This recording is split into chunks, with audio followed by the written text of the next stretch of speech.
How's it going, everyone? Back with another stream today. I've been wanting to try this Dark Confidant list in the Lurrus build. I just haven't had the time. And maybe I might be a little too slow to attack the meta of a lot of control. So there's been a lot of, blue, white, splashing, whatever color for prismatic ending. A lot of control, and a lot of Archmage's charms, and a lot of solitudes. And I think something like Dark Confidant is well positioned, at least probably a week ago. I don't know if the meta in modern is just so quick to adapt, so it's hard to see what the current state is.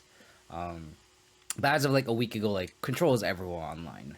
So I kind of wanted to try Dark Confidants because outside of Prismatic Ending, in which they kind of have to do it on turn two, so they kind of tap out on their turn, and then we can kind of follow with whatever, right? Whatever follow up turn on our turn three or whatever. Um, but like in comparison to like Hexdrinker, where we like invest so much mana into it and then just spend 2 mana to answer, or 1 mana to answer with Prismatic Getting, I think Dark Confidence where you want to be. They do have obviously have a lot of answers to it, right? But they have to like have it that turn, or we just eventually get our card advantage back, and Dark Confidant is just really punishing in that aspect. So of course, in Lurrus build's also very good because of the fact that our curve is a lot lower.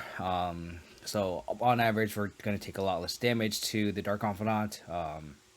So we'll definitely see how it goes. I essentially just cut the 2 Voidwalkers and the 4th Hexdrinker for the Dark Confidant. And the sideboard, I kind of changed it up a little bit. I added a second Hushbringer because there are a lot of elementals and the not actual elementals, just like Solitude and Fury and stuff. So like Hushbringer seems pretty good to turn all that stuff off. I trimmed the Giant Magistrate because there hasn't been a lot of Rhinos or Living End or anything, so we're cutting that. And on top of that, like we just have a lot of hate against Rhinos. We have the 2 punishments, a dam, and explosives. So we have game against the Rhinos, right? You don't need like the second Magistrate per se, but we do cut into Hushbringers. They're pretty good. And then we're just adding a Pithing Needle over the third track and Sign back from the last stream.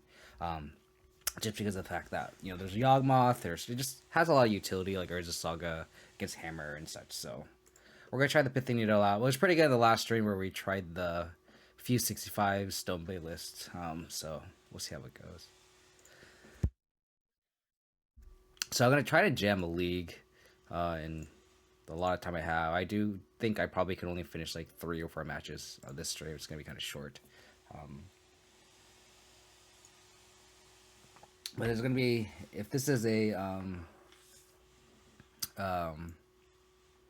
this is great. If you're watching this on YouTube, I'll just put the 2 leagues together. I might play the last 2 matches off stream or something on tomorrow, or if I lose the 2 matches, I might just drop. So we'll see how it goes. How's it going, Vandenberg? Good morning. Have you seen that Reanimator list? I have. It's very interesting. With like Grizzly salvages and stuff. Roundsley, one of my mods in the stream, actually sent it to me. All the targets are in our colors, right? And I guess like what's the value of green versus white? And I guess you have like Grizzly Savage and stuff. So I just have Lurrus, obviously. On the draw, I kind of want to keep this. It's a Lurrus deck too. I kind of want to keep this. We have answers to 2 1-drops and Thoughtseize, so like, even if we had missed our second land drop off a bobble on the draw, we're still okay. We whiffed on a land, so we're just in case they're a Thoughtseize deck. We did see Blood Crypt. We'll just ending this because it's a sorcery speed spell, and then we'll upkeep bobble them. How's it going, Mike? Dude, when's the last time you streamed? I haven't seen a Control Freak stream in a very long time. Hope you're doing well, buddy. Thoughtseize. Okay. So I know they have Bolt and Forward Known.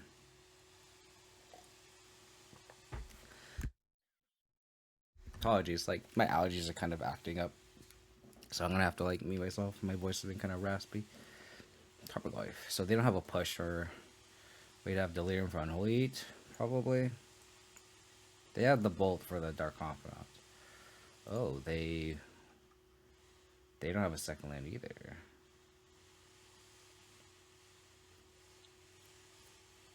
I kind of want to Thoughtseize here and see if Lightning Bolt is the only spell they have.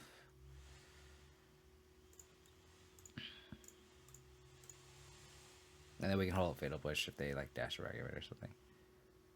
Oh, they just have a bunch of lightning bolts that we're gonna have to plow through. I think I just take the Kolaghan's command.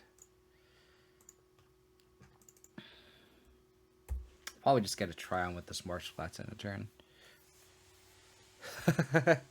Yeah, I mean it seems well positioned, honestly.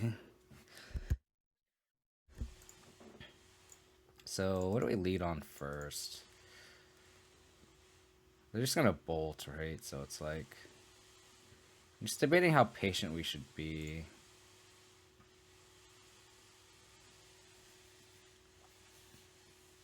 Because they literally have a bolt for every one of our threats. Bob, Skoos, and Lurrus. I kind of want to just pass here. Like, they just use their mana on their turn. And rather just, like, not. If they draw a discard spell, that's how we get punished. They're bolting themselves. Wow. They know we have a Fatal Push. We revealed it. Yeah, we revealed the Fatal Push. They actually know all of our hand except the Swamp, so... They really want to get the Shadow online. So that actually worked out well for us, that we just passed the turn.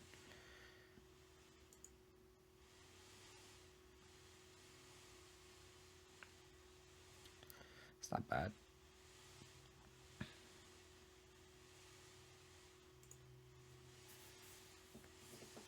I really wish I had a third... No, we don't have another creature in the graveyard. I was gonna say, like, we can have their Skoos. I guess we could play out the Bob. And if we draw a green source off the top, we can go Skoos and then just hold up Lightning and just, like, play around the Lightning Bolt, because the Skoos can just become a 4/4. Yeah, I think so, too. Especially because they know we have a Bob and a Skoos and a Looming Lurrus in hand. They probably drew another Bolt. The way they play that turn out, it would be my guess. I kind of want to just play out the EE. Because, like, they're so far off Kolaghan's command. And I think we just pass the turn again. Again, if they draw a discard spell, it's unfortunate, but... I don't want to... I want them to, like, play a Shadow, and then, like, use... And then, like, their mana is kind of tied up, right? Yeah, I agree, Zeroff. I agree. Good worry, by the way. I've been doing well. Yeah, exactly.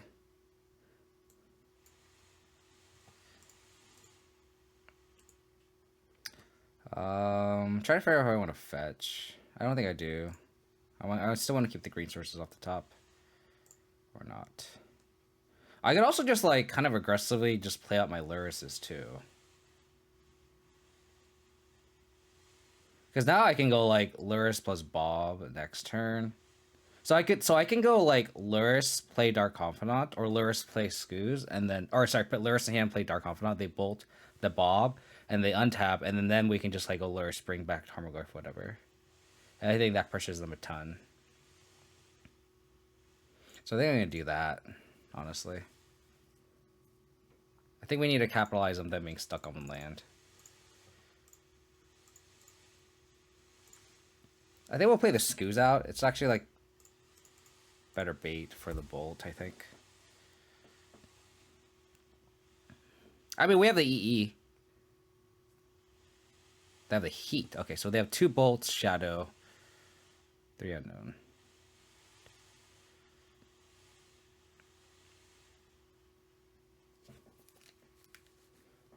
They are not drawing lands. Another... Ooh. We know they have double Bolt. So I guess we just go Inquisition here. I could save it for the Lurrus, but...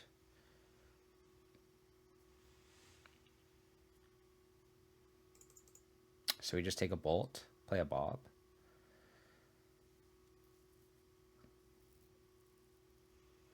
If they play Kroxa, that kind of sucks.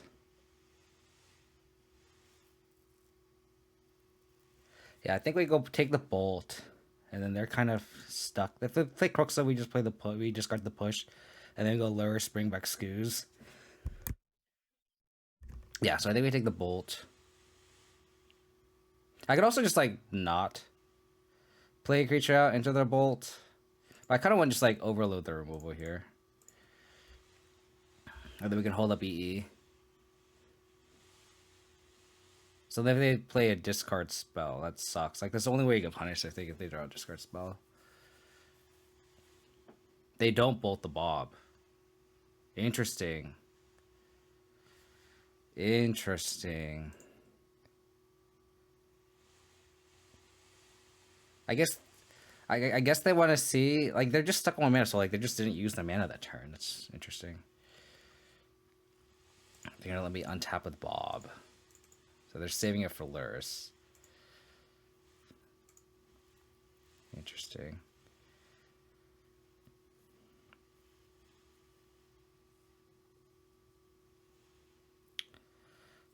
So now they have Bolt.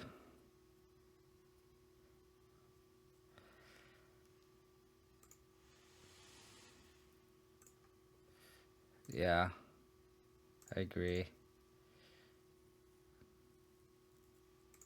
So them not bolting the Bob, I think just means that. Oh, I guess I could go Lurrus, bring back Bob.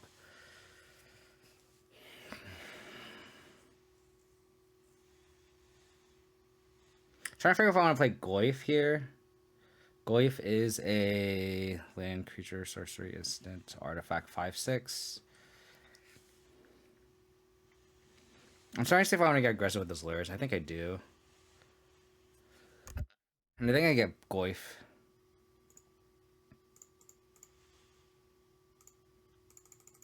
Like, we kind of need to end the game now, I think, before they, like, get too much advantage out of this. Yep, I agree. And then we have push, and we just have an onboard answer to everything. So they could play Croxa here. I mean, I should have played the land, held the land to hold up Croxa.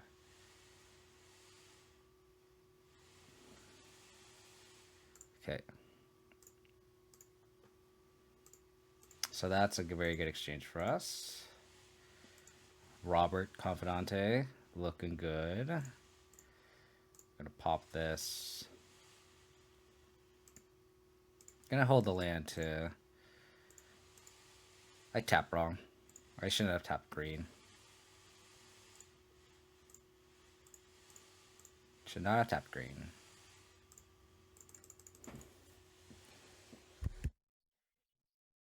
So Dark Confidant looks good. I mean, our opponent was stuck on one land for like 8 turns, but Dark Confidant didn't look bad there. Shark would have been nice too. So it's Grixis. We saw Steam Vent. So that info is actually really good because we know they have they're not just straight red black, right? So that was kind of like good information to know. Vindicates are good here. We don't want any of those two. We want the Damp, I think. That could be. It could be Spike Stress on deck. Well, we saw Cruxa, so we take we'll bring in the spell bombs, and then the crime punishments are kind of in the maybe pile. I can see just cutting all the discard spells. At minimum, all the thought seizes. We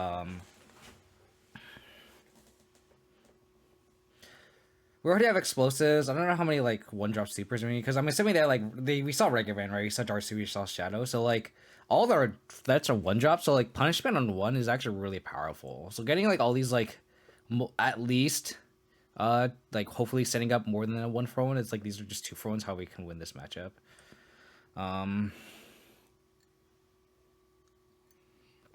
You just cut all that discard.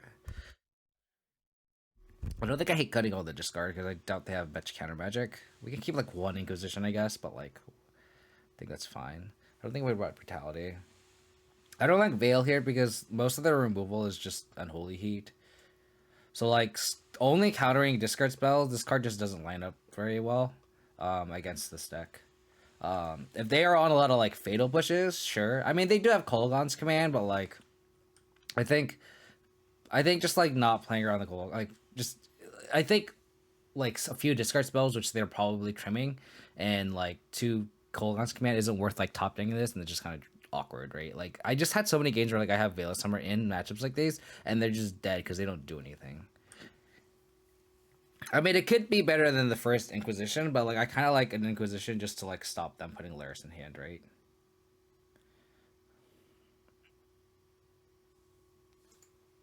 And it's one of those things where like when you're on this side of the table, like getting Veil, you're like, fuck, like Veil is so good, I want to board it everywhere. But then like when you're actually playing Veil, I actually am not a fan of Veil of Summer and like Abzan just because it's just again it just lines up so awkwardly with how the meta is, you know. This hand's pretty good. This basic playing is kind of awkward, but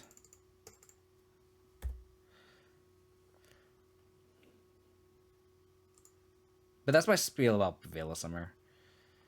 It's just an awkward card, you know. It's they put Dress down in the graveyard. Interesting. Okay, so they're gonna get Delirium. Cool. We're gonna get a Overgrown Tomb. Push this now. I guess I can wait in case they like dash Ragavan. So I think we should upkeep Bobble them. Unless they have like Drown the Lockup, which would be really shitty. So they kept that on top, so that means they needed a land.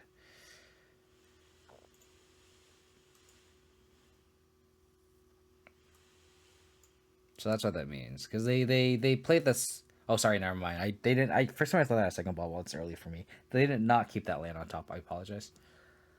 We're going to fatal push this. I should have pushed on my main phase. I'm sorry. I'm like going into a loop to loop, and I should have just Inquisition this first or fatal push this first, so I don't get that trigger off Darcy. But then milling, it's interesting. I played dumb. I should just push this on my main phase. I was like, oh, I could just do it later. I apologize. I'm not. This is not bueno. They took the Goyf again. That sucks. So this is a Mire that we know about. I fetch Shocked. This doesn't mean much though, because they could just have a Shadow. Ragavan. Okay, so they're baiting my Dam.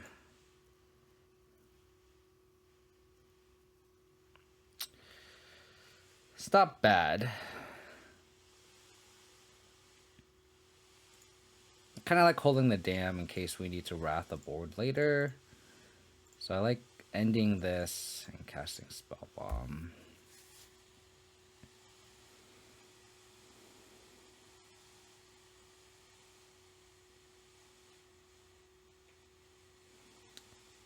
So 4 cards.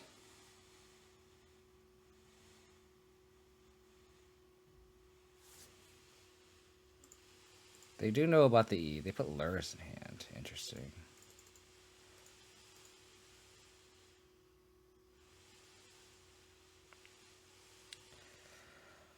I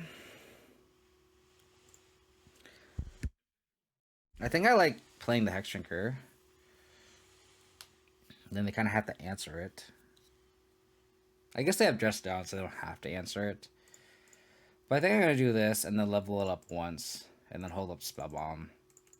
And the next turn, if we draw a land, we can Dam the Lurrus if need be, and then level this up to 3 and then attack. So we're in an okay spot.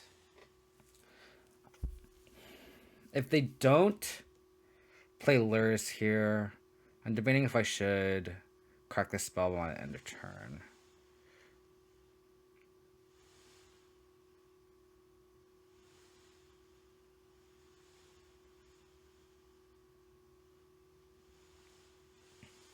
Darcy, you got it.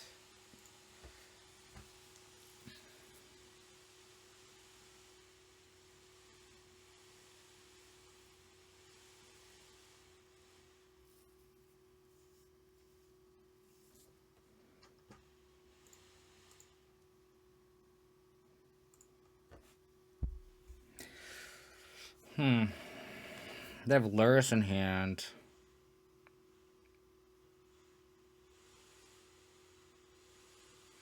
I could just play this slow. I could just untap, level up this Hexdrinker to 3, and then if they have to attack with the Darcy, and then I spellbomb them, and then I block with Hexdrinker, and then they can like Lurrus bring it back. I think I better just save the spellbomb. I think.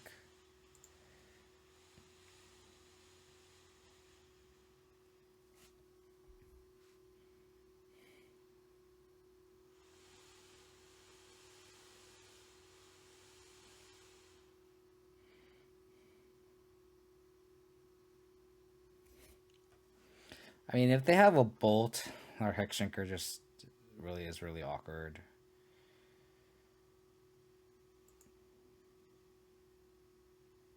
You can also just put Lurrus in hand.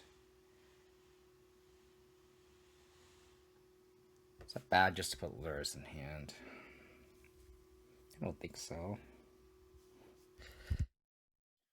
I think it sets us up for future turns.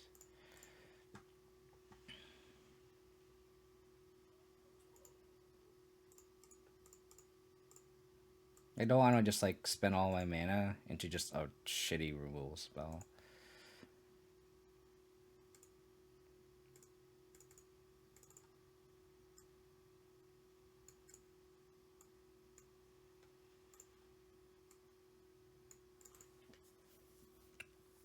Okay.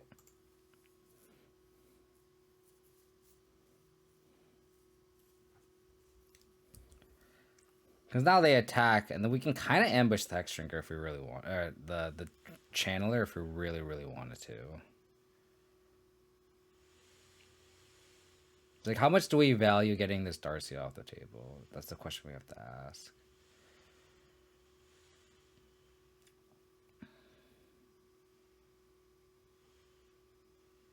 That's a good draw.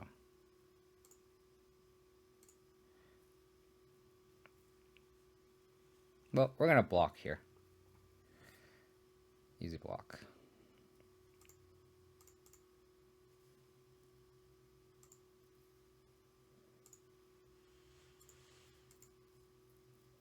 So they have Lurrus, 2 unknown.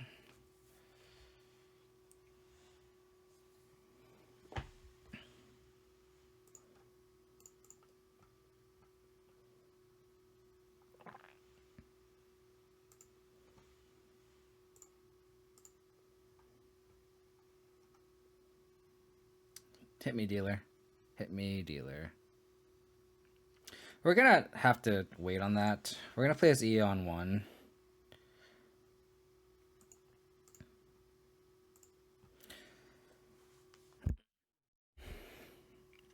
And then we can crack this EE. And then... Or we can crack the spell bomb. With the trigger on the stack, we can crack EE. And then we wipe their whole yard. So let's do that. So we'll do this. In response to that, we will do this. So do that. I would like to pay. Cool.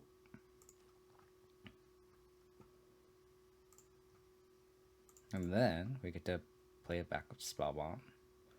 So that turn, that turn worked out nicely for us.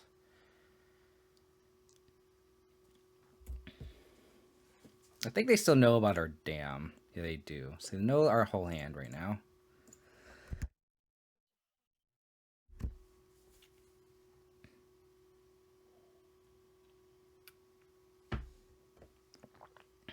Uh-oh.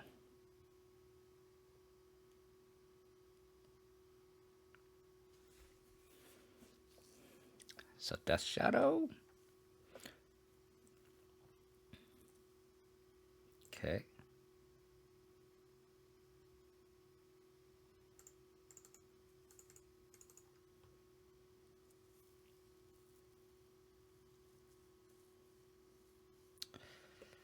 Not a bad one.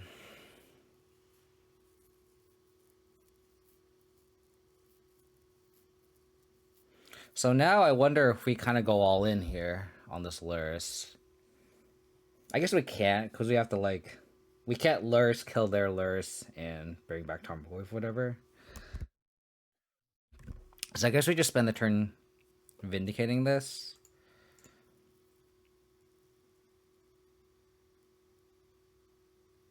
Yeah, I think we spend the turn just vindicating this. Kind of want to keep the damage up in our back pocket, right? So... And the spell bomb is nice because like it play around its call against command recurring it too, so. Okay.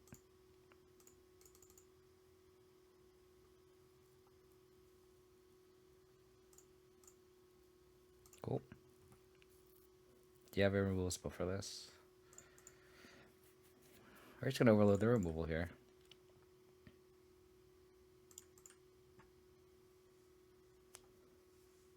Cool.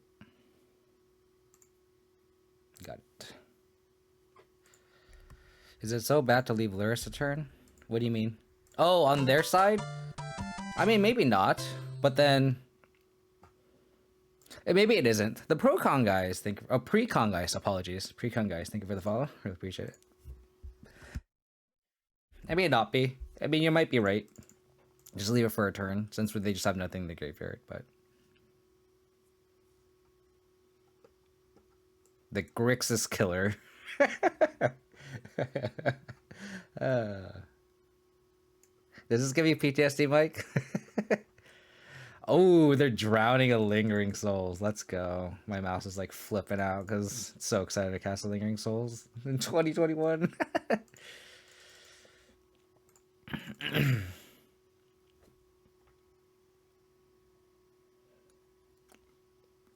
I was gonna flash it back too, so like it makes our dam a little bit more awkward, if anything.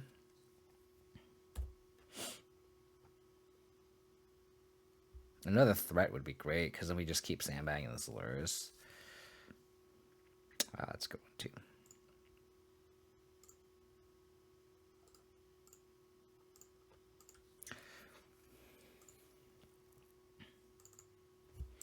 Oops, apologies. They might have a counter for us, Lurrus. And if they do, I think I'm okay with that. So if they do have engineer explosives, we have 0s, 2s, and 3s. Kill the Tarmogoyf. Leaving this? They have to have removal spell for this. I was gonna say. I don't know why they just didn't cast it though. Interesting.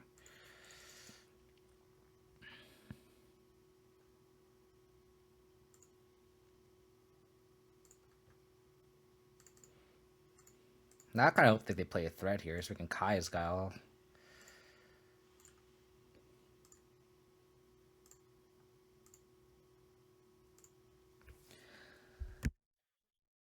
Play any threat, opponent. Any threat. That doesn't count. Sure.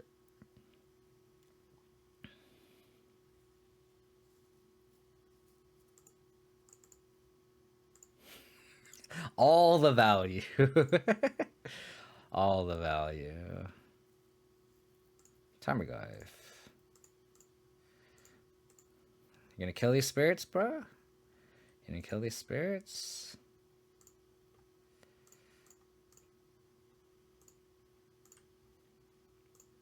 Moto, I would like to cast a Tarmogoyf, please. Thank you.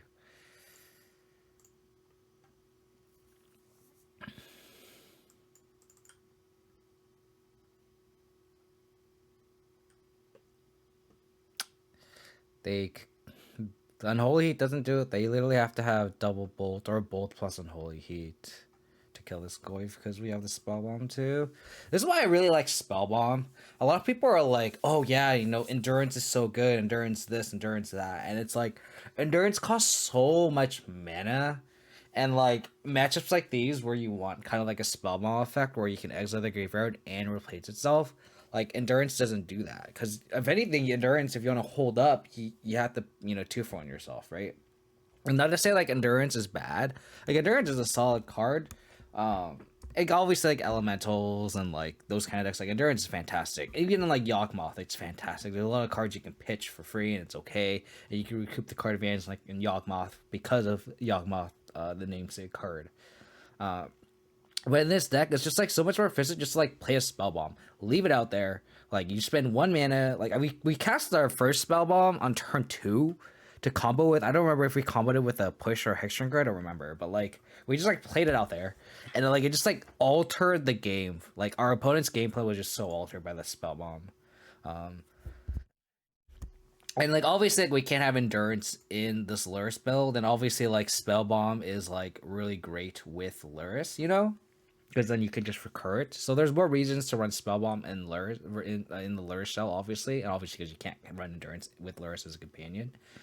But even then, I just feel like having at least 1 or 2 Spellbomb on the sideboard, at least if you're gonna run Endurance, at least combo with the Spellbomb, because there's decks like Living End and like other decks where like you just need to like just play a Spellbomb just to like have out there, and you just don't want to invest too much money into it, right?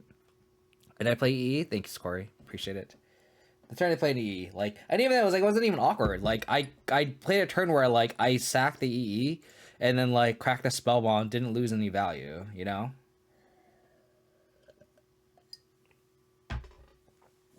I don't know what our opponent's on. Did not reveal a companion, but this hand is pretty solid. We have Thoughtseize, basic swamp. Are we getting discard spells here? We are. So this could be a number of things. It could be like any BGX tech. This could be 8 rack. So like this Dan could be either really good or really bad. How's it going, Decker? Oh no, I forgot to update the stream, Decker. Apologies. I apologize. This is how shitty of a streamer I am. I just like forget to update the stream decker like every fucking time. They take the Thoughtseize. Interesting. Cool. I'm just glad we get to use our mana this turn. That was a great draw. Alright, this should be updated now. Well, our opponent still knows the concept. So this is like 8 rack, has to be. Swamp plus Castle. I guess it could be Abzan. I mean, we run Swamp plus Castle. They could damn this if they need to.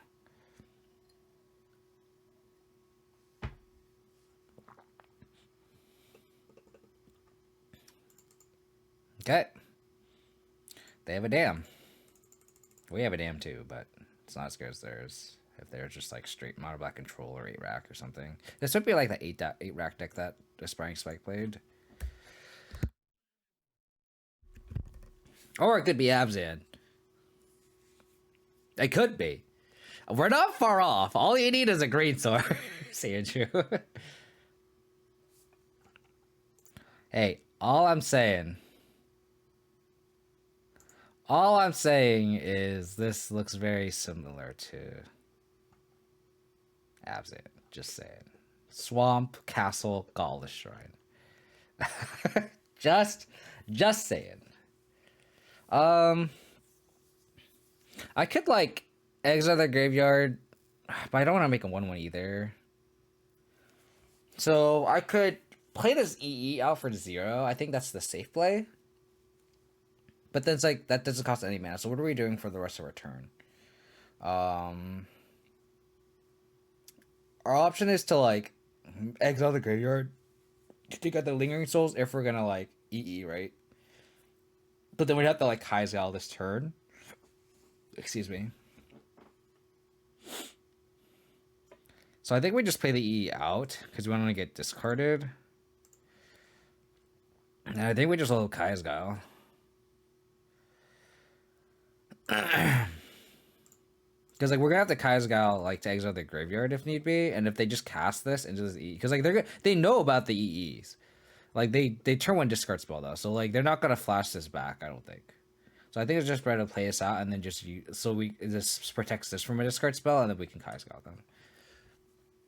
It's awkward because we can't, like, make a 1/1.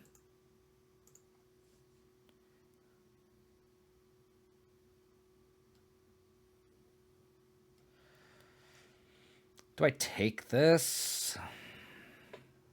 Do I have a second Gaulish in this list? I don't.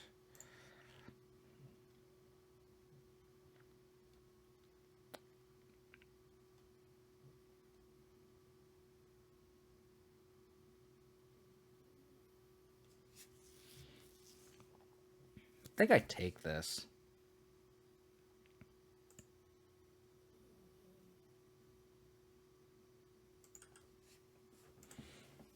I want to see what they play. This is like, them being an unknown entity is kind of awkward. I really wish we had a discard spell where we could kind of like really play around what they're doing.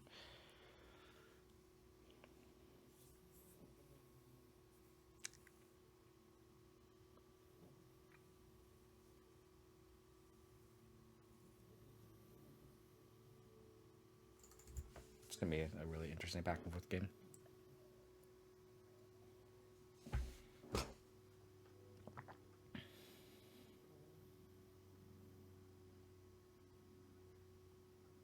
Whoa. What? That's actually really good. It's really good.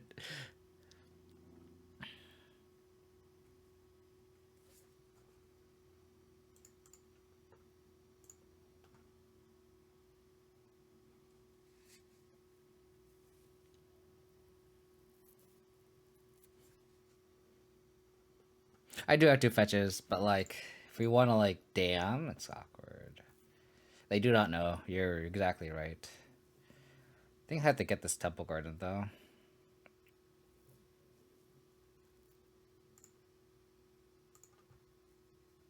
So do we have to like gain 4?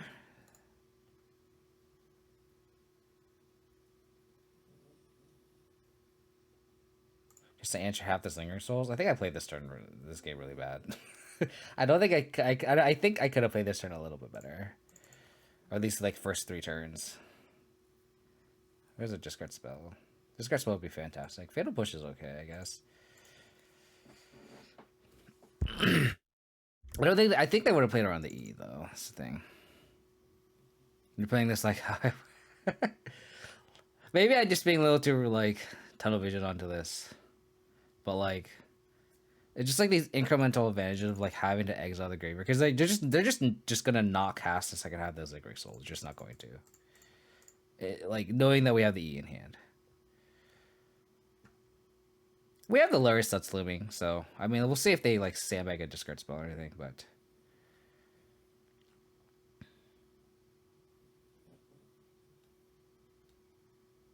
they don't play another threat. I might just put Lurrus in hand. And even if they do, depends on what the threat is, I might just still put Lurrus in hand.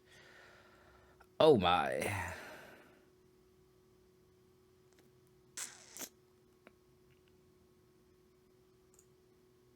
Never mind, I'm not going to fetch.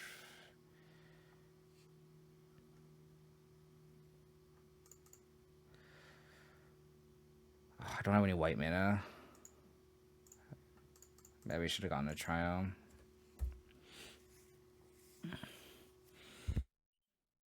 So this is like Orzhov. Mid-range.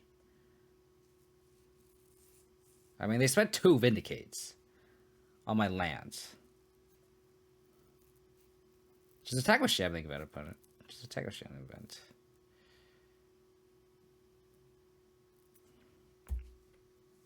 Okay.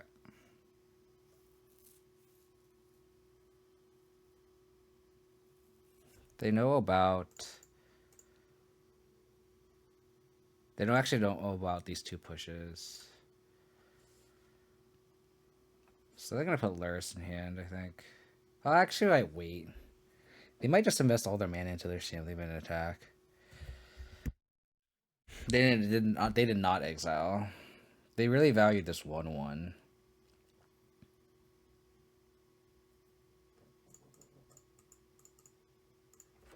We can take a turn. We don't need to push this exact turn. So I think we're okay. If they say I discard spell, that sucks. Oh. Well, that sucks. We need a land. Oh. Okay.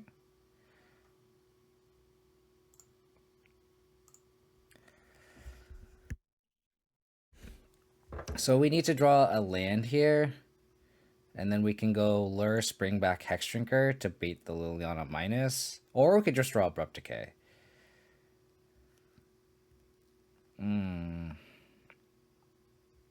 Well, I guess we can Lily plus that. So that's actually not bad. So we'll just hold. When they Lily plus, we'll push the Voidwalker in response and then discard the Lingering Souls. Okay, well, we'll do that. I don't think I have anything exiled other than the dam, yeah.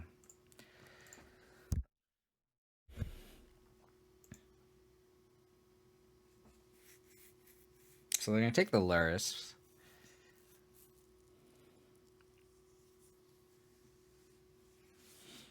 And we'll just save the push for Shambling Vet. We'll take the Spirit hit. Yeah, they're not going to plus the Liliana. That'd be really funny.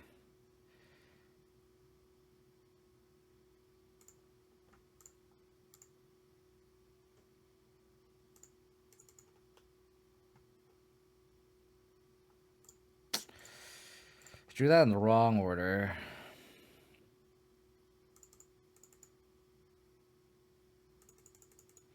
Them vindicating our land just worked out so well for them. Oh, they can activate Castle too. Shit, we're gonna get destroyed this game. So speaking of Veil of Summer, this is a deck where we'd actually want to bring in Veil of Summer because they have dams and vindicates and such, right? So like, jeez. What do we need here? Probably an answer to Liliana first and foremost. We also don't have white mana, and we're like actually short on white mana because we can't actually fetch for it either. We only have one Temple Garden and one Gauntlet Stride. We need. Well, I guess we have the basic Planeswalker, so we could fetch for it.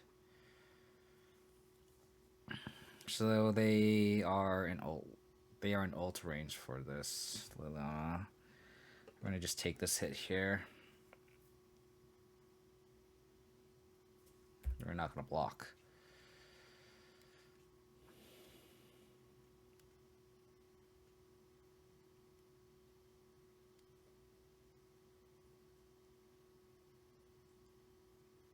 That was really good. That's really good.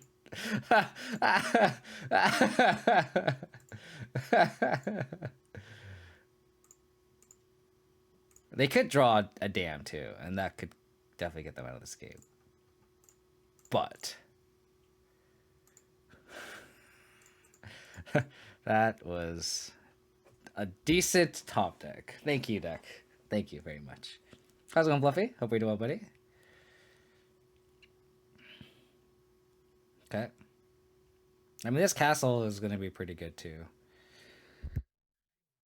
But that Unearth was... Unearth has been just so impressive. Just so impressive. I will gladly sack a spirit. Gladly.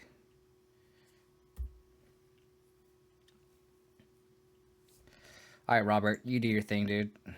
You do your thing. So the other Shanley event to block. So we can't exactly like get the Liliana off the table.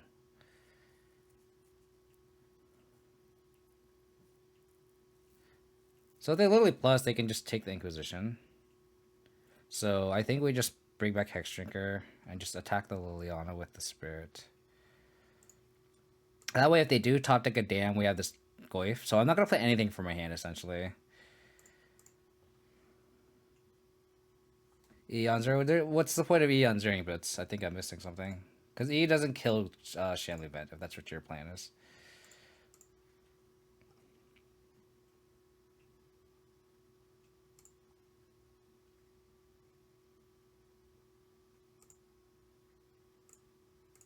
We can't E on 3 either.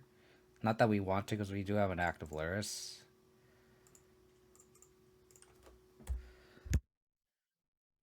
We've seen a dodge. I don't know how many dams they would run. We saw one.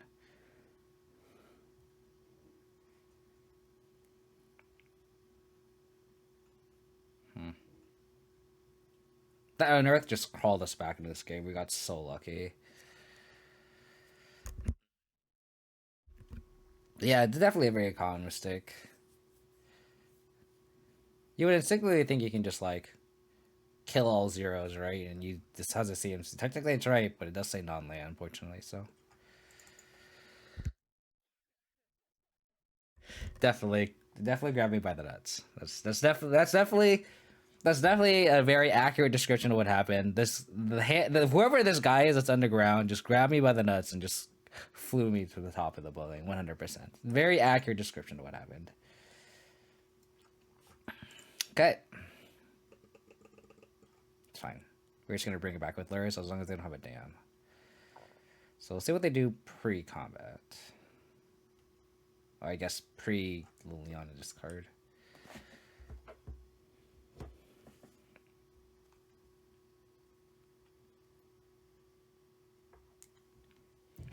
Don't damn me, bro. If they damn me, I'm gonna be really sad.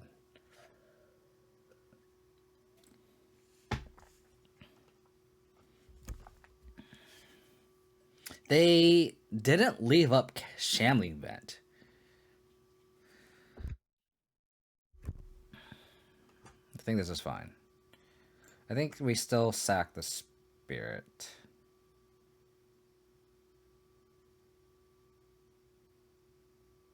And then we have enough mana to go Goyf level up Hexdrinker.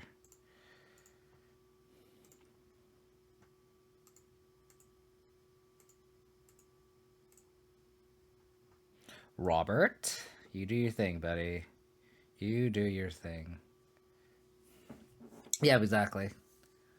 I kind of want to just like do our bubble thing here. Just so like we insulate ourselves from a top deck dam.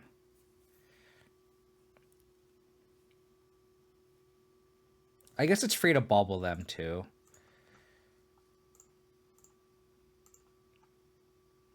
Okay, well,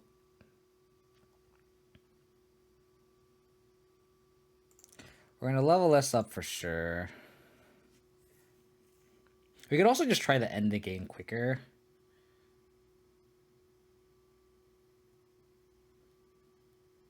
So like the way we win this game quick is playing Tarmogoyf, but this texture also is just gonna do work here. We also like they might sandbag the Turak too because we're gonna kill the Liliana.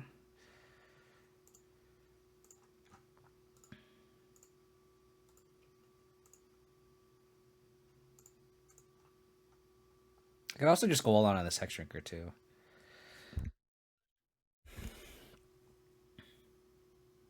Go up to 5. We don't get to like scry trick ourselves, but okay.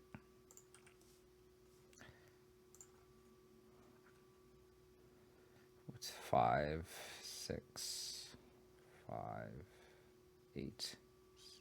I think I like playing Goyf because at least it presents lethal here. And we know they're gonna top deck Turak, so like we can get a scry trick next turn. I guess I should have leveled up. That was a punt. This is gonna get discarded. That's fine. We could just bring it back with Lurrus if need be.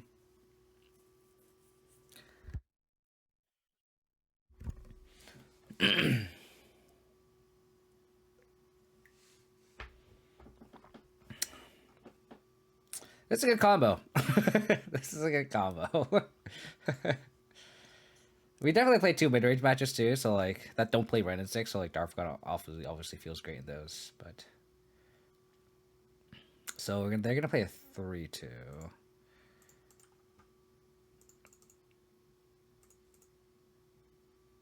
Yeah, I should have leveled this up. So then we just have an indestructible next turn. But they're just under so much pressure too.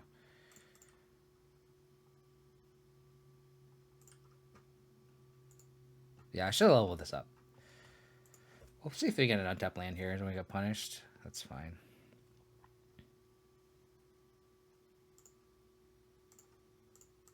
We'll attack. See if they trade Track and Spirit with Hexdrinker.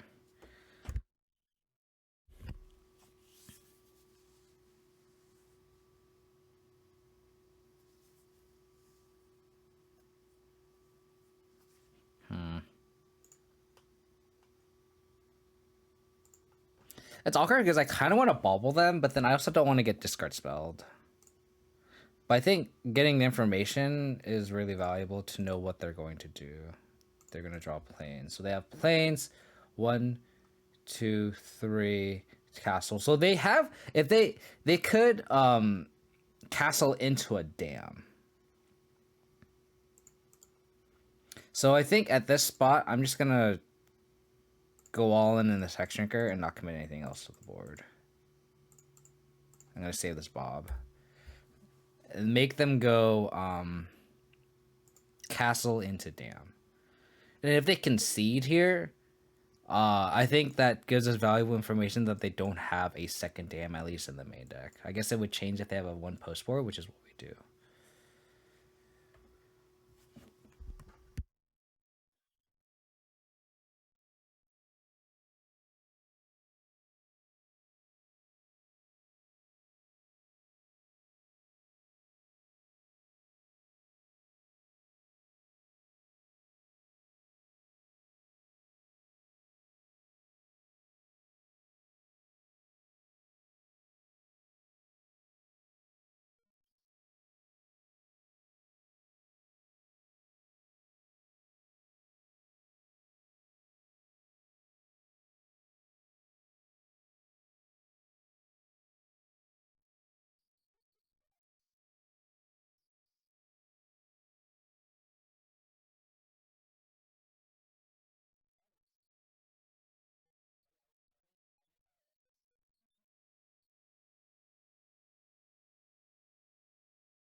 Oh, apologies. I was gonna.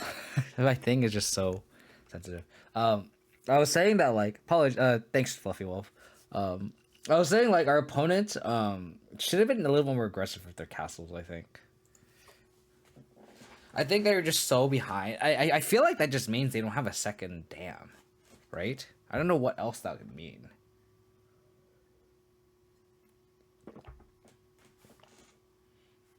So I wonder if they have Stoneblade too. Because I always thought we're like discard spells, dams, Kaya's Guiles, Vindicates. Yeah, I think that was their biggest misplay for sure, Zeroff. You're 100% right. They should have made me discard or exile my graveyard. Because otherwise that Lurrus was we just had so much in our graveyard that we just crawled back, right? So you're 100% right. Again, I think this is where Veil of Summer is actually going to be decent. All the removal are essentially black. We didn't see any prismatic endings or anything either, so we're going to bring those in. We're doing spell bombs. I think punishments are going to be okay. Like, we only saw Lingering Souls as our threat. And Kaya's Guile. I mean, they could have just not drawn any of their Stoneblade packages, but like it just seems like a Stoneblade list on paper, you know. I think in this type of matchup, we're just gonna burn all the discard spells, and burn the Vindicate. Like we could also burn the Dam if need be, but like I think like this just is a little more versatile. I think.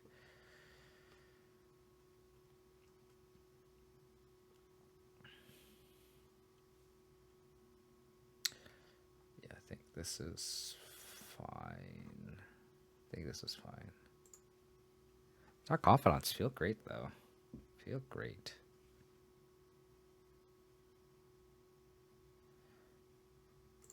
Yes, I would like to read Lurrus. This is a very thought-proof, seize-proof hand. Which they don't have. So they don't have a turn one Thoughtseize.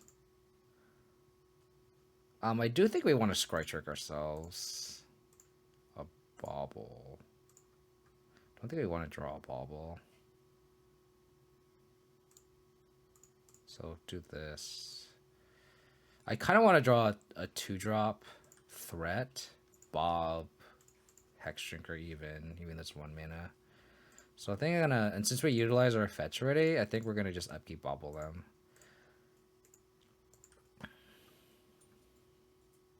I guess it also depends if we draw fetch here. Okay.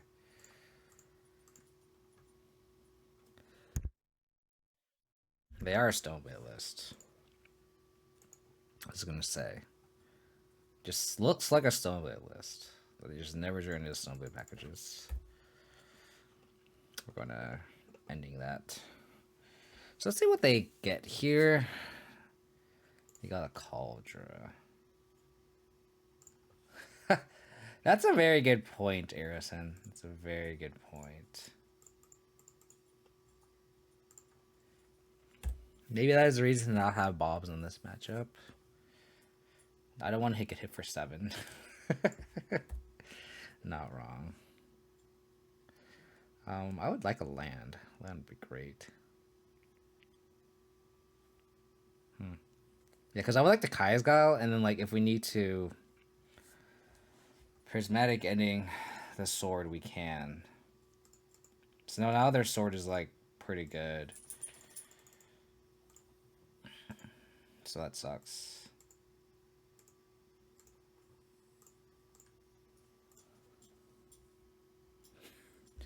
It's true. It's true. I just gotta, you know, just Hulk smash through 7 damage, you know? No big deal. No big deal.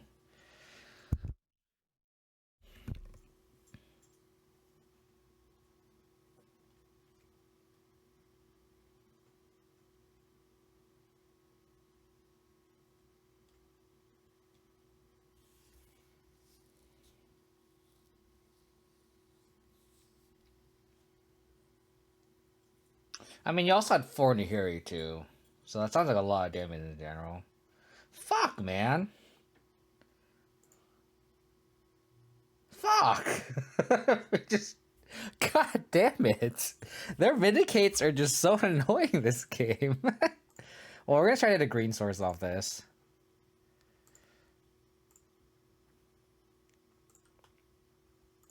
As I was saying, trying to hit a green source is off.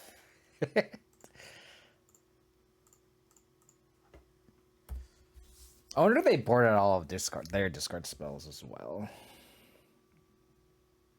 I think they're playing the wrong colors. I think they should be playing pawns. What the? That makes sense. I'll give my opponent that. Like, that's fine.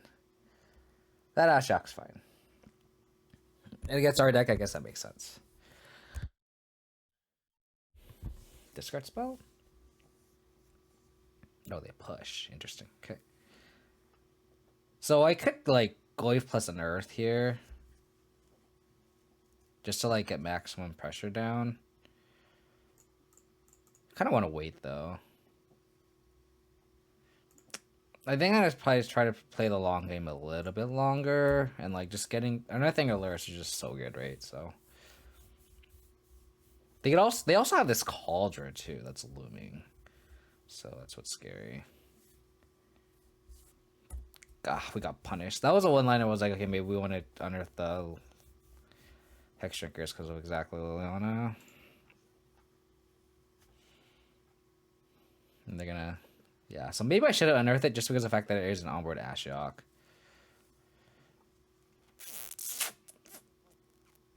How's it going, UCO?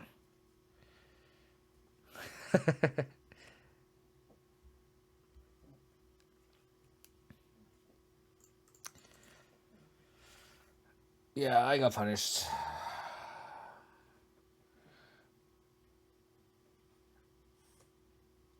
We'll play this, and I'm assuming they're gonna Lily plus, and I'll discard the land. 1, 2, 3, 4, 5. They're very close to hard casting this Cauldron. See if they do though. Like this Lily plus is actually, I think, hurting them more. It's hurting us, I think.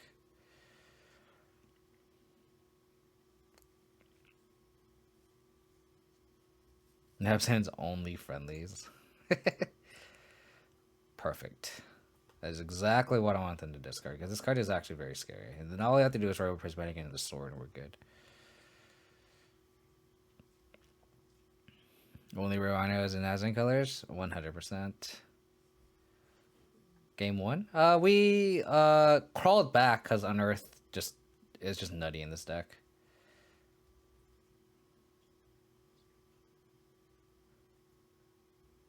Christ. So they have Sword. Unknown. Wait, they activated Ashok first, or they what are they? What? They activated Ashok first. Did. Okay. But they get Lily on a minus too. Fuck. Is this so awkward? We need a Mardu again? 100% Fluffy. 100%.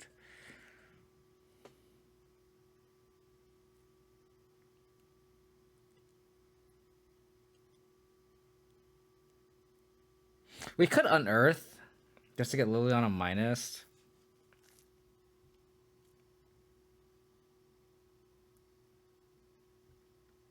I really wish that Blue Marsh was on tab land because we could have like Prismatic getting the Liliana and then unearth Tarmogoyf and it would be like such a good spot.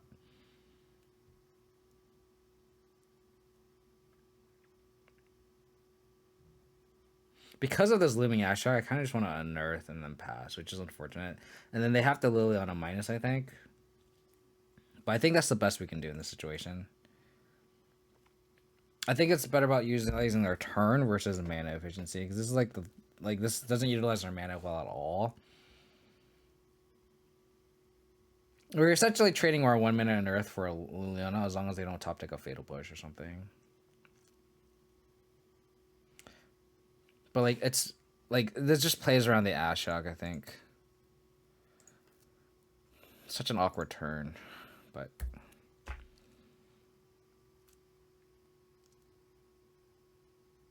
okay.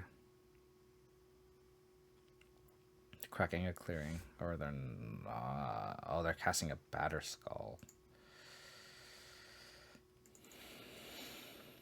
Okay.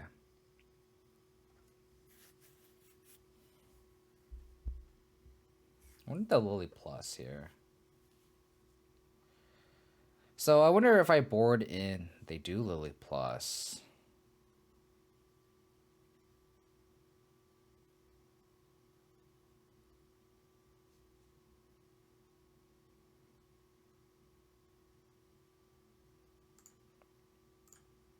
So I'm going to make them sack with Kai's Gal. Make a 1-1, attack Liliana down.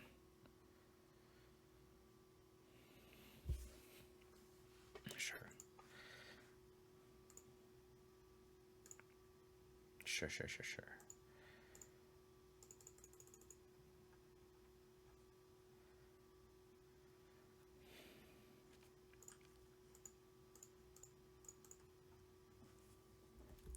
Let's tap correctly.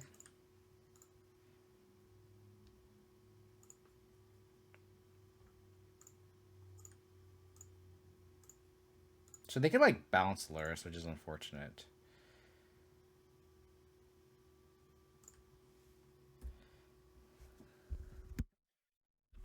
They had to get rid of College, but they can just like bounce Batter Skulls and such, which is awkward.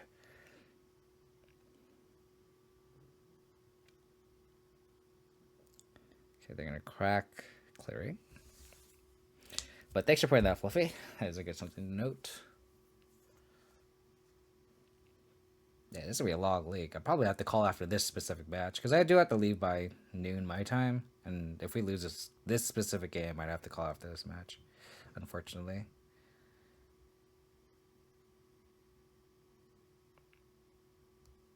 Okay, glad I made a 1-1. Glad I made a 1-1.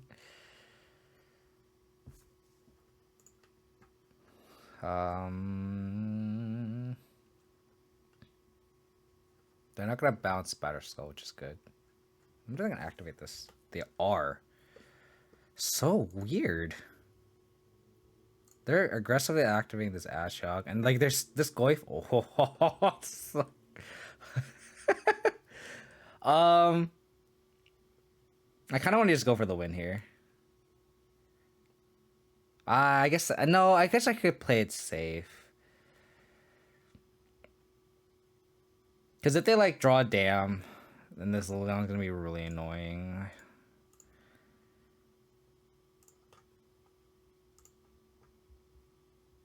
Yeah, let's be a little disciplined here. Like we don't need to go for the win now, but I do really want to. I wanted to attack our Goy or my Tomogoth at our opponent and just like win the game that way. But they draw dam, then we have to attack Lily on the next turn anyway, so this is just like the safer play. Oh. Is that what you want to do, opponent? Can you believe this card was banned? Modern. And I love how right when they banned it, it's like didn't do shit. I mean, it's a Stoneblade deck, so it makes sense. Like, them having this card makes sense, you know? They're going to field me, sure. Like the forest in case they're just scavenging in.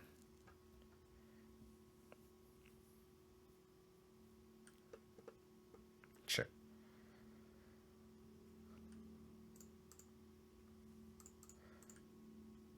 What do you mean by hook, Fluffy? What do you mean by that?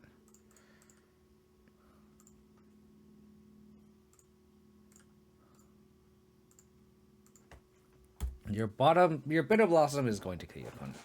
Oh, my meat hook massacre! You're so high on that card. It's so funny. I love it. So they need dam,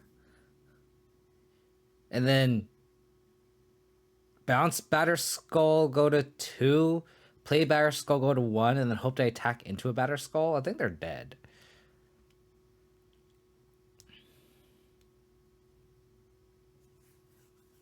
I think they're dead. They're very dead. Very, very dead. Just 2 every match. 2-0 every match.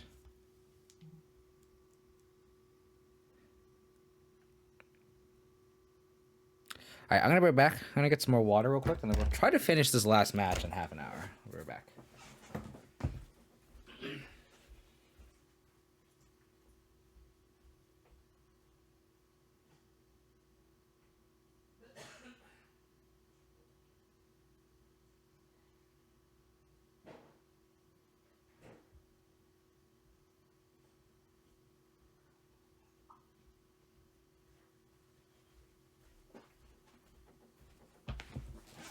Because I wanted to just get like half a league in, and the first 2 matches took an hour and a half. So we'll see how this goes.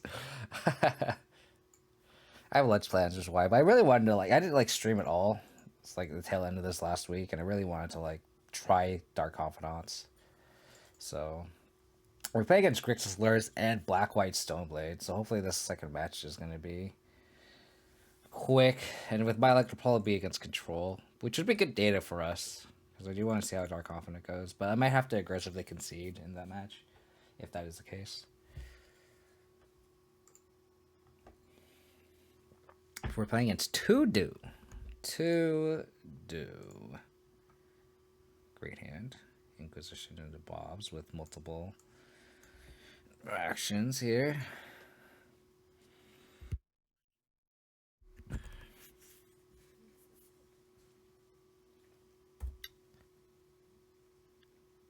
Money is on this being an Urza deck because they have Bauble with no companion. That is my guess. Okay. Jake Thoughtseized.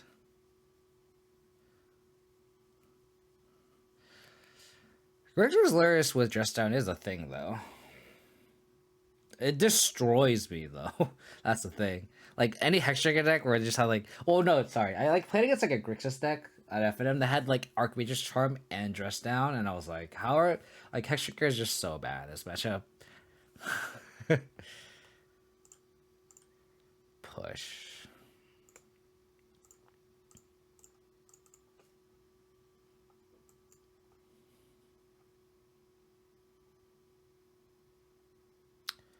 Huh. They have no blue mana.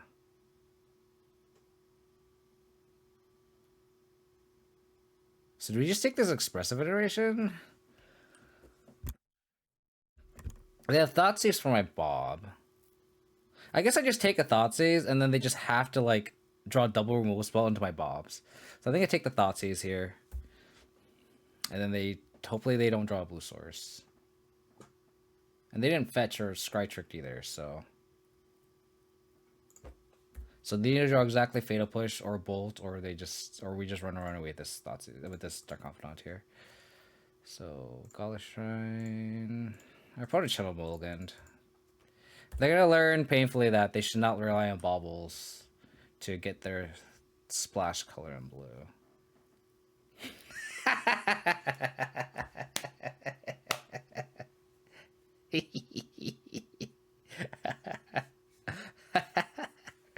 Oh yes. Turn two win.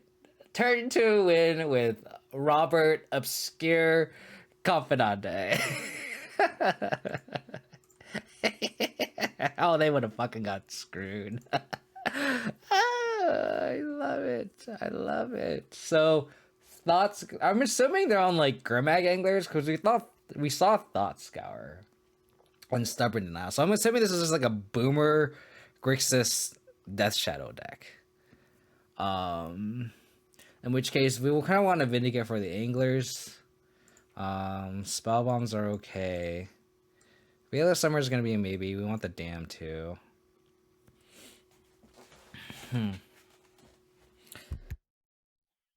Bob is good when your opponent isn't playing Magic. Confirmed. Yes, very much so.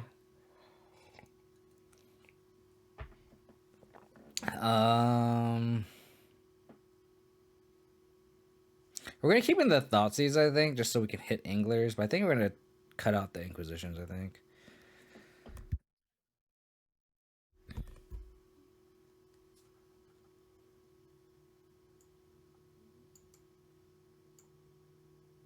Yeah, we'll just take out the Inquisitions. I don't know if we want Veil of Summers. I'm assuming they're on like Unholy Heats and stuff, but then like Unholy Heat with like Gourmet Anglers is like really awkward, right? We saw Stubs. So like Veil of Summer isn't arguing for that. I just don't like Veil of Summer this matchup, I don't think. I mean, they may be better than Spell Bomb. We didn't see Lurrus, so maybe let me try Veil of Summer over Spell Bomb.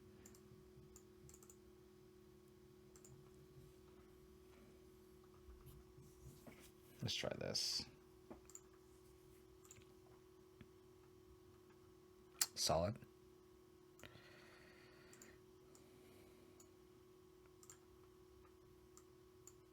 Just to prove to you why I don't like Veil of Summer in this matchup. Oh. I mean, them taking Hexdrinker, I guess, makes sense.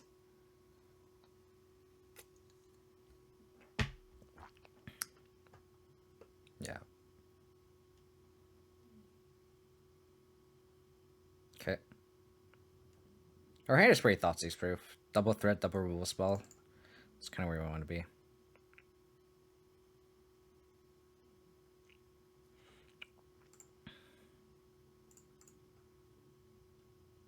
Okay.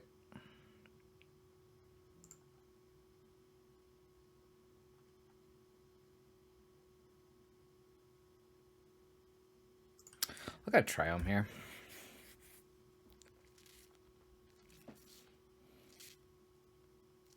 Or I can get Overgrown Tomb if they play like... They can't... I guess they can cast Double Shadow if need be.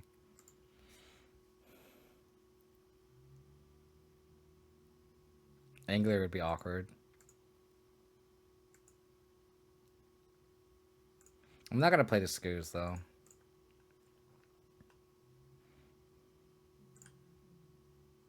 I'm just gonna play his Overgrown Tomb. I got a Shrine tapped. Or just play Tarmogoyf, that's fine too.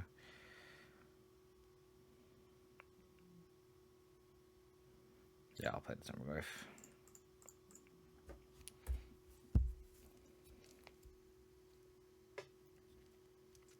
Just draw the card that they discarded. You know, easy as that.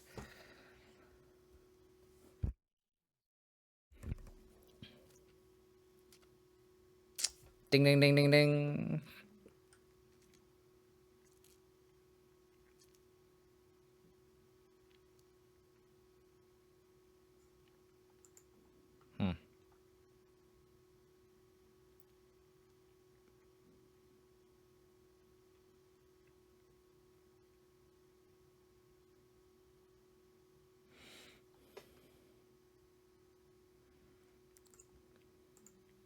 They have the land for Angler.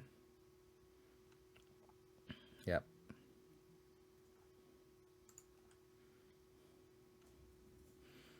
So they can exile pretty much everything, right? They have 2 sorceries, 2 instants, 2 creatures. We're still 4 or 5 though. It's not bad.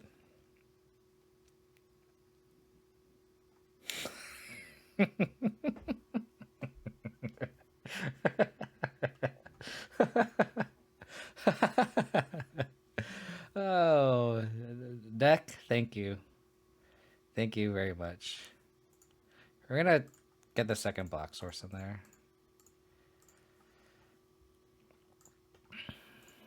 Abzan, I love you. This is why I only play you. This is why I only play you, and I'm very loyal. I mean, they could just have another backup angler, and we're kind of screwed. But they played 1 already, I think. So we'll see if they have the 4th. Okay. They don't have the removal spell for Tarmogoyf. That Goyf plus fetch is lethal. Interesting. So they have the push, probably.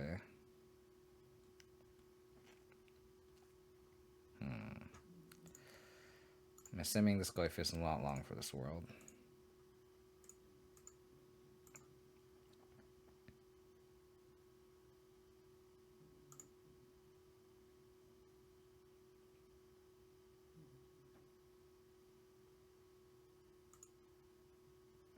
I told you, yeah. I started playing in Odyssey. Thanks, Kiradar. But I started playing in Odyssey, and that's where that came from.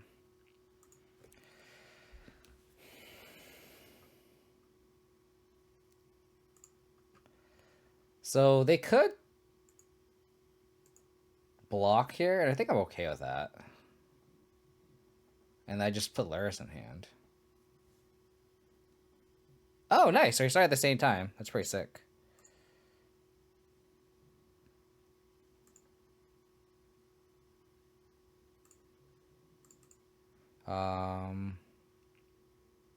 Just do this. So to kind of protect ourselves with a discard spell, I kind of want to just play this Engineering Explosives out. Just to protect ourselves from Death Shadow.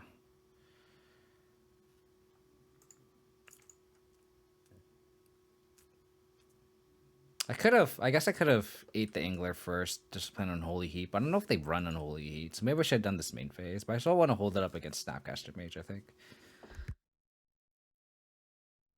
Polluted Delta.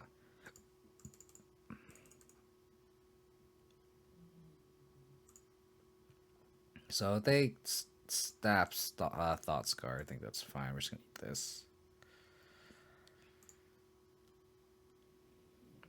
Thoughtseize.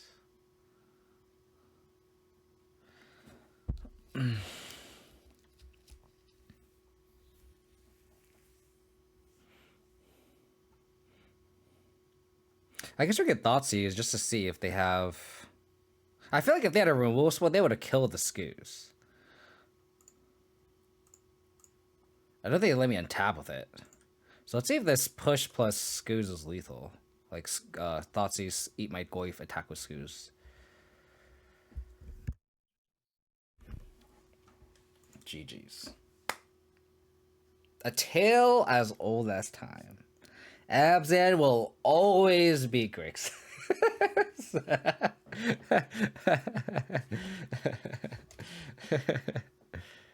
Fun said GG. That was a little too slow. I mean, I feel kind of bad for our opponent because, like, our opponent's probably like, oh, yeah, I'm going to play Grixis. It's going to be great. Let's see how it does against all the new decks in the meta, like Hammer Time and, you know, Black Red Monkey and, you know, Elementals. And then just fucking get train wrecked with fucking Lingering Souls and Tarmogoyf. I know, good. A little tired from work, though.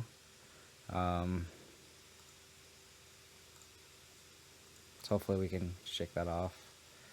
It's a great hand, though.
Oh crap, I'm muted. I'm sorry. My thing keeps always so sensitive. If I like hover over it, it like mutes it. So like we could like the knee-jerk reactions kind of take the blood moon, but like I feel like we can cast both of our threats, and then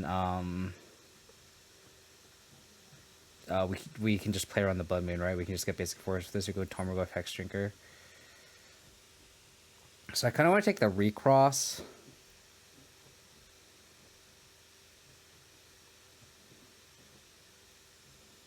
If they draw exactly Belcher, that sucks. Because then they just do this on turn 4 and win. But they need to draw exactly Belcher.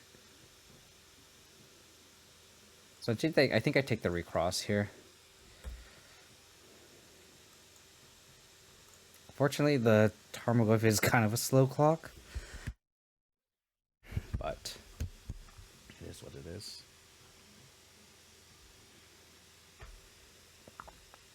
So it's Valakut Awakening. Okay.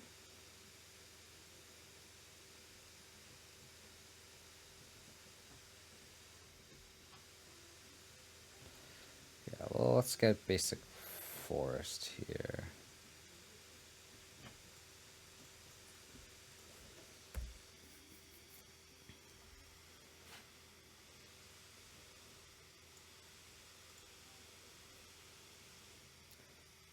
Valakut. Lingering Souls. Fortunately, we can't cast that. But we'll probably just sink all of our mana into the Hexdrinker anyway.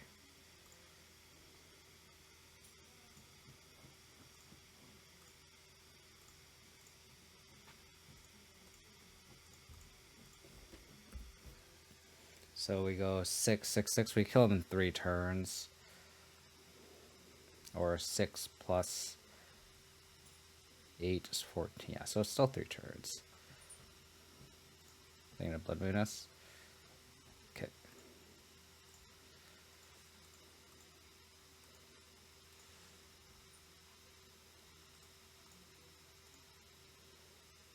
So we're just gonna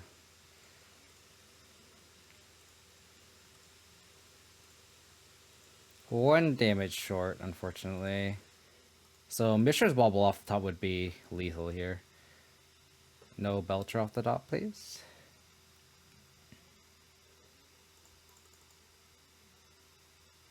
Oh my god, they drew the Belcher.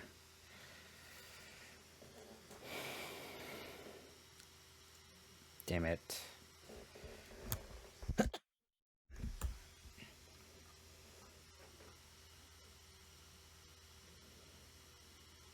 Is there anything special here? Pact Titan, interesting. Pact of the Titan is kind of an interesting spice here. Strike it rich. Also just ramps. Got it. Oh, I see. This version has a lot more rituals and such. It's kind of cool. I don't think this stops anything. Which take the Allen Liberators, Vindicates, Pithing Needles. Push is gonna come out. Brutality has some game here, so let's just try that.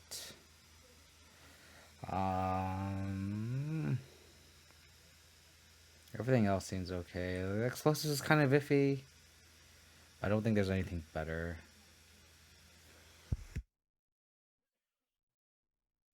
Yeah, so I think this is fine. So I was gonna someone answer a token if need be, I guess, but like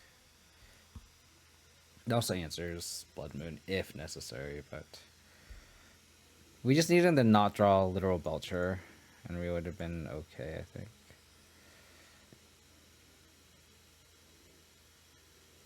Thoughtseize since a Dark Confidant is pretty powerful, so let's try that. And then if they have an answer to the Dark Confidant, if they have like the Spike Field Hazard or whatever, we can just unearth it. How's it going, boat guy? Hope you're doing well, buddy.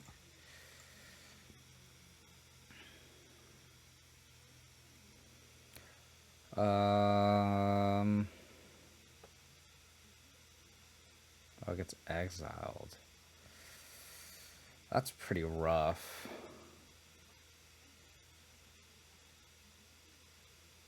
I think I have to take the Blood Moon here. How's it going, Corey? Hope you're doing well, buddy.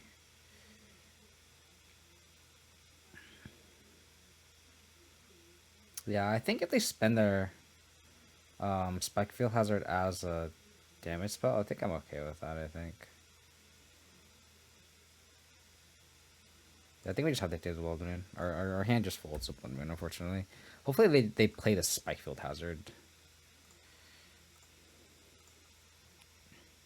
Gonna watch the stream and do something nice.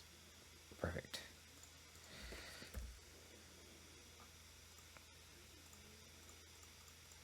Them not knowing that we have Bob is pretty critical here. Hopefully your homework goes well. I guess it is till fall.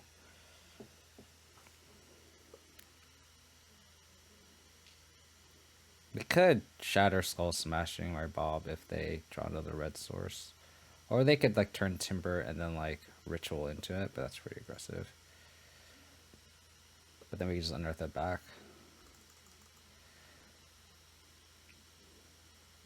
I would really like just running lands here that are black sources that we can track them on turn 4. That'd be very ideal.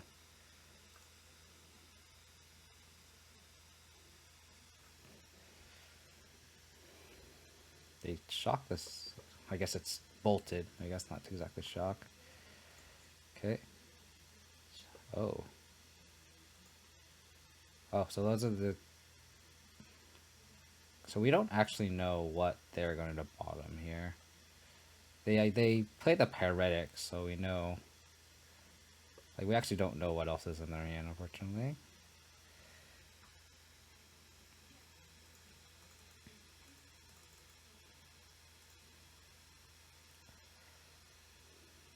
Well, if you're doing shitty, hopefully my stream can distract you, boat guy. That is, I guess that is the point of my stream. Okay.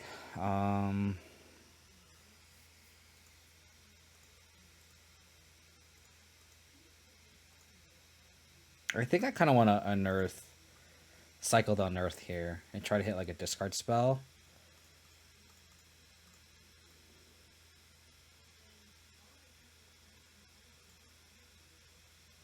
Explosives, not the best draw.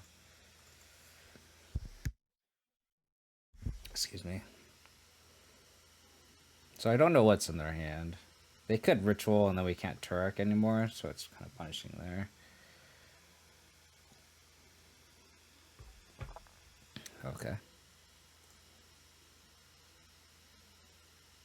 I really don't. I'm not going to know what's in their hand.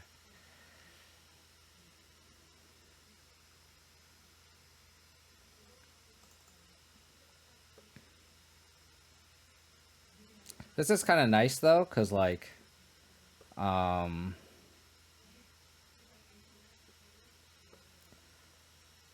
we can clash, and if we don't have a black source on top, we can shuffle it away with the Burning Catacombs.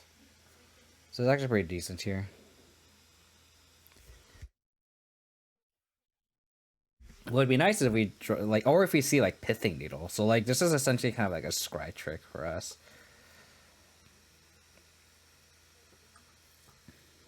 So like this bog could hopefully draw into a Black Source or a Pithing Needle, which is what we kind of need now that they're recrossing here. So we can kind of see what else is in there.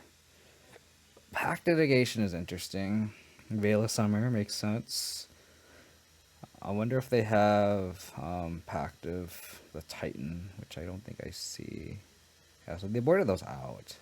Oh, they do. Never mind. They do. They have one.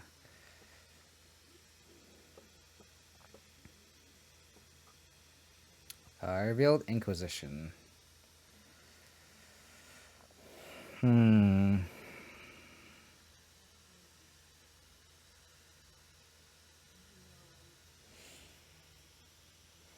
I think I need to draw a Black Source or Pithing Needle. I don't think one Inquisition is enough, and I don't think it's going to be good enough against Belcher either.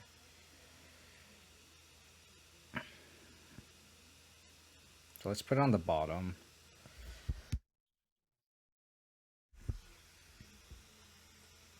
I'll take a Black Source or a Pithing Needle, like I said.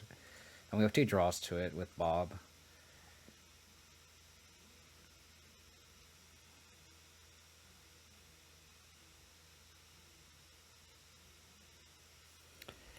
Ah, damn it. So you're likely dead here.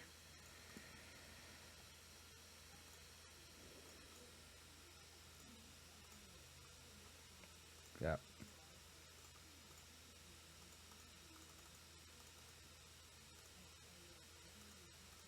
I guess it wouldn't have mattered because they would have just reforced, I guess. Oh, there's the Black Source, but I guess it doesn't count.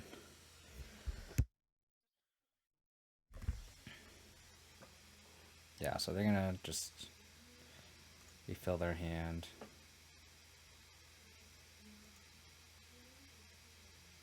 Unfortunately, I don't have Assassin's Trophy.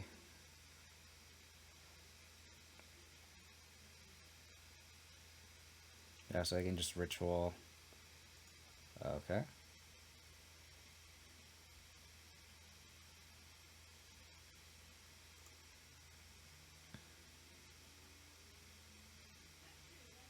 So they should play the feet here. Yeah. Yeah. Unfortunate. It's because the Reforge is on top, so a discard spell wouldn't have helped anyway. We needed to draw exactly Pithing Needle. Unfortunate. Unfortunate.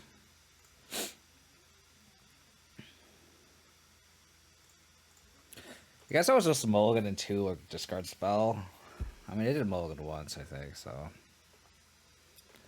The change record to 1. Hopefully this doesn't mess up my bot for the next league, so I might have to, like, I guess we'll see. Currently says I'm 0-1, but I'm currently 3-1 in the league, though. Oh well, just got Belchered. Yorion.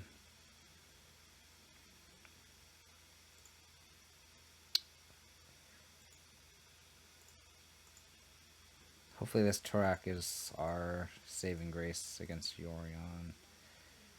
Play a fetch here and pass. Get a Triumph. Hopefully we can like turn 2 either Prismatic Ending or Abrupt Decay.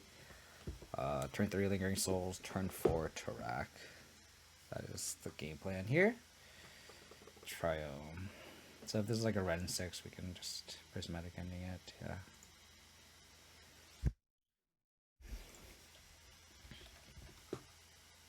Yep.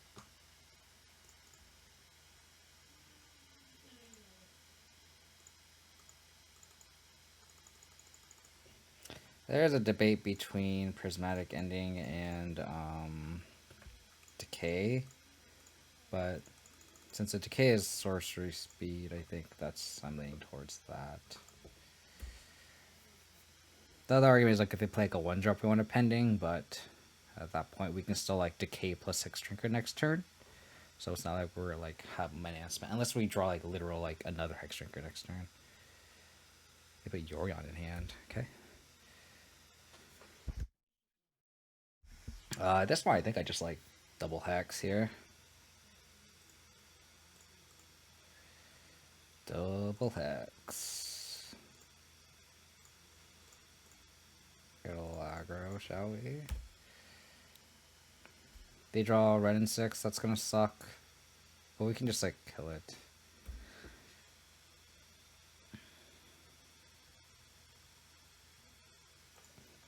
Let's attack.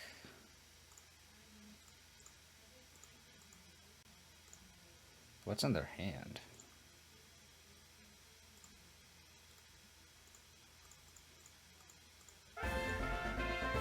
Lonely Isotope, how's it going, buddy? Thanks for the sub. 6 months. Appreciate it. Always appreciate the support for you, buddy. Thank you, thank you, thank you. So next turn we can level up both our Hexdrinkers to 4/4s.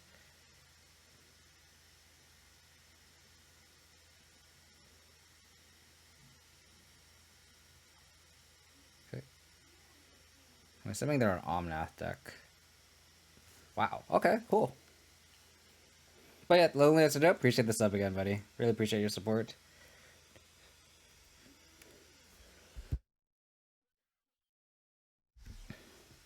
I don't know why Twitch not tell me you're streaming. Oh, I don't know. I mean, that's Twitch. I guess, just doesn't like me then. I think Vindicate's gonna be worth it. We saw Eternal Witness. I'm assuming there are a bunch of like ETB deck cards like Ice Fang Quaddle and stuff. So I'm gonna bring in these Hushbringers, even though like Turek didn't do much, right? But like it's better than I think. I think this Nombo is still worth it against them. All we really saw was like Renin 6, Eternal Witness, and then like the 4-color mana base, Swamp, Plains, Forest, Catcher, Triome. So I'm assuming they're on Omnath. I think we can trim the Guiles. I don't think they do much. I think I can see an argument for bringing the Dams. Maybe we don't want explosives. I think we would rather have like a second Dam with explosives. I think we could maybe trim the decay. Maybe I can also see an argument for like trimming the Hexdrinkers or Dark Confidants because of Red and 6. Some people will want to keep the decays and the prismatic endings just to answer Red and 6, so that these Dark Confidants can stay alive.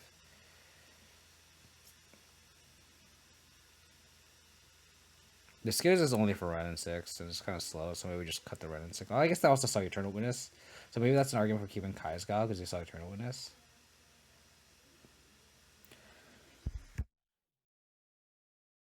I think this is fine. Maybe we just like trim a Bob in the draw.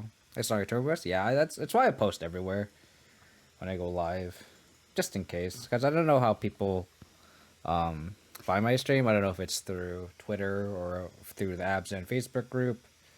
So I just post everywhere. I feel bad because I feel like it's annoying sometimes, I'm sure. But I feel like, at least for the Abzan Facebook group, like, no one else streams Abzan, so it's like, might as well provide some content there. And then, for Twitter, it's like, if you don't want to know when to go live, then you shouldn't be following me on Twitter, I don't think. I think that's my kind of thought process. Maybe I should have turned to push.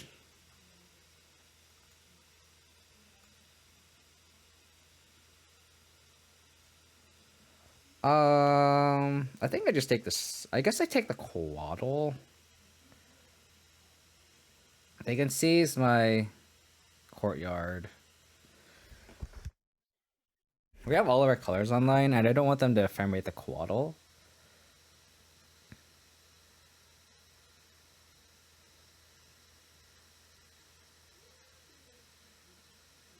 So I'll take the Quaddle.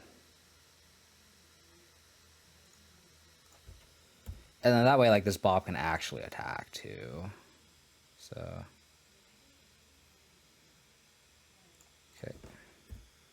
So I'm assuming they're spreading seas in my courtyard.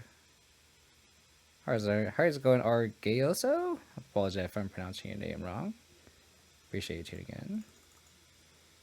No Ren 6. I believe if they have Ren 6, that wouldn't be too bad, but looks like they're just seizing me. Okay.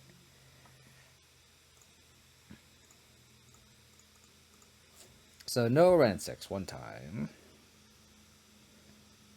No Ren 6 one time. Damn it. They got the land too. We're just gonna put Lurrus in hand here.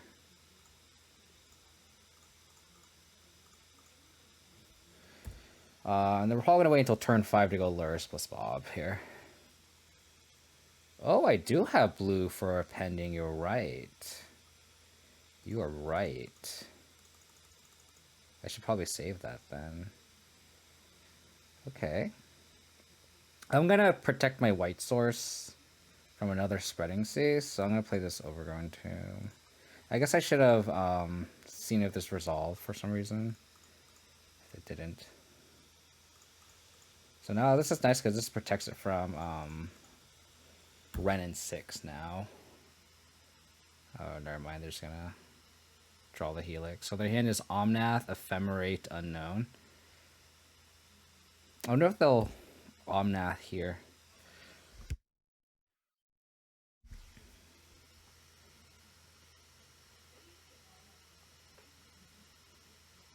I'm gonna get Gala Shrine with this. Just so in case I draw Tarak.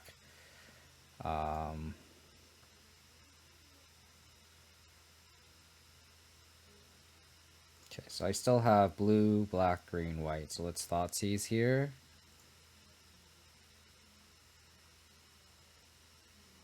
Huh, Red and 6. I think we can ignore the Red and 6 for a turn.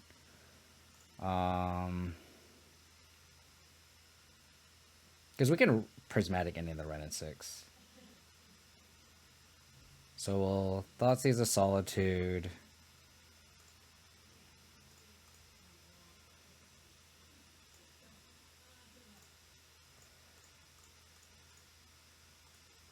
That's funny. Thanks for the blue mana, opponent. Thanks for the blue mana.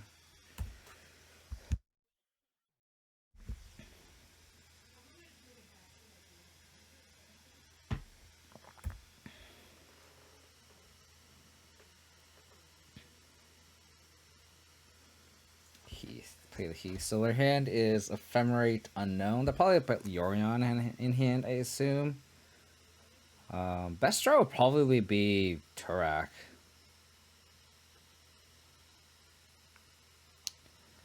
Huh.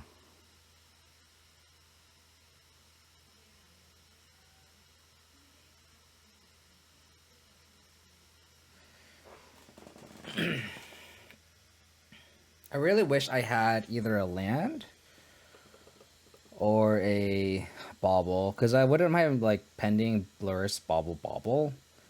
But now it's like we're not really mana efficient anymore.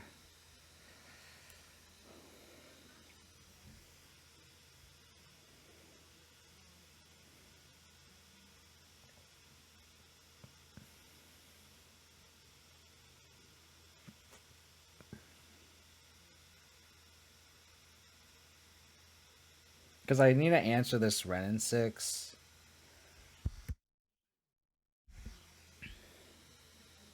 I could also just go like Lurrus. No, I can't. I was gonna say I could like unearth Bob and pending the Ren and 6. I think that's the best line I think I could take here. Is pending the Ren and 6 and unearth Bob.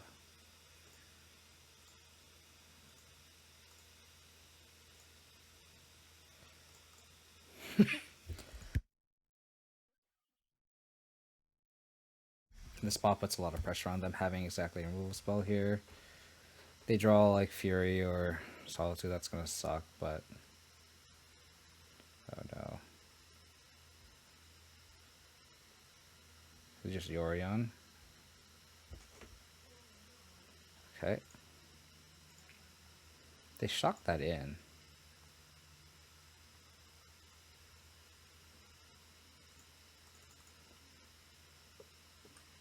Okay.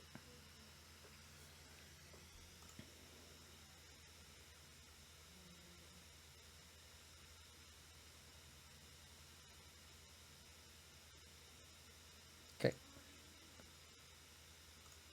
Cool. So if we get done tap with Bob.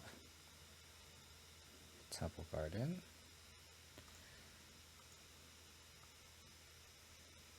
What are they going to draw? Prismatic Ending.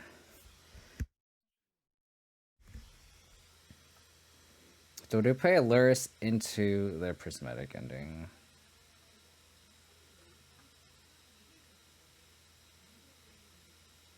Kind of have to like end the game, right?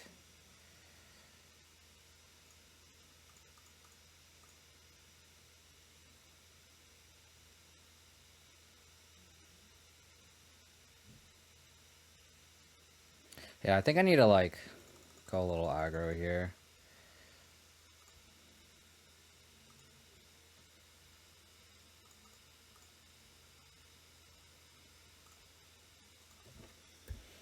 What sucks is they can like ephemerate the Yorion after they attack.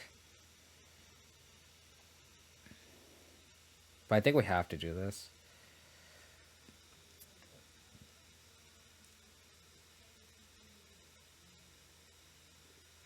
You could also just race this Yorion. Okay. They just need a cantrip. That's interesting. So their hand is Prismatic Ending. I'm gonna call a few unknown cards. If they draw exactly Fury, that's gonna really suck.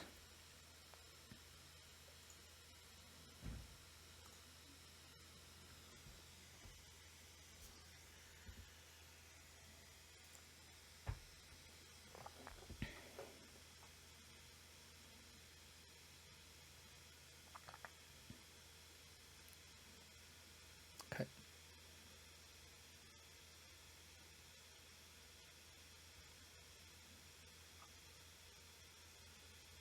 I'm assuming they're gonna Prismatic Ending my Lurrus. Unless they're like really scared of Hexdrinker. Yeah.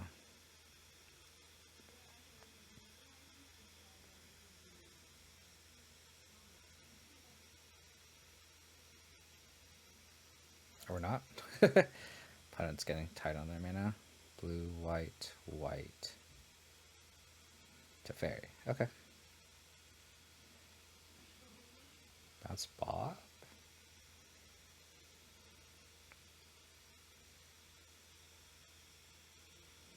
Bounce Lurrus. Yeah, so they're scared of my Hexdrinker. Understandably. Understandably. So they have 3 unknowns.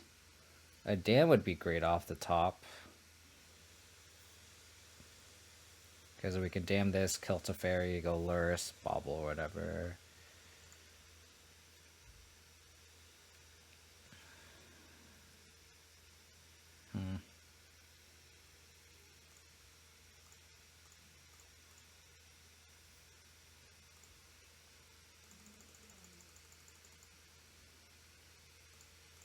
I think we're gonna Bobble check ourselves.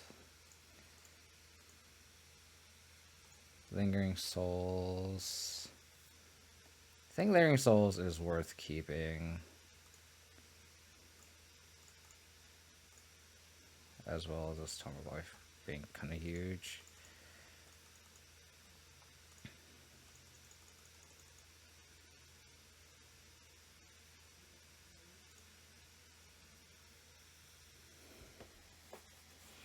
Okay.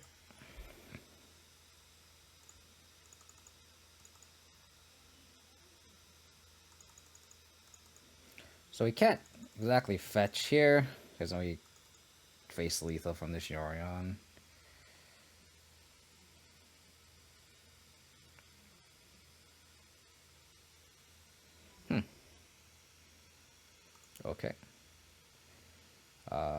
I'm gonna respond, so I'm going. Oh, I can't fatal push it. Oh no. That was a mistake. That was a big mistake. Forgot about the Teferi.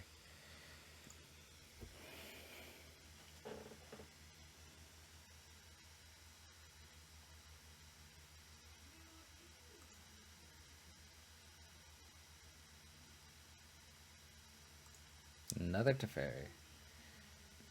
So that's kind of a sign of weakness, if anything.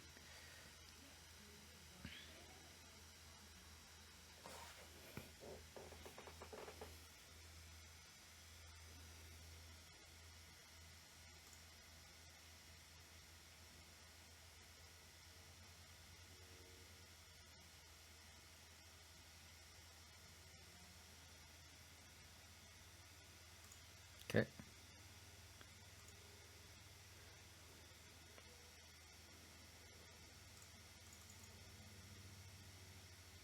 We kind of need Bob to not kill us here, obviously. But, like, we have a plan of just, like, pushing this.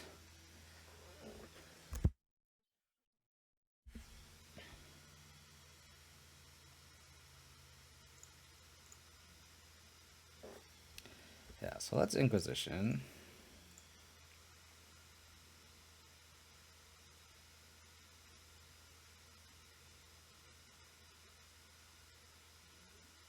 Because if they have nothing else in hand... Counterspell. Hey, Rousey, how's it going, buddy? Thanks for the resub. Appreciate it. I think we're going to take the Ephemerate.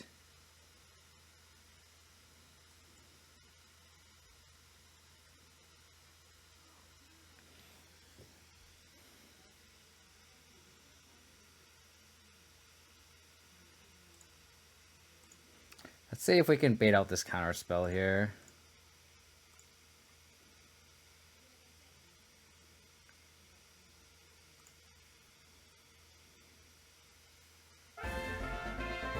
Oh my god, all the resubs. Andrew, 24 months, baby. Let's go. Appreciate it, guys. I guess they're waiting to counter the Lurrus, huh? So I think we just have to play the Lurrus out and get it countered.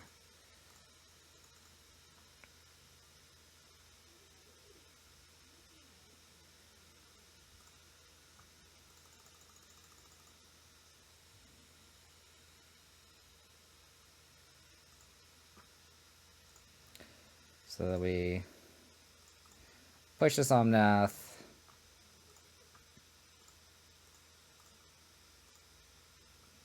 And this Teferi doesn't really do anything right now. We kind of have to go aggro and attack our opponent here.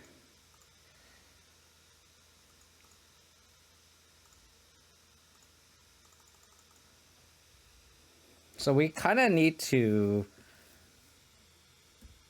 survive 2 Bob triggers. We can Hexdrinker, and then just make a Progenitus.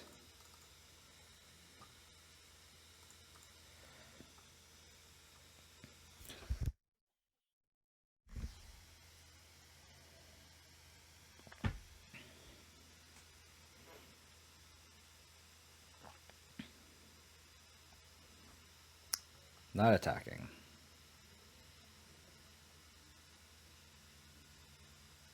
Sorry. Sorry. Alright, Bob. Don't do it. Don't do it.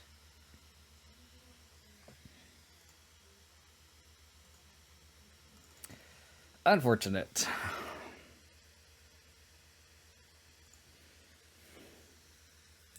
Okay,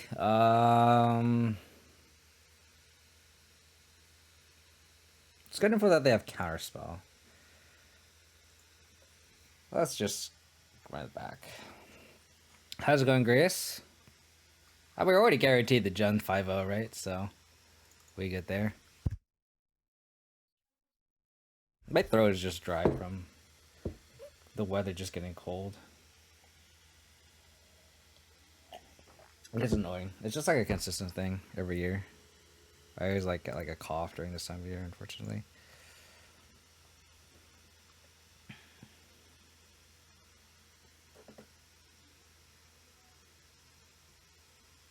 It's cold for me, okay?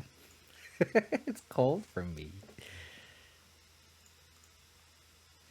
So they don't run any discard spells, so let's just bobble ourselves.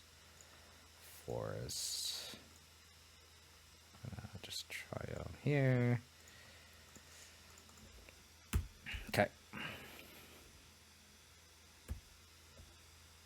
Okay, I didn't want a land deck. That's why I, they're fetching. What do they have on turn? Oh, I guess they must have, what's your face? Abundant growth.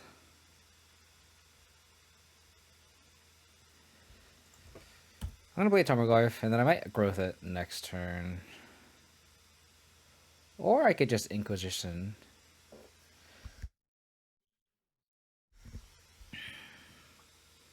Do 3, so it doesn't get Helix or Bolted, but it does get Prismatic Endinged. So since this is our only threat, I kind of want to like Inquisition and then pending the growth.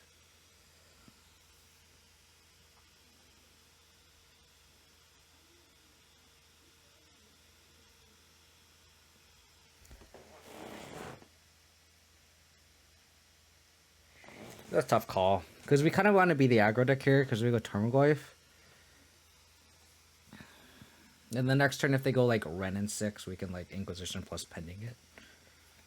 So this is really close. I think I like going Gulf here just because we are the aggro deck. If they go like turn 2 pending, that really sucks. But the fact that this Goyf survives Helix is, I think, a big proponent for it.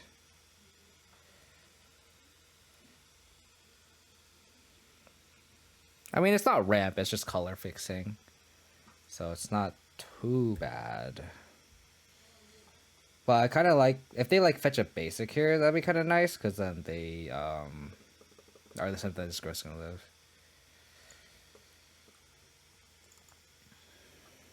But I guess it was a really good draw, it's just like kind of awkward the way you're like we wanted this on turn 1, not turn 2. It could just be a Ren and 6 too, which again, like it would just have grown Goyf, but like Goyf would be a 3/4 at minimum. They're taking on this fetch. I mean, there's a 4-color deck, so I can see why they're kind of tanking on it.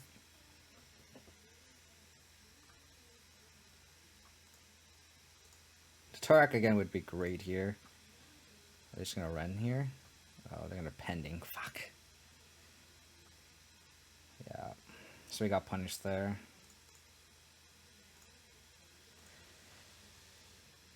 Oh.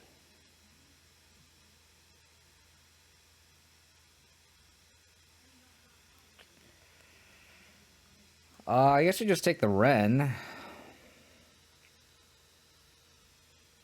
I mean, Andrew, you said IOK plus ending is the best value by far, so technically you're not right. I think I just have to take the Ren here because they are stuck on lands.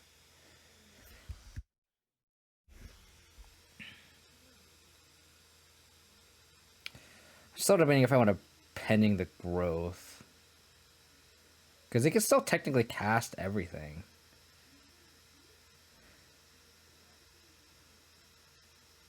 So I don't know if it's worth pending the growth. It might be worth pending the seas that they're gonna cast. But we are cut off on white mana now, which sucks.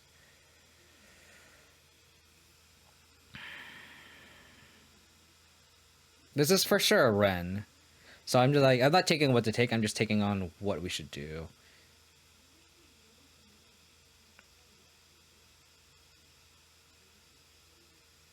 We really need a Torak off the top. And then hit the Helix. That's like the only way we win this game. So I don't think it's worth taking this yet. Because they can technically cast everything, even if they can cast the Seas, they can cast the Quaddle, Helix, pending. They can't cast Endurance. but they can't cast it if I growth this or not. So I think I just play this and pass. And then we just put Lurrus in hand. We gotta hope for a Turek off the top. That's how we win this game. And hope they just don't hit their land like forever. They hit the land. Oh, the exact land for endurance too. I mean, we could take the endurance if we really want to. I think we do. Because they have 2 removal spells.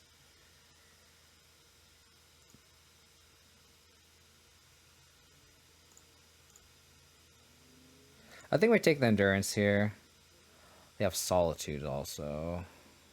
I think we have to take the endurance because we have to get value out of our baubles, I think. But this game looks almost over, honestly, unfortunately. They do have the 2 for 1 cells, the solitude.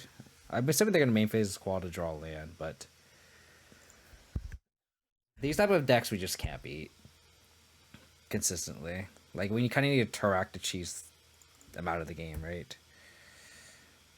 Like, everything, like, does value, and we can't just keep up, unfortunately. Okay. I might Prismatic Ending that if we draw it. Okay.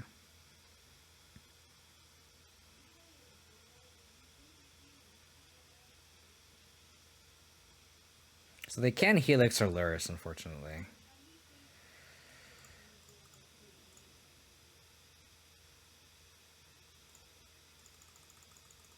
We gotta hope that this Bauble redraw is like an absolute banger.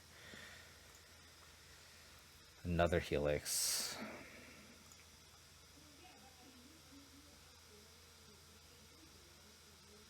I need to get Goliath Shrine just in case they get another Spreading Seas.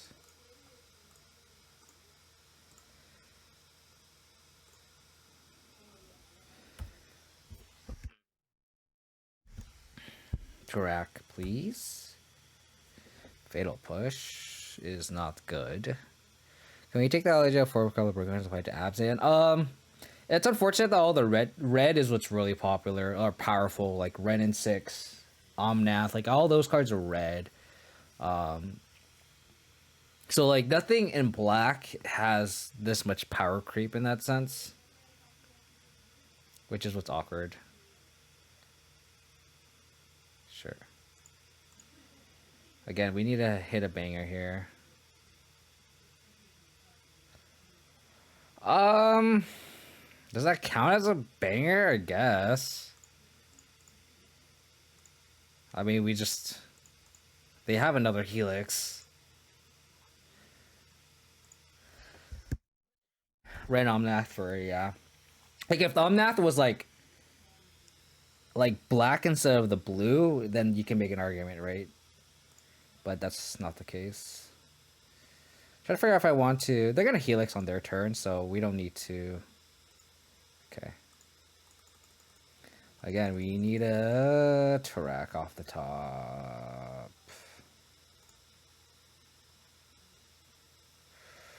They're not drawing lands either, so that's the good thing. They're gonna Prismatic Ending my Lurrus here, or they're gonna play Teferi.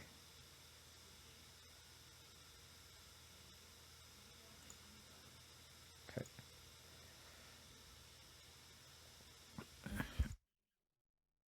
So we can Inquisition the Teferi away. Tarak. Tarak would be so big game here.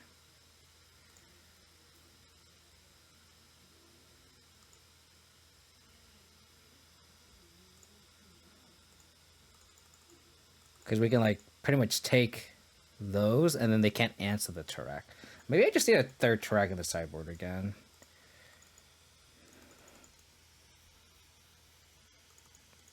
I mean, it's just like Omnath does everything, you know? Like, Omnath just, like, warps the game, you know? So it's just tough to... You can't, like, replace... You can't have an analog to it, you know what I mean? What is this? Endurance? Oh, Yorion. Okay, they're holding up Helix. Tarak.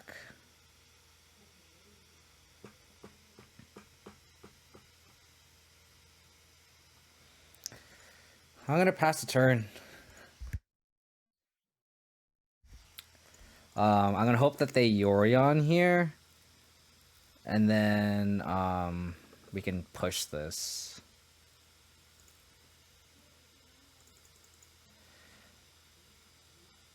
Yeah.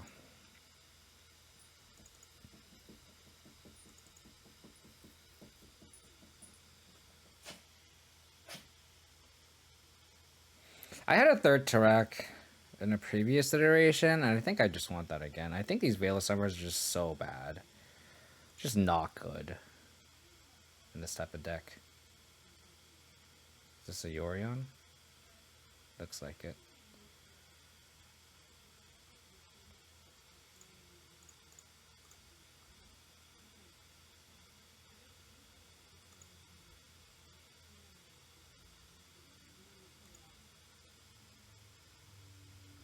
It's not good in this deck.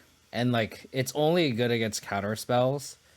And even then, just awkward so, like, lines up so awkwardly against Teferi, which all the counter spell decks run. So I'm just, like, not a fan of Veil of Summer in this deck. Like, it's better as a way to protect a win conversion versus, like, trying to get a 2-for-1 out of it, if that makes sense.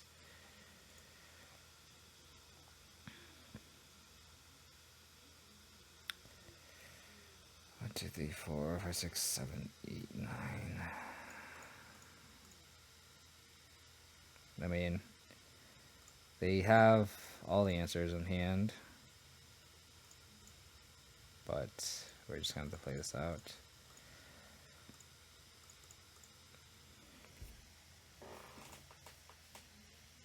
Like, yeah, it's a one-mana cryptic command when you can like, when you can cast it. But then, like, when the Teferi's on the stack, you're like, okay, well, I guess I'll cycle, and it's a shitty cryptic. It's not even a cryptic command. It's literally a one. It's like a forgotten cave, you know.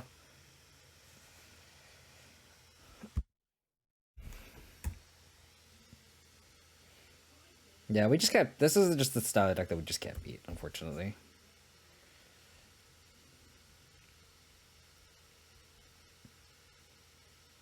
I do want to say though, like, there's this kind of a gap in my deck building where we have Crime and Punishment in the sideboard with Dark Confidants, and I don't want to take 7. Luckily, that didn't come up this league, but that's a change we're gonna make. Teferi is a fair and balanced magic card, sure. I'm sure a lot of people will. Oh, they just have double helix. Gee.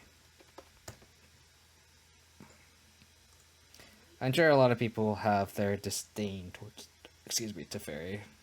Okay, so let's modify the deck a little bit. My mouse is like freaking out. I can't click anything. Okay, so we're gonna change out the sideboard. Add a Kataki. I think I have to rent a Tarak. I don't think I have another one. Yeah, I have to rent a Tarak. I wanted another explosives here. And I think there's one more card that I want. There's one more slot left. Maybe we just want a second Dranath Magistrate for like rhinos and stuff. I don't hate that.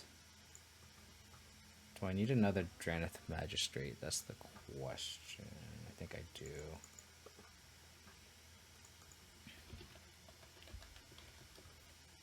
It's kind of awkward because we have Tarak and 2 Hushbringers, but yeah, let's just get the second Dranath Magistrate. So let's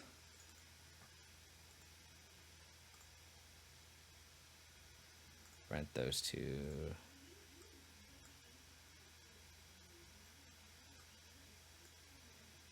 Because I feel like we had the Veil of Summers because control was everywhere, but now it's tough to say if it is still.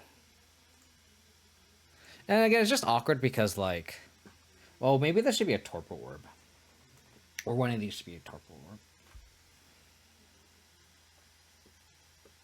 because this gets fire iced. But we'll try it out. Yeah, let's try this. Because it is awkward, because like it is a nombo with Torax Hushbringers, but like if they answer the Hushbringer, like if the Hushbringer sticks, then like they just don't get any value, right? The Solitudes don't do anything. The Quaddles don't do anything. But then if it's not in play, like this Torak is just so good. And Torak just wins so many matches for us. Like the Pro-White is just so relevant. So let's take out the manual. And let's do this. Okay.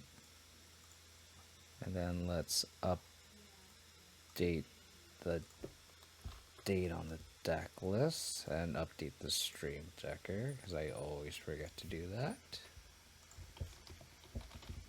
And then let's get a new league going.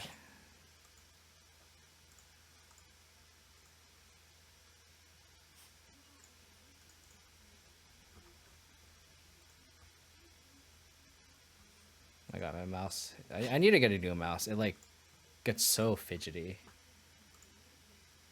I guess kind of annoying.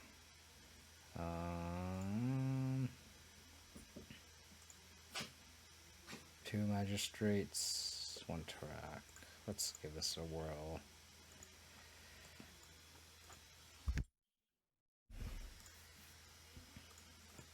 Alright, let's give this a whirl.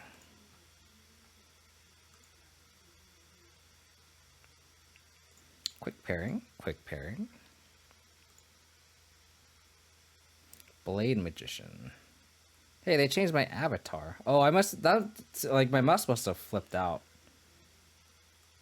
I changed my avatar. I always have Birds of Paradise. That's unfortunate. This hand's kind of shitty.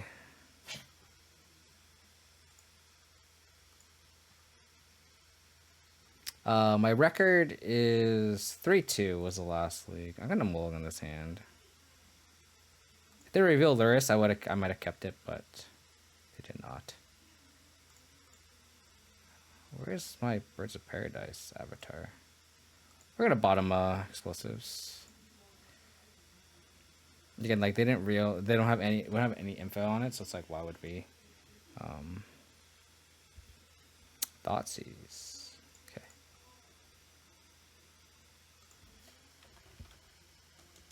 Oh man.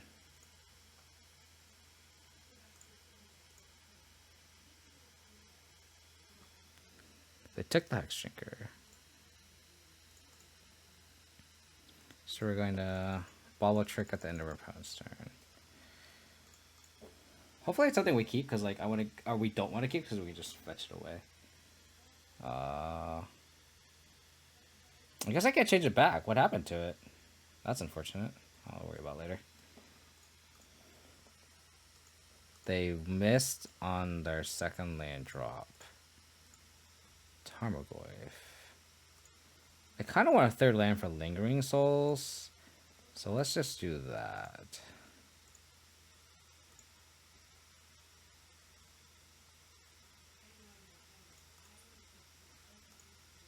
So I'll bobble them, because I really want to hit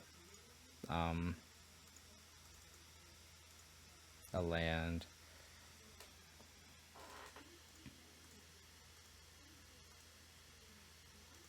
Hit the second land. Lucky.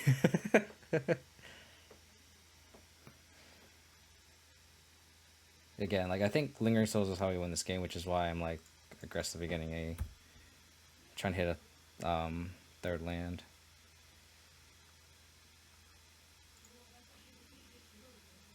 Cool.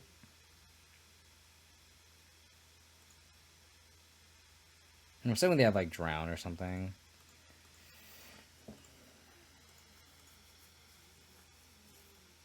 They don't. Wow. Are they just gonna hold a counter spell? They're gonna hold a counter spell.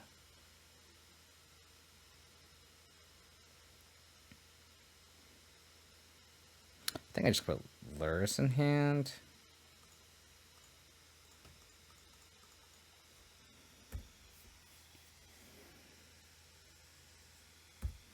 Because that way we can like combo Inquisition plus Lingering Souls next turn if they...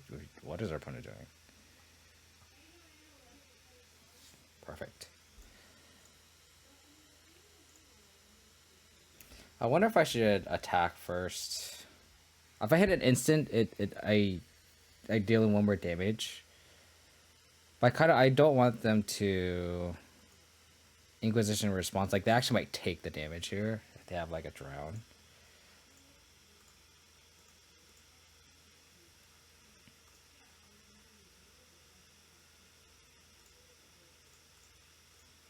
So do this, and then cast Lingering Souls post-combat. I'm assuming they have like multiple counter magic here, which is fine though. I'm gonna drown my Goyf. Oh, they're gonna counter spell, sure. So that means I only have 1 counter spell.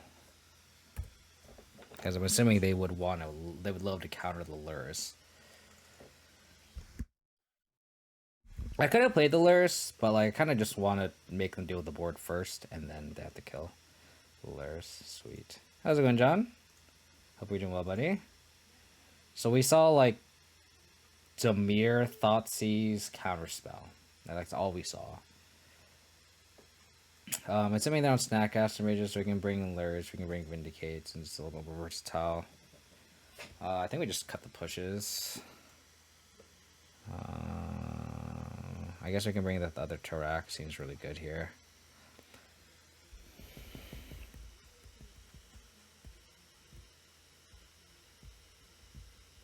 We really didn't see anything. Like we don't like our opponent could really be on mill if like I just don't know. So maybe we just brought out the explosives. I don't know. You keep bottoming the explosives. They didn't reveal any permanents. They didn't reveal Lurrus. So we can just try this. Oh, Brutality should come in. Brutality should come in. Maybe we just trim a pending. Too late. Too late.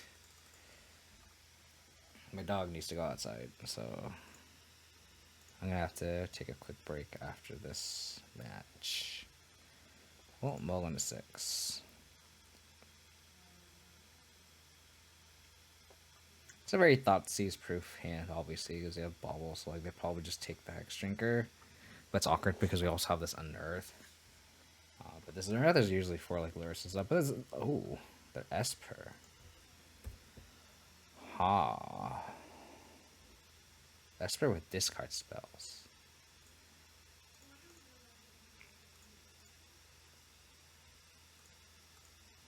So I'm not gonna utilize a scry check obviously because we only have a fetch.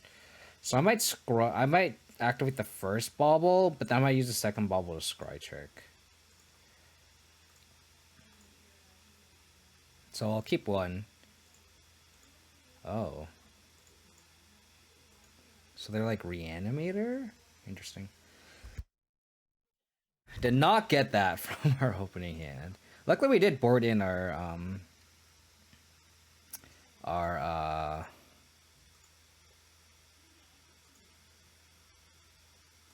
spell bombs.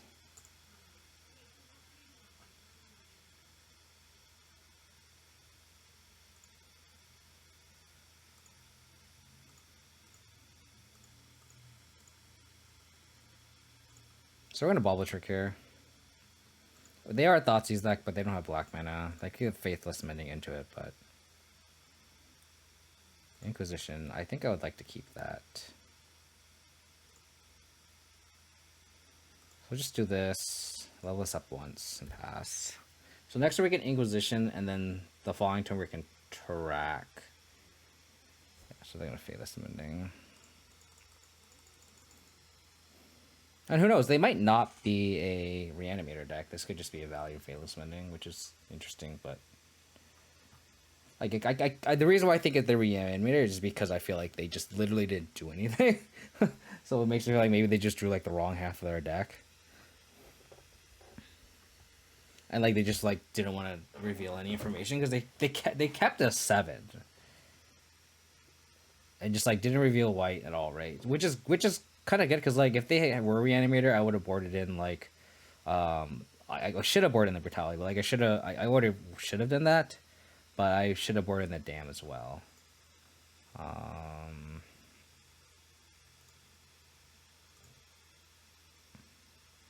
They didn't. This is just like a value faithless ending. That interesting. Okay. So here we can Inquisition and then level up the Hexdrinker all the way if need be. Never mind.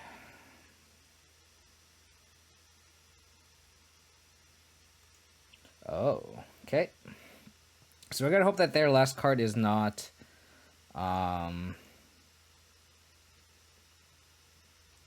Unburial Rites and it's Persist because we can Inquisition the Persist away. That is the goal. Perfect.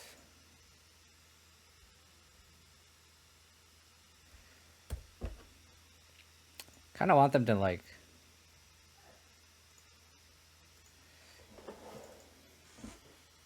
So if they drop Persist, that sucks. Oh no. No. Oh, sure.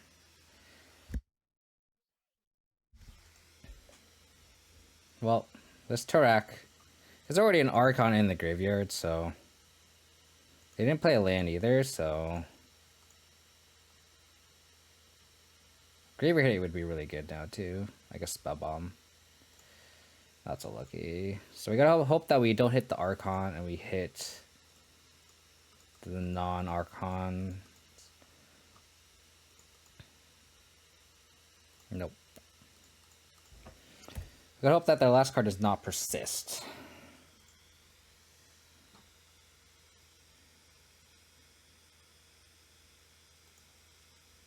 Doesn't look like it.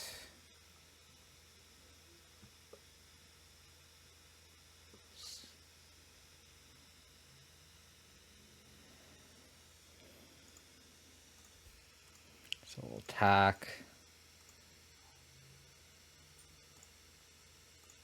So we'll play Lingering Souls plus Tarmogoyf.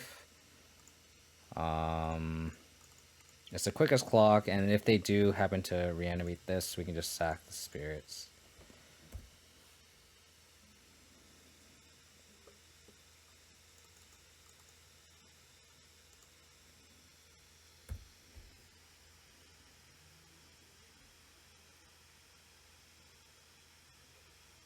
Just a Mole Drifter?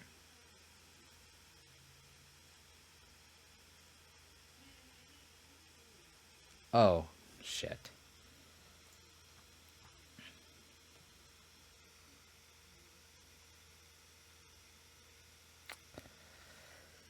I guess I just take the Unearth.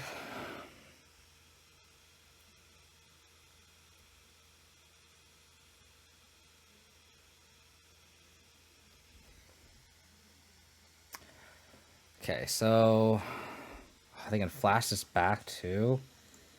Yeah, we are not in a good spot here now. Now that we don't know we're up against, though.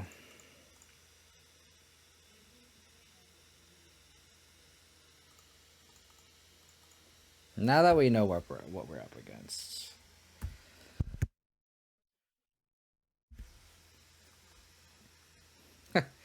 Oh no, my sound alert's not working. Oh man, sorry, Gris. I wonder if I could like. Did it work and I just didn't see it? Or just delayed? Now we're gonna discard this pending. Discard that.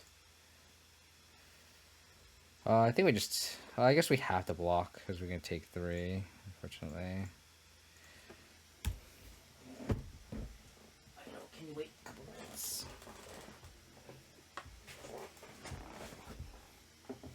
Yeah, they're just gonna flash us back.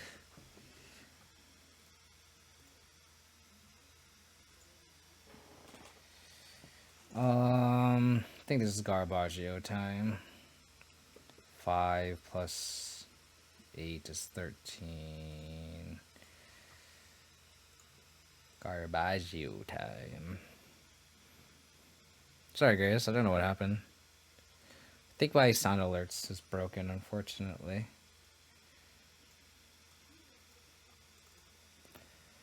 So we definitely need a mulligan to some sort of yard heat as well. These prismatic endings seem dead. I guess we can bring in Hushbringers too. So then the Muldrifters don't do anything. I guess that's not that they don't do anything, it's just they, maybe just trim Hexdrinker.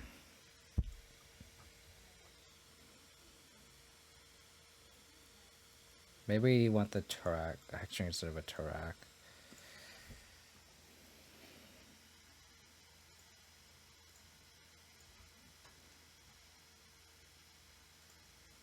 We could have beaten one Archon, I think, but we definitely couldn't beat two. So the Imperial Arch was like the perfect draw for sure.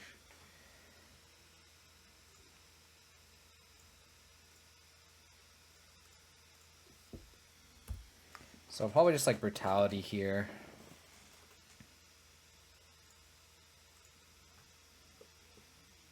And Thought sees me. It's unfortunate.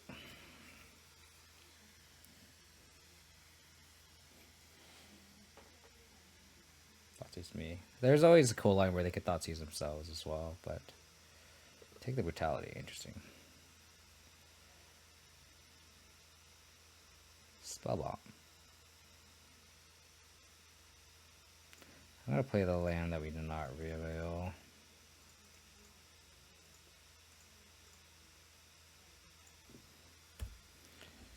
This hand is a little slow if they go like Grave plus Persist the following turn because we can't Turak it, but then we can damn it though.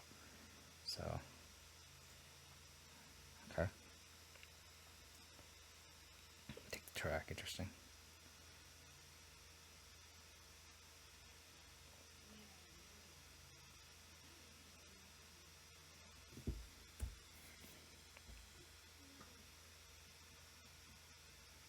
Give me something, deck.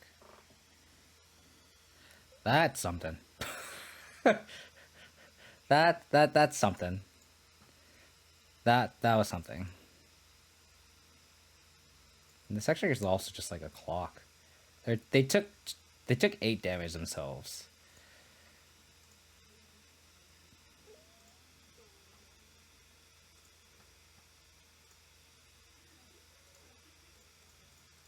Like them shocking plus Thought seizing is just like they're killing themselves. That was a good top deck. One of Scoos. Classic. Classic one of Scoos.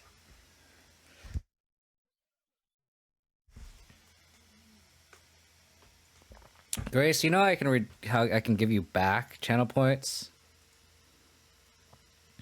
Because I can give you I can get the channel points back to you. I just don't know how to do it.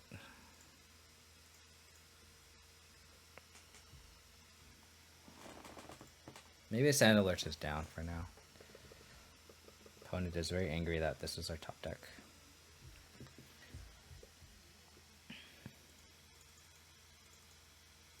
So they're off white mana too. That's also worth noting.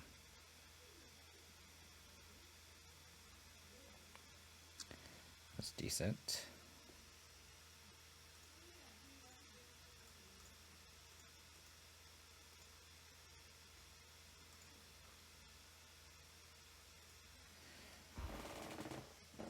I think I'm gonna just level up Hexdrinker once and then put Lurrus in hand.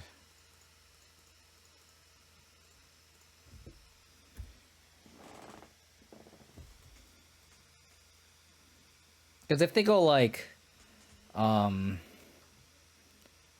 Grave plus Persist, we sack the Scoos and then we just level up this Hexdrinker all the way.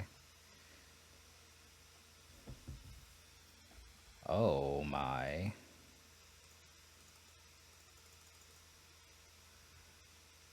Do they have another dam?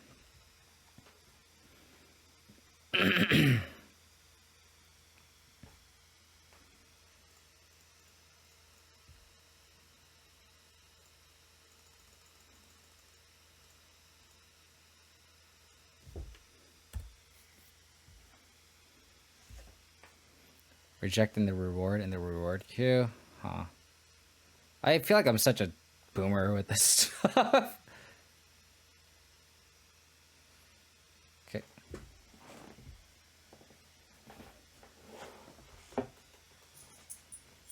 They still need a way to answer 2 creatures here.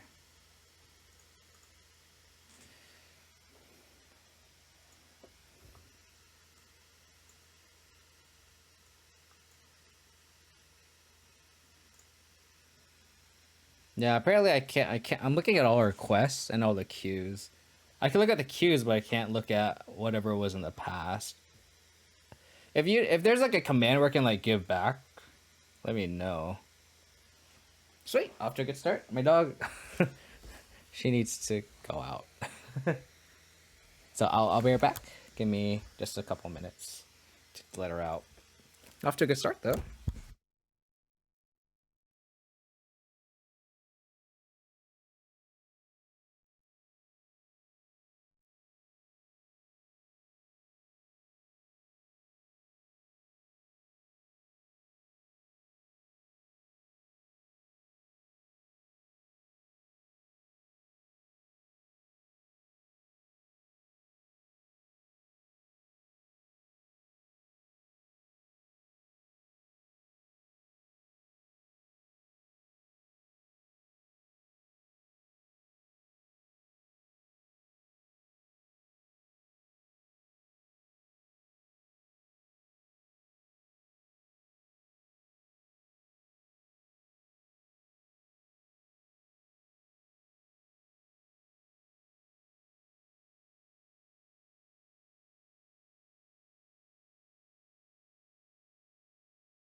I don't think I can give it back to you, Grace.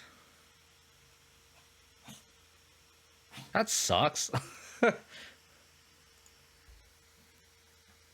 really sucks.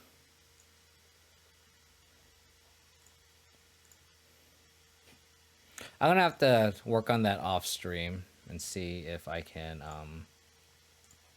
fix it. I also lost my avatar. It was like when my mouse just like lost its shit. I really like my Birds of Paradise one. I wonder where it went.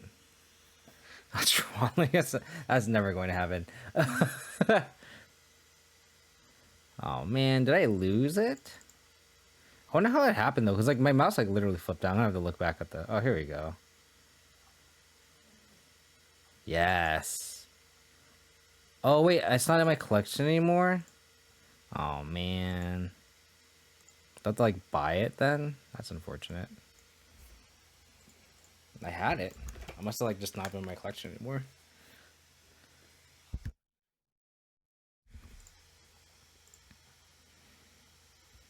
No green mana. We basically are Orzhov's mid-range here.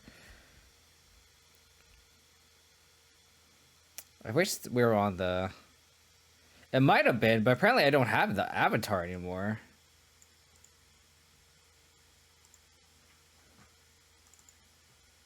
I think I clicked that. And apparently I can't click it anymore. Like, its avatar still needed.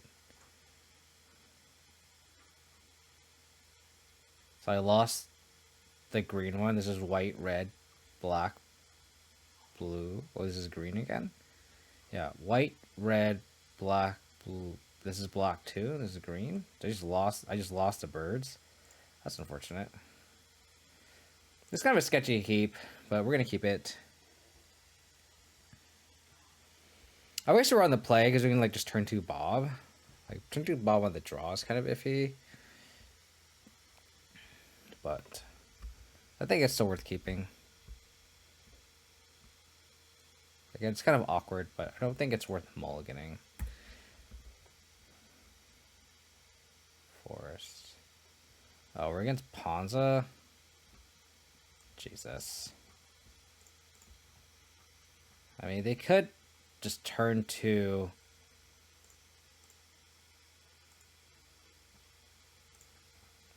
Blood Moon us, and then we're sad. But we're gonna do this just to answer the elf if need be. Yeah, so we're against Ponza. Haven't seen Ponza in a hot minute. Okay, they're shocking this in. So do they have 4 mana? Oh, yeah, they have a 4 mana play. Black. Oh. Liliana of the Veil. So they're a Carth deck. So their hand is Mountain Liliana. How's it going, Big Ben? Thanks for the rate, buddy, as always. How was your stream? I did peep into your stream earlier and saw you were on Burn. So hope your stream went well. XDito V2, thank you. How's it going? We're gonna destroy their mana here.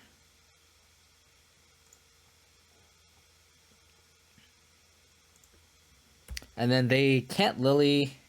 And then we can Kaya's got out of the Carth. I played Narset box competition. Nice.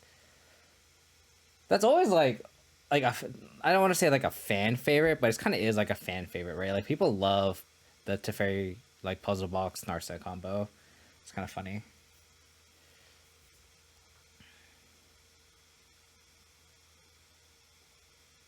Yeah, so we're gonna Lily on a minus here. I don't think I want to expose my green source because I have to. Yeah, we'll just shock this in. And then we can Kaya them.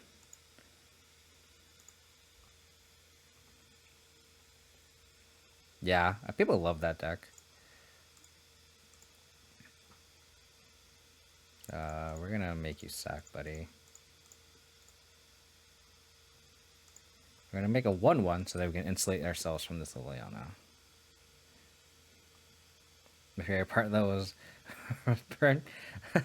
Is it because he didn't do well? Is that why? That's pretty funny. We're gonna attack here, kick the Turak. Hopefully we hit the Lily. We hit.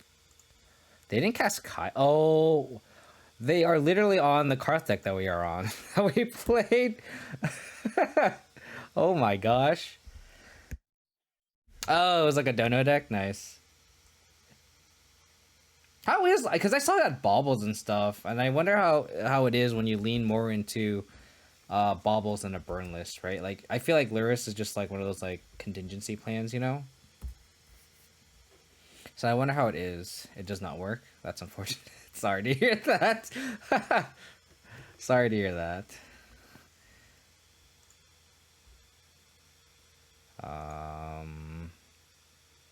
12. We're gonna attack our opponent. And then we're going to double threat. So they're at 12.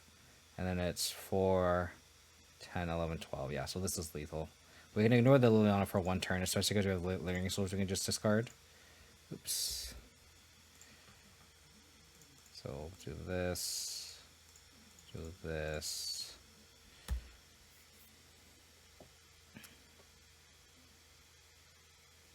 Okay. Game over.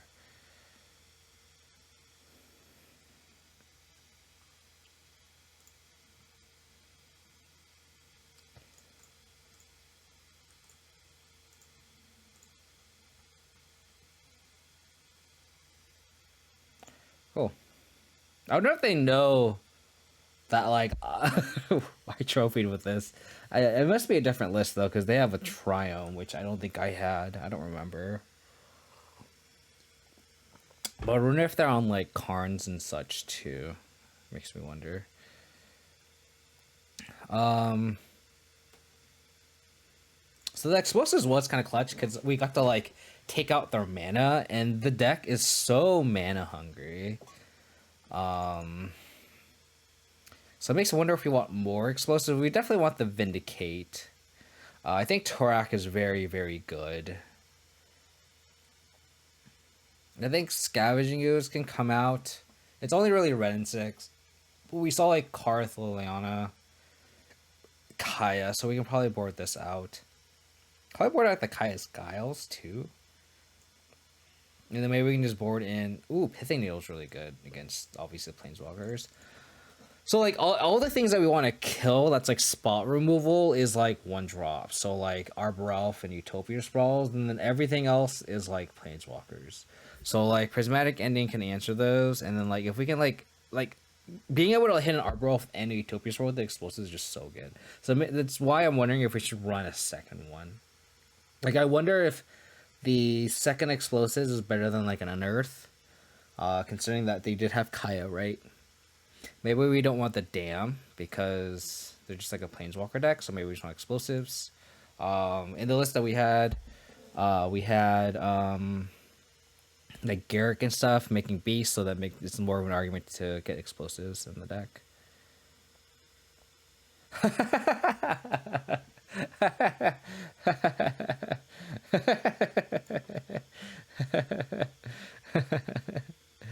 I should just play one of the lists you play on YouTube and not try to get fancy.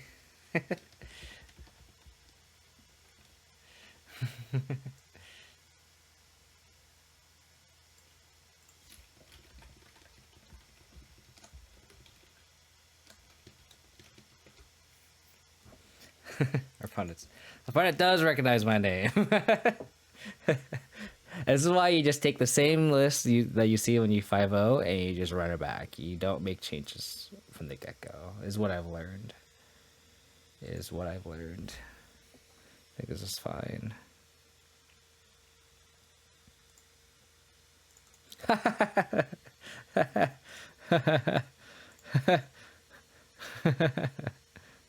Opponent asked if their wife wants to know if I'm as famous as Saffron Olive.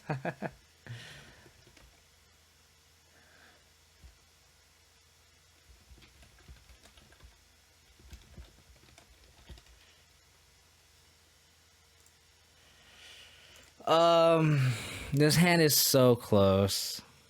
I want to be greedy and keep this. We just have so much interaction. If they go turn 1 Arbor, if we can push it. If they go turn 1 Sprawl, we can just Inquisition. I'm gonna be greedy and keep this. Like, we can take a red and 6 and we can play the Dark Confidant. Like, the Torak is kind of dead because we're not gonna get to 4 mana anyway, but okay. Okay. I will take that. I will certainly take that. Should I figure if I want white mana or green mana more? Like, if we draw, like, Prismatic Ending, that's the only real way. If we draw Hexdrinker, I definitely want the Overgrown Tomb.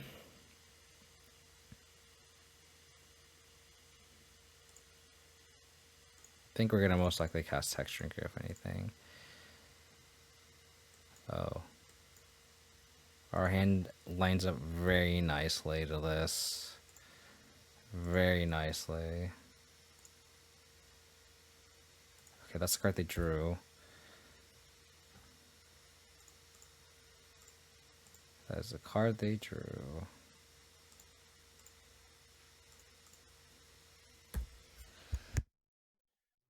Hopefully we draw another land here, and then we can go Thoughtseize plus Bob. Otherwise, we're going to have to Thoughtseize next turn. Okay. Tarmogoyf. Okay. We're just going to destroy their hand. I'm going to play around Veil of Summer.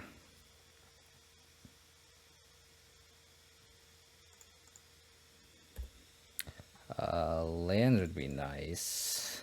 Try to remember if they have a discard spell. I don't think they do.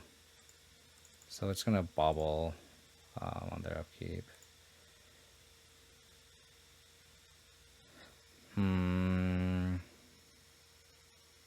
I guess I should bobble myself. Whatever card they draw, they're just gonna play. Okay.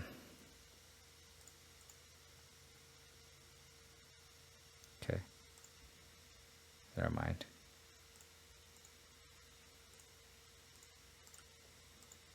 Liliana the Veil. I wonder if they'll shuffle with this Foothills.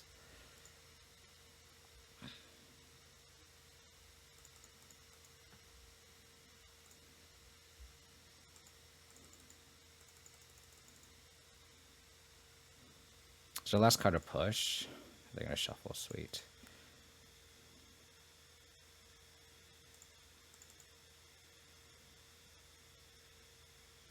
Just draw like an Arbor Elf or Utopia Sprawl. Oof. Well, Last Hope. Okay, we really need a black source for this Torak. Oh, we have the Inquisition. Never mind. If that's the case, we're just gonna get a Gauntlet Shrine here. Then we can go Torak plus Inquisition. Or we just draw Torak.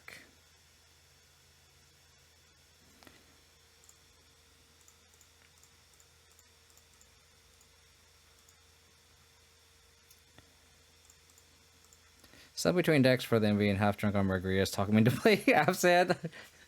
I play Abzan, so you don't have to, buddy. So you don't have to. So you don't make stupid mistakes like playing Abzan.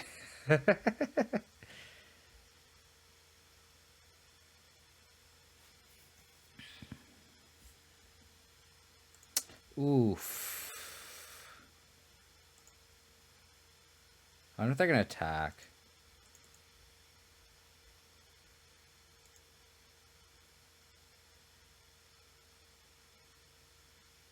On tap land means we can answer the Grist.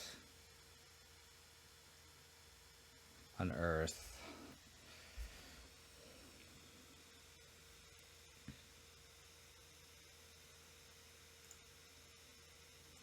So I go EE on 3.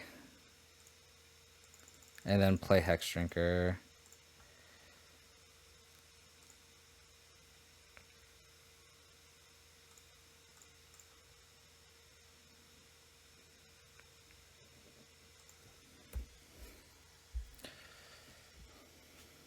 Like, we like shredded their hand, but like their top decks are just so much better than ours.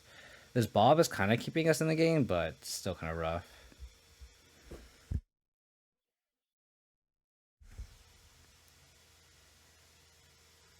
I don't know if they'll cash in this Grist now.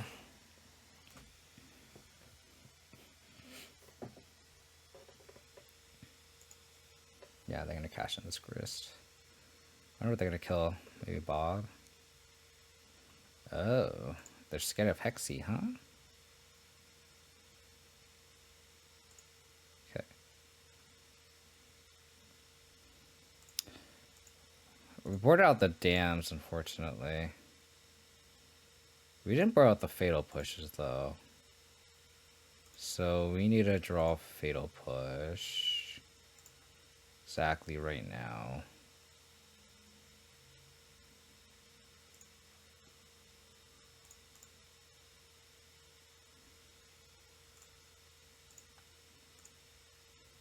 Vindicate. Great draw. So we're gonna have to Vindicate the Carth next turn. And then we can kill the Grist.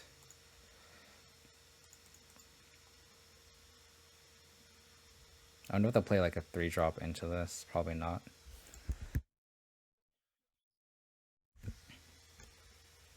Okay.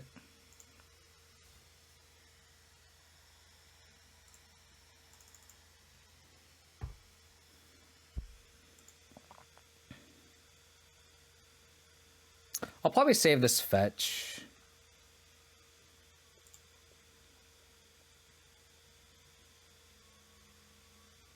Prismatic ending.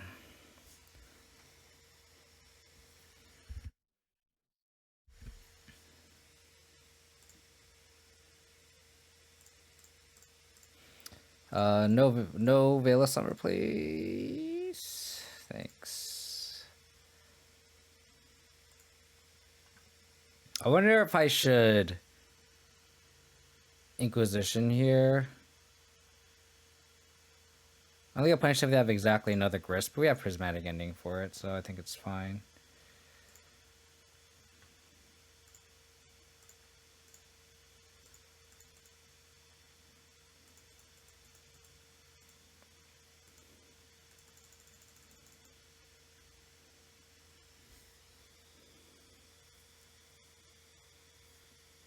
Ensnaring Bridge.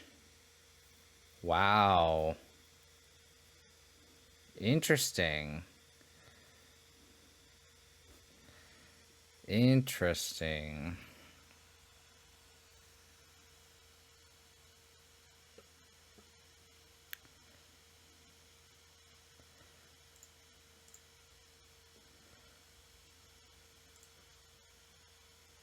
So we'll put Lurrus in hand. Trying to see if I want to Prismatic Ending this or Decay it. Probably just Prismatic Ending.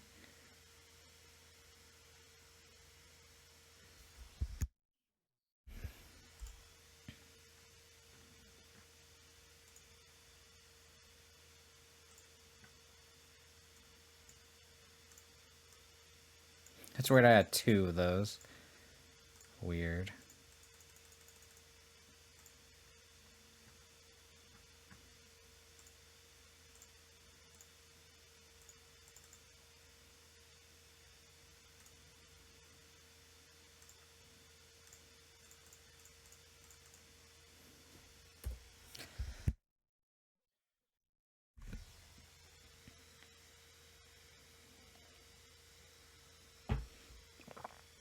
Okay.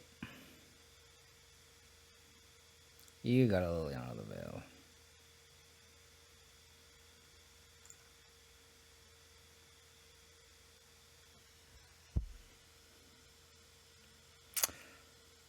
Guess I'll just discard the Tarak. I want to draw cards, right?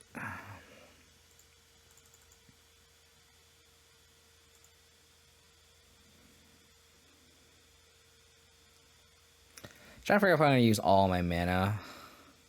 I think I am with this Hexdrinker. They draw a card that's going to suck, and we need a Revolt, but then we already have Lurrus, so...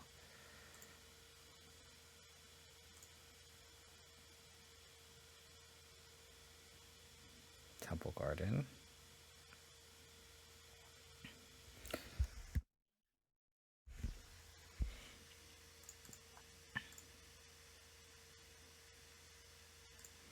Kill this. So this Bob is just like taking over the game. So they need Lily on the Last Hope off the top. But even then, like, we can be like Liliana proof essentially.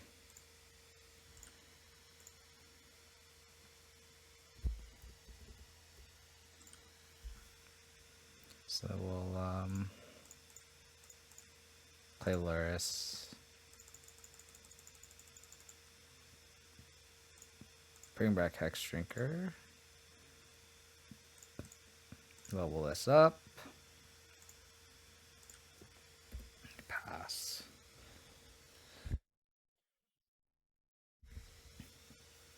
So now if they have any like token generators, we can just EE for 0. That's fine. Now we just have a Progenitus. We have a Progenitus. What are they going to draw? This is like garbage time. Ren 6, sure.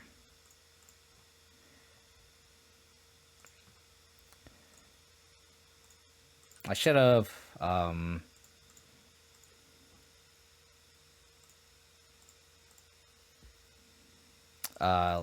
tapped all these and then played the Herborg, because now it's like more of a pain in the ass to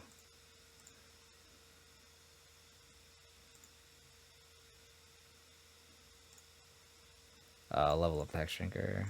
The little things, you know, the little things.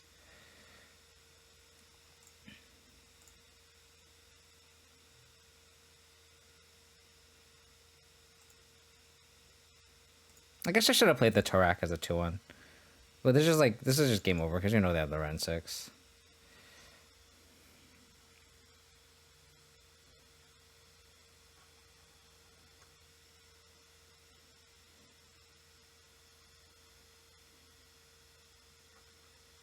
Cool. 2-0. Definitely a bad matchup, though. We got lucky game 1. And then game 2, we just like every discard player's dream is that game 2.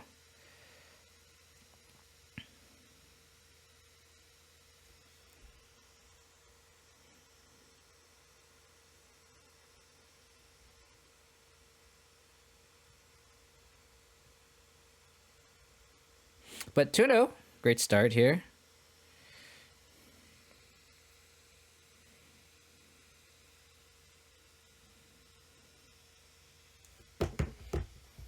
Third viewers, thanks everyone for tuning in and hanging out. Again, I want to give a shout out to Big Ben who rated us earlier today. Hope y'all are having a great week so far. Can't complain about a 2-0 start. Yeah, I appreciate it. I feel like you've been like consistently rating me the past like 2 or 3 weeks. I really appreciate it, buddy. Yeah, I had you on in the background. I was like getting my stream ready, and then like me and my girlfriend are actually going to a concert tomorrow, so I still had you in the background. So I saw you like playing a little bit of that burn. A little bit of that burn. Oh man, that's a lot of lands.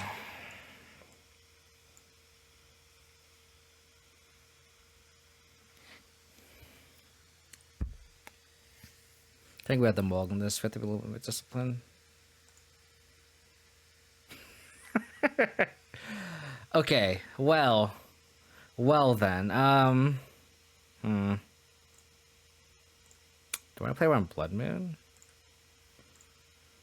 Let's go like that. But also Mulligan to 6. So hopefully we can shred their hand.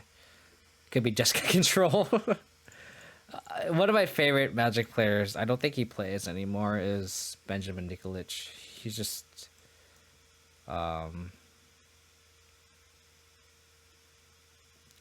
like, when he won that Open, I was just so impressed. I was like thoroughly oh crap, I should have taken the Persist. Yeah, just like watching, I think that's like one of my favorite matches in Magic to watch, and I'm like an Abzan player, right? Like, watching the navigation of that match at that speed, because you, like, obviously he knows it's a control mirror, right? So, like, oh, just, well, I'm gonna have to take the Persist. Because if I take the Blood Mage, he's just gonna be able to persist it. I guess that puts a counter on it, though. So technically it's just cycling. So, like, this is dead. So you're pretty much paying 3 mana, or persist, to take the... So I think I'll take the Blue Mage again. I basically saw me every time. Yeah, he's just so, like, so entertaining to watch. Just the speed he has. Not to say, like, you have to play fast, but, like, he just did it so, like, methodically too. Like, it just, you could just tell he had his reps with that deck, and it just floored me every time. Okay.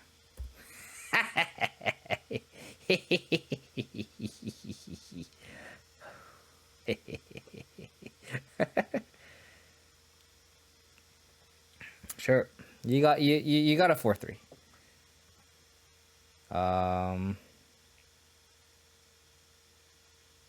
So you have a bolt in hand.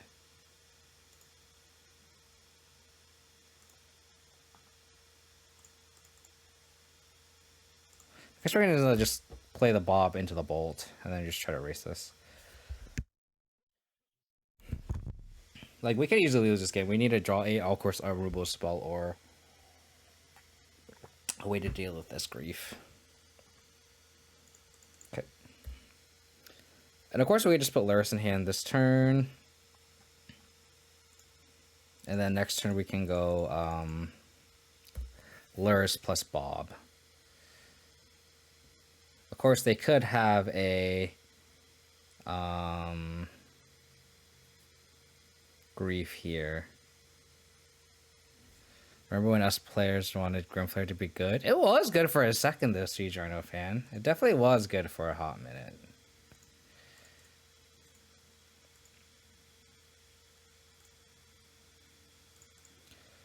A Fatal Push would be nice off the top.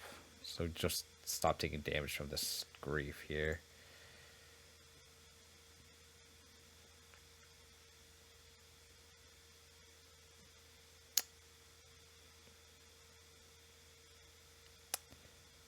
Yeah, I kind of like going Lingering Souls here. Because then we can actually, like, block this thing.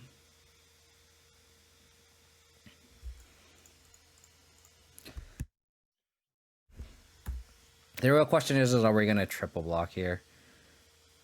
Or quadruple block? I guess we have to quadruple block.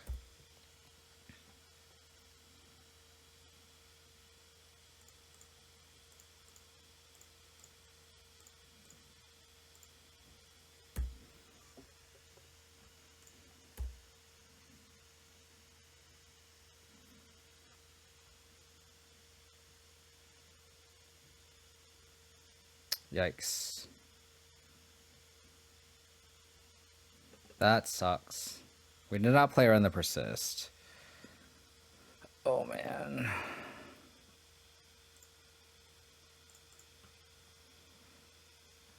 You're just going to go after this grief. Inquisition of Kozilek. So we're going to upkeep shuffle the top deck.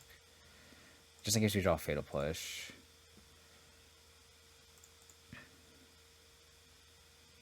Get a Temple Garden. Fatal Push. Oh my gosh.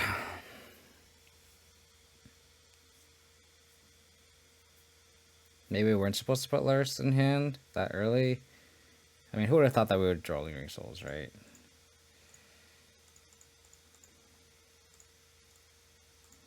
Unfortunately, we still can't block. This says Menace.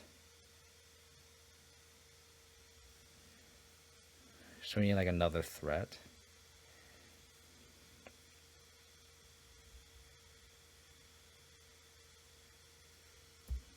Oops, I do not want to F6.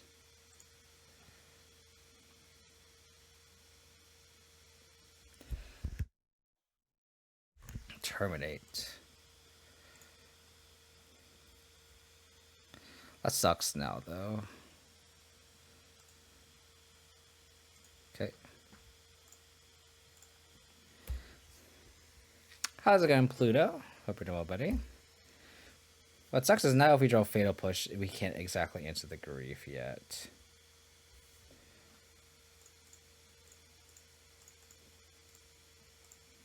If we draw another threat, though, we can at least attempt to block this stupid grief.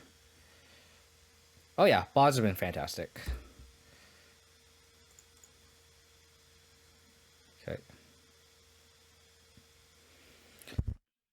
We need to draw an answer or a threat. Can't block.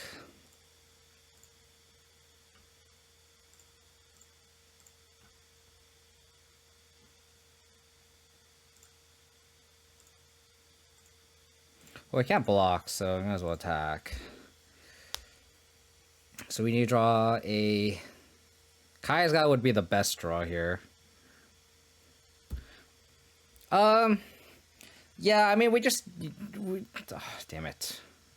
We just need like 7 discard spells helps kind of pave the way. That would not do anything either. God, that grief just stole the game, unfortunately.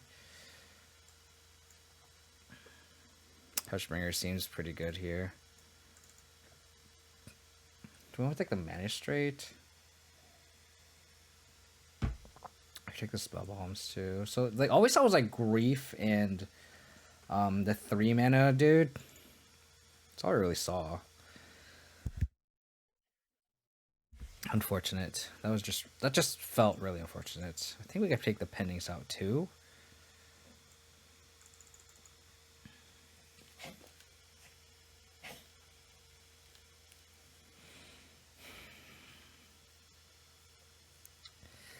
So like Red and 6 is a factor in the meta. You're not wrong, Pluto. But like control is also a factor in the meta, and it's like I'm trying to attack control, and not Ren and 6 decks right now.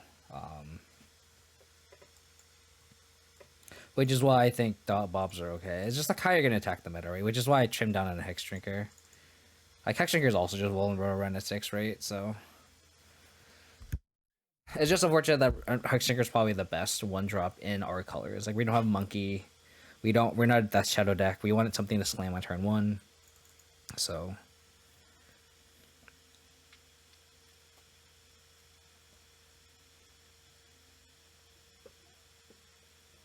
maybe we just board out the Tarak. They just like empty their hand so fast. Tractor spells kind of meh. And maybe I played the Lurrus turn wrong. Jace08i, thank you for the follow. Really appreciate it. Thank you for tuning in. Mullen is 6. Mullen to 5. And that's kind of the nature of these like grief decks. As you kind of have to Mullen aggressively, because that's what's kind of awkward too. It's like you have to Mullen aggressively to keep like a functional hand. Because there's like I've played Nizart's like Orzhov deck, and it's just like very like inconsistent. Like you mulligan so much with that deck because you need like the proper mix of cards, and you just don't get that. Interesting. I think we take the bolt here. Or we could take the ephemerate.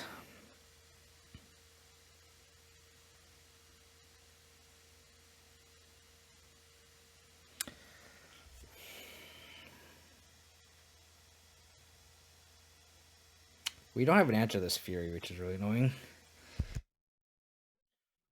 I think we just take the bolt. It's the only answer that they have.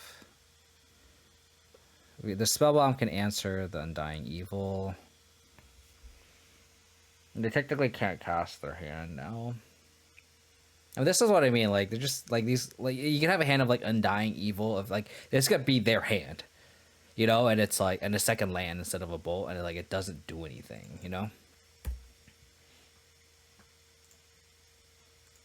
So we're gonna bubble trick ourselves at the end of our opponent's turn in case they...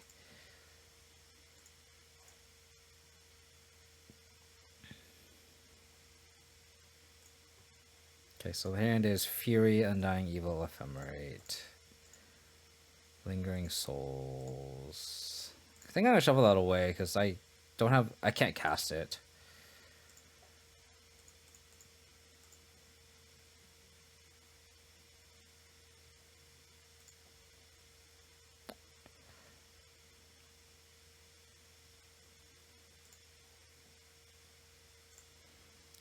I'm gonna put Lurrus in hand.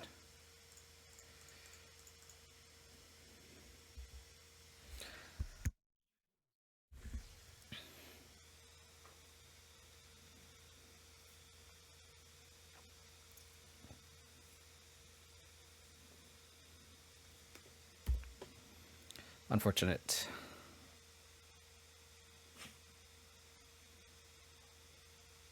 I'm gonna ephemerate it.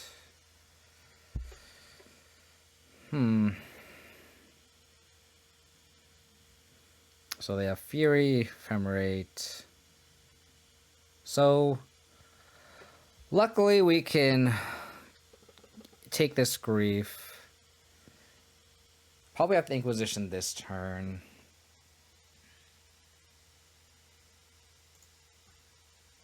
Unless they take the Inquisition. They take the Inquisition, interesting. So I wonder if it's a red card for Fury.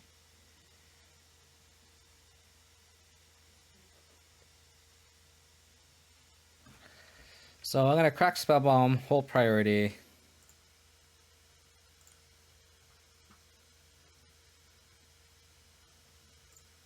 Push this.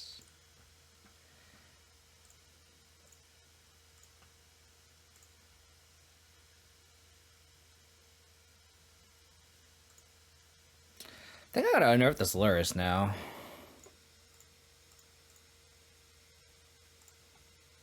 That's so good.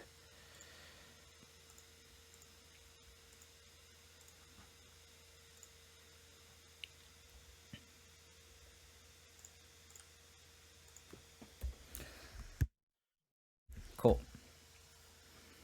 So this rebound. So if enemy has no target, they need a red card here for Fury. They don't. Their hand is Fury plus Persist. Yeah, this game is pretty locked up, I think. Oops, sorry. Didn't have green mana.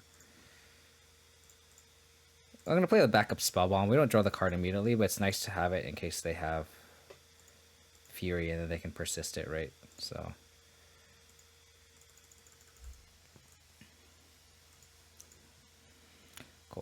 I mean, they're very close to hard casting Fury now.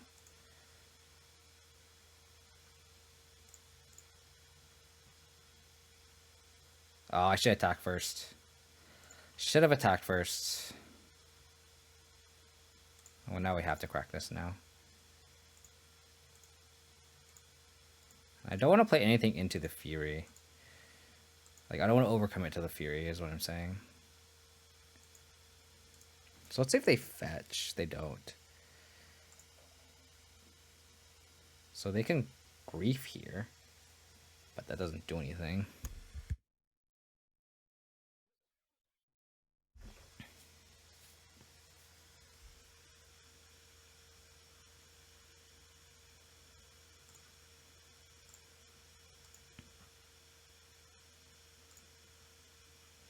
So we're gonna push this spell bomb.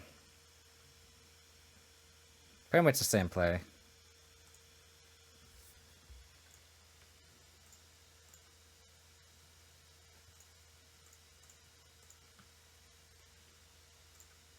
Cool. Okay, we just got up to the mulligan again. Pretty much. Because their deck is just like so inconsistent. Their Earth has just been so impressive though. So impressive.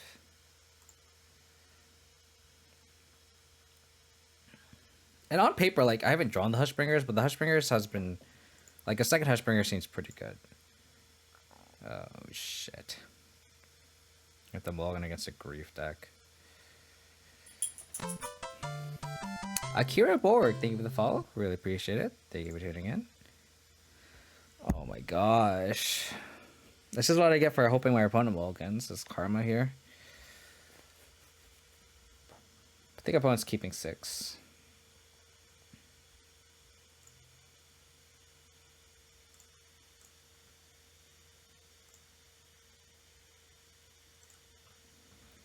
So hopefully they don't have it.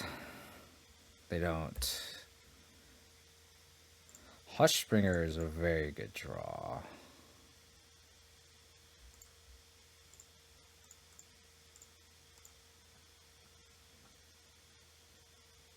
Oh, their hand is just nothing.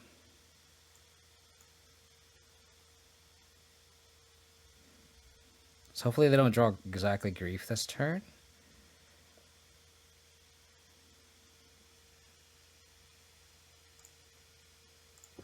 Yeah, hopefully they don't exactly draw Grief this turn.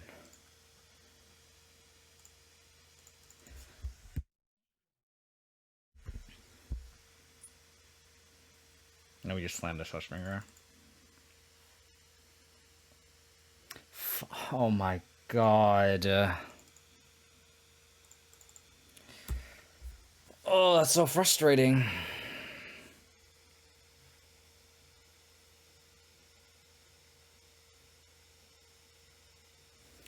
So frustrating. We had to dodge that one Grief draw.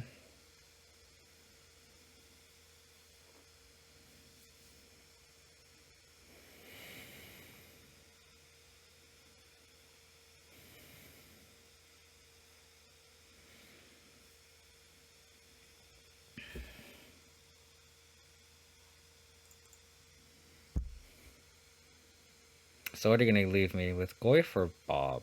Leave me with Bob.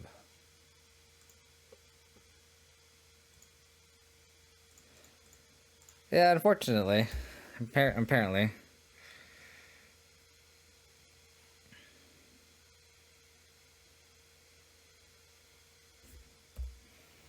So they're hoping that they can kill me before Bob gets in, right? Cool. Okay.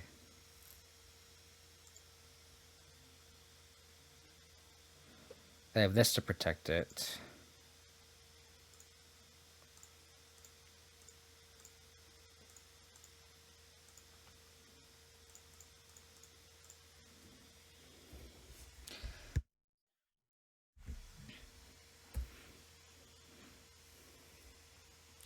This rebirth is so good.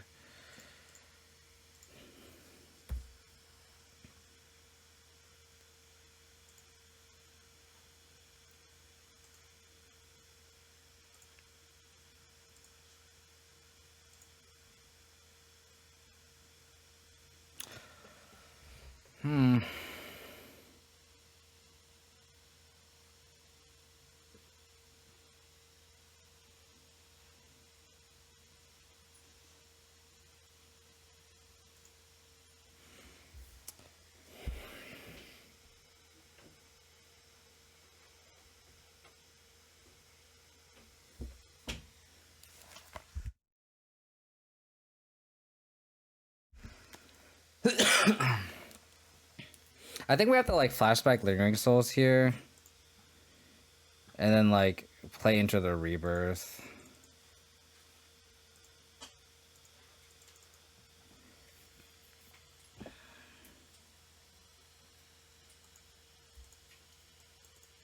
And then they take one of our removal spells.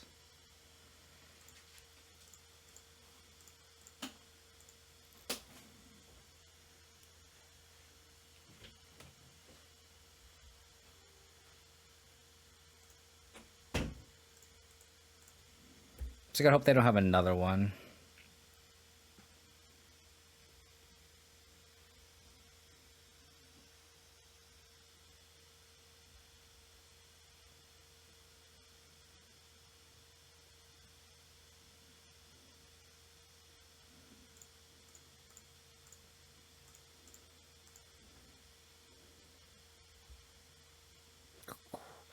They could have an Undying Evil or Persist. I don't think we can play around that.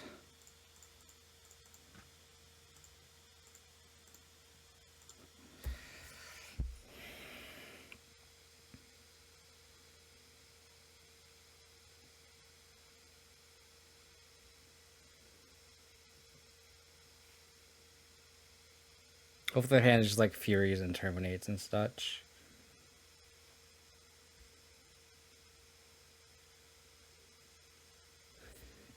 God damn it. We need a creature off the top or unearth. That's a good one. That's a good one. Lingering Soul saving the day here.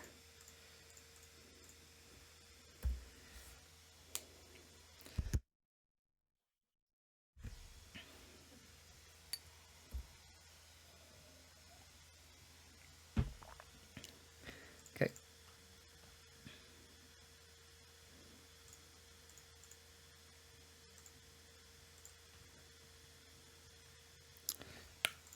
I think we attack with 3.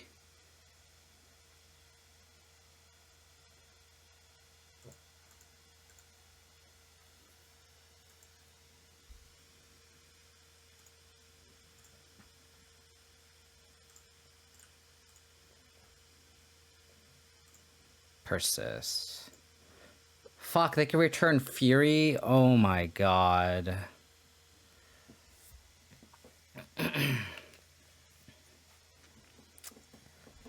Oh my god, so brutal. We need another dam off the top, essentially.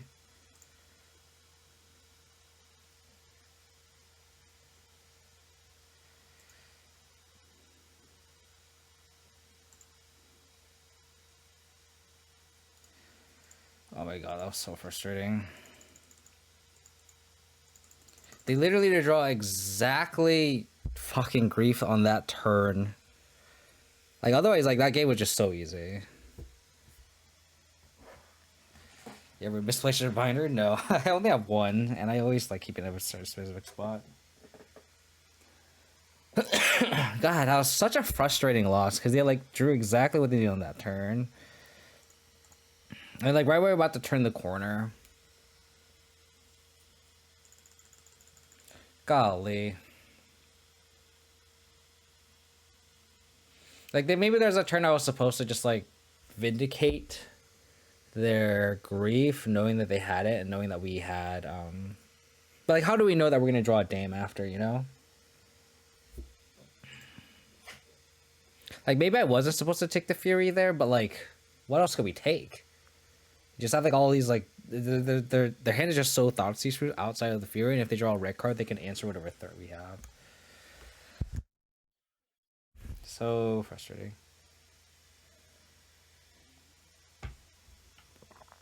We'll play Lurrus.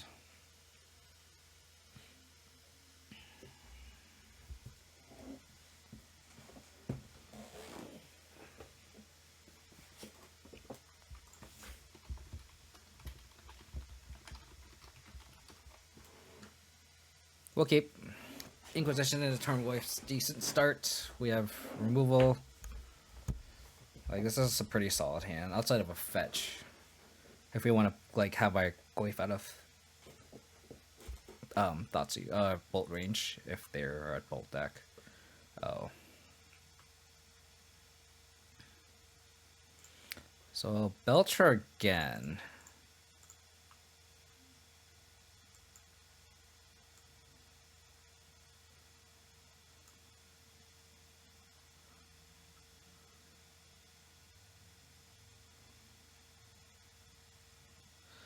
Wow.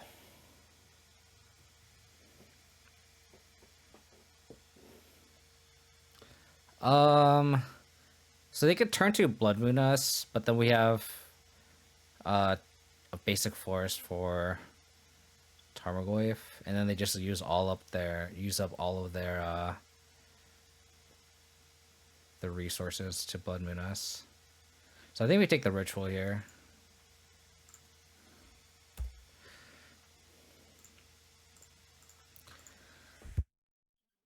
Because if they go turn to Char Belcher, we can't do anything. So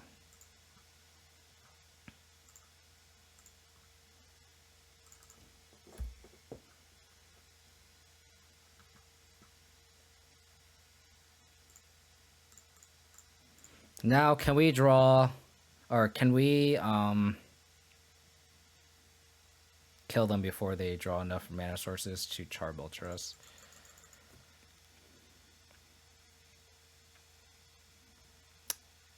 So sorcery, and so we need a Mishra's Bubble.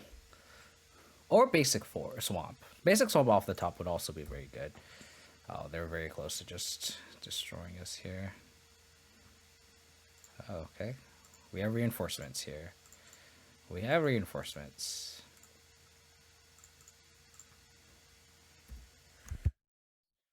If we draw Basic Swamp and then Prismatic in it, we can Prismatic in the Char Belcher, which is really funny.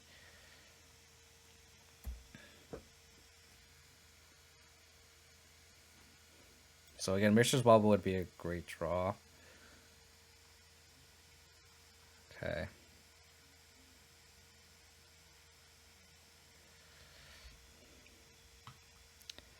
This deck is really popular ever since Sodic won the challenge with it. Maybe this is like not appropriate anymore, these magistrates. Maybe these need to be like Eidolons or something.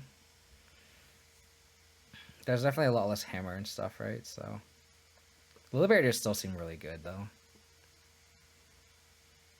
As this Pithing Needle. I think the Pithing Needle and the Liberators are great sideboard cards right now.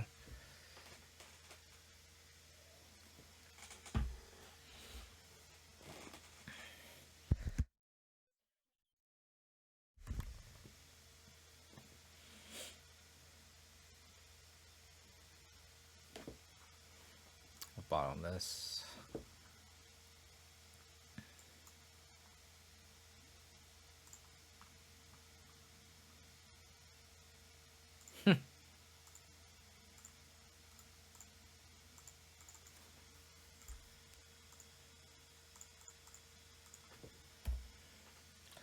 Probably dead. Oh, why did I put Lurrus in if they're just gonna reforge? I'm so dumb. Oh, I should have left. I don't have black mana anyway. I could have left up black mana for Fatal Push for this.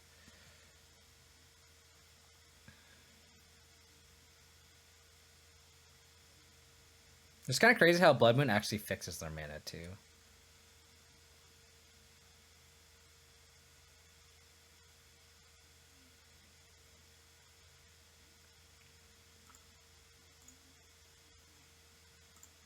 Okay.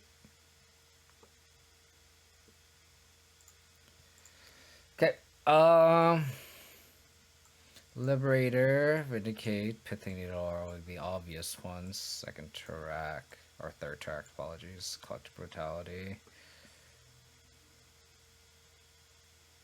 Yeah, these don't do anything.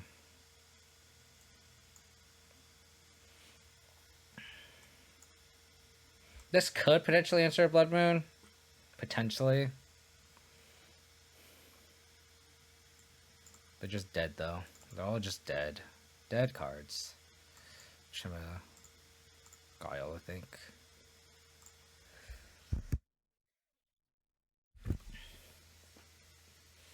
Well, hopefully you find your Modern Binder, Grace. Hopefully you find it. Just like a pile of money that you just like misplaced, right?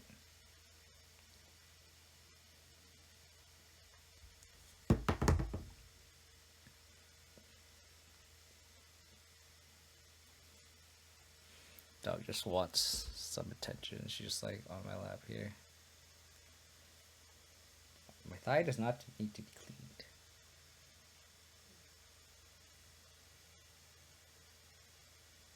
This is a pretty quick league, though. I guess it goes away quick when you lose the Belcher quick.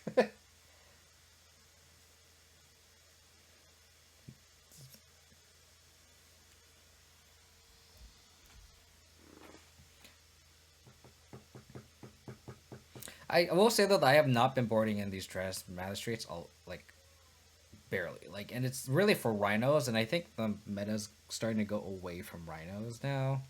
So maybe these magistrates need to be like something else, and the meta's just like constantly changing.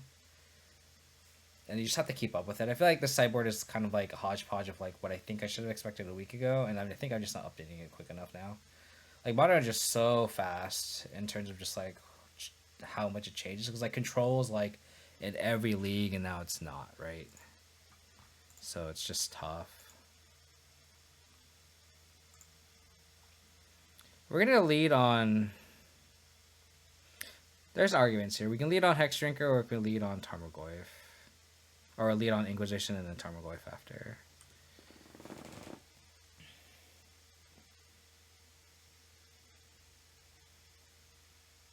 They can't turn. They can't Blood Moon us, so I kind of want to just. We have to Inquisition on in the first 2 turns anyway, so it's probably better just to Inquisition on turn 1. And then Tarmogoyf on turn 2.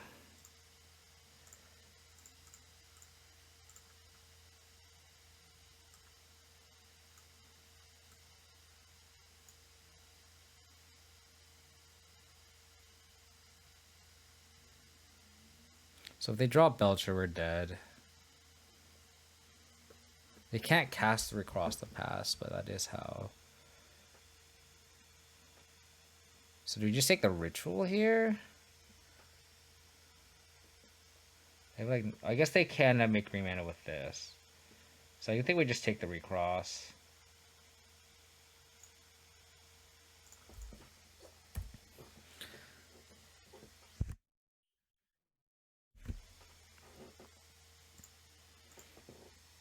See what they do here. I'm wondering if I should get basic planes with this. I'll have a chance to draw another basic. Let's check a rich. Okay.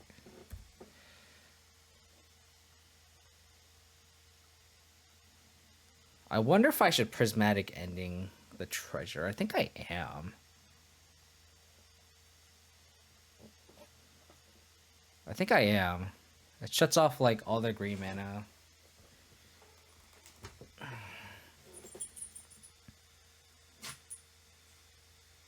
They could Blood Moon us here, which is going to be really shitty.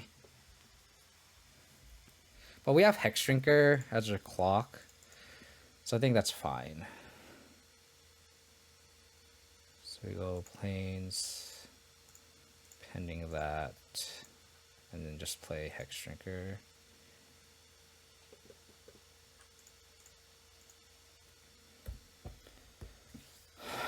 And then we probably go land. Okay.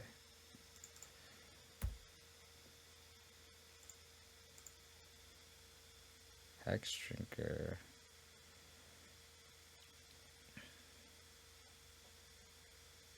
I think now we just aggro. If they Blood Moon us, that's fine. We have a Goyf. We have 2 Hexdrinkers and a Tarmogoyf.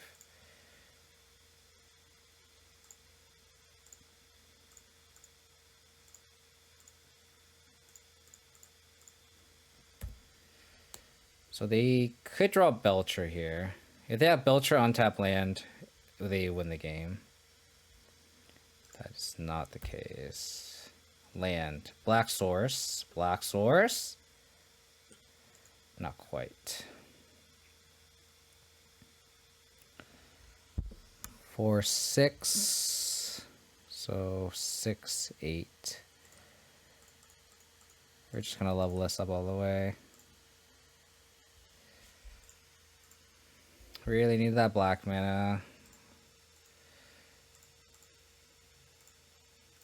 We have lethal next turn.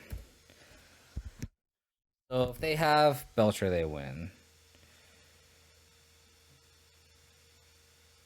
Cool. Cool, cool, cool, cool, cool. Okay, let's... Hopefully we can do that same thing again.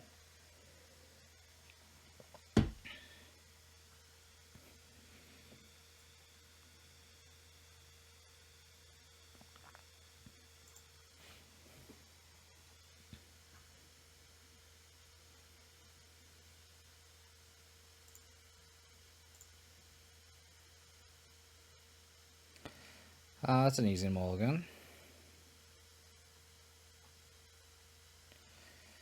Fuck kept. I think we will this again.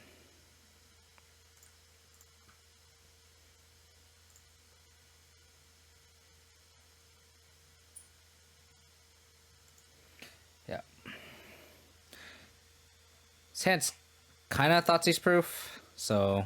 Or, sorry, Blood Moon proof, so I kind of like it.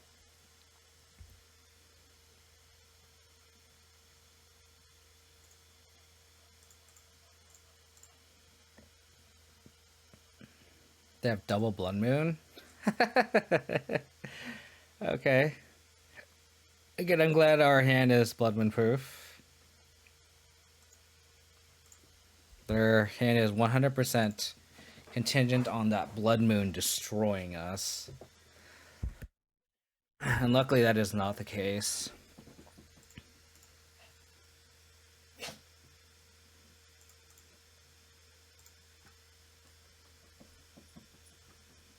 The fact that they're spending resources too is good for us.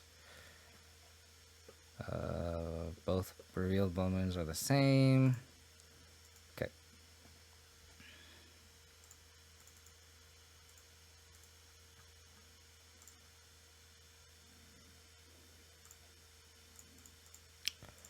Cool. Now if we draw basic forest, we can prismatic ending a Belcher too.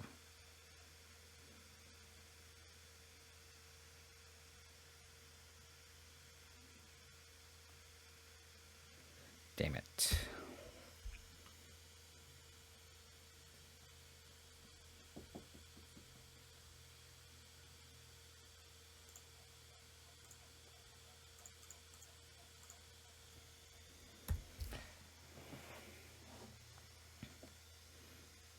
Maybe I should play planes here, because if they go land, Belcher... Okay, sure. Not get punished.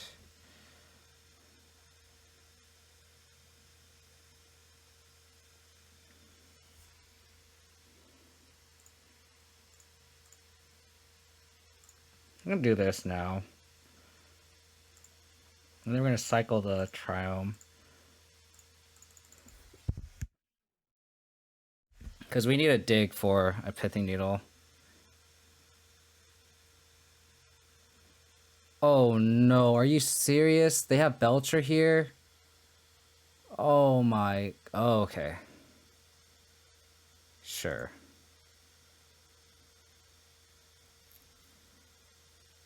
Oh my goodness. I was like, no way.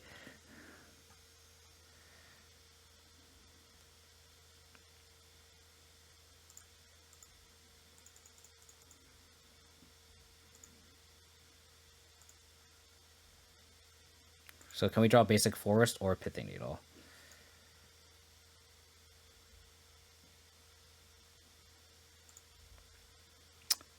Why did they do that then? They let me draw? Interesting.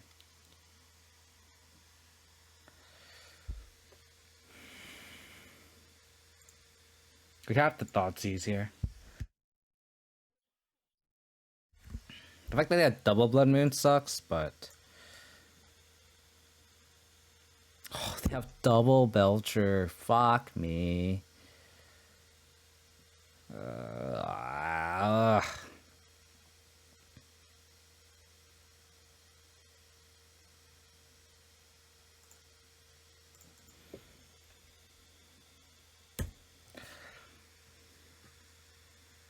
And they have... Oh, they can't Veil, though. Oh, that's so good for us. They can't Veil a Summer. That's so good. So we need them to tap up for the Belcher. Yeah. They need a ritual here. Oh my gosh. We have a shot. I wonder if they only have, I wonder how many Belchers they have. It has to be 4, right?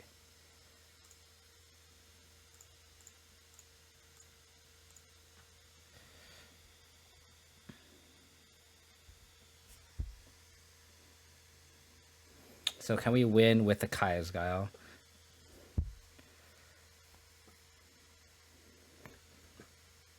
Spike Field. So they have Veil of Summer, Pact of Titan, Unknown.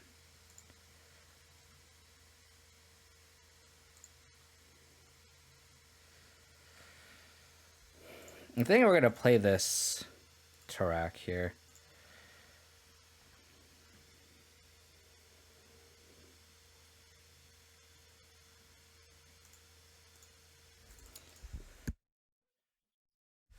And then we can Kaya's Guile next turn, and that's our clock.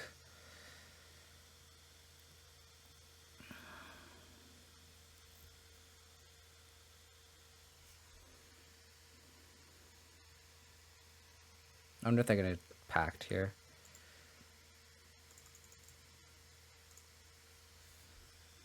They're not going to. Interesting. I guess I can make it an ambush. Makes sense. We'll just Kaya's Guile them.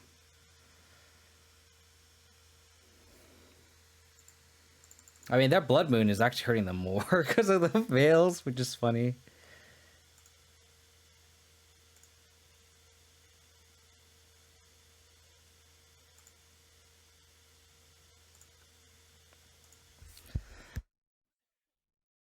Excuse me.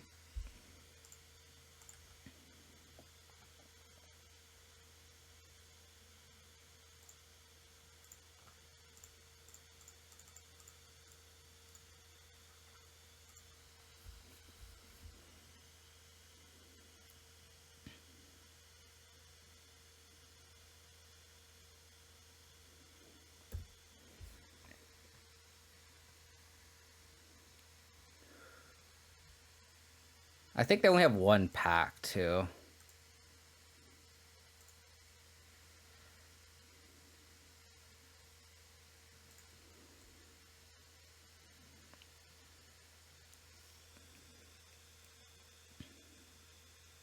Can I win in 5 turns? Basic Forest, again, would be just the best draw. Not quite.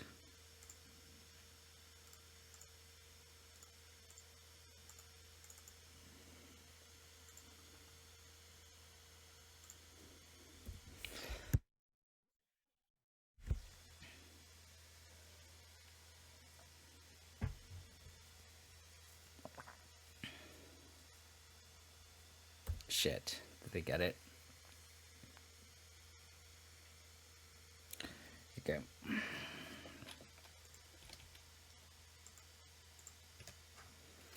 Damn. We needed a Pithing Needle. The funny is, like, we wheel too. So it's like way in between, like where's our... So it's like literally on like the bottom of the deck when we wheeled. I mean, we only have 1, so we can't really say anything. Darn. Alright, I'm gonna be back. I'm gonna use the restroom real quick, and then we're gonna finish sleep.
Excuse me.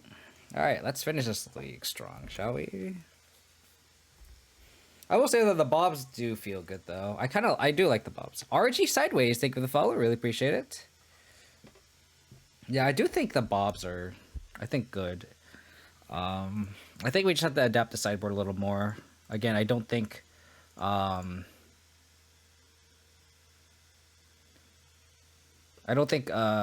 the Dranith Magistrates are something we really need anymore. Based on just where the meta is. I added like a second one, but like...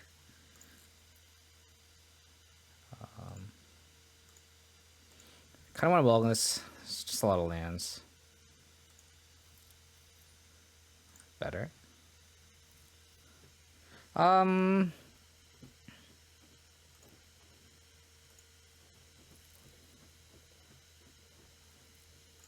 don't mind bottoming that. And we'll just draw into a third land eventually, hopefully. Famous last words. Put Delta.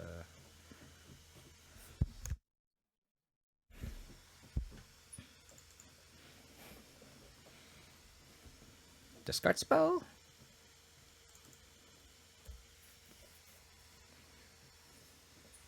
So they did not reveal a companion. So I wonder there's just straight Grixis. Took Kaya's Kyle, interesting. Okay. So we're gonna play a bubble, and we'll just Scry Trick ourselves at the end of our opponent's turn.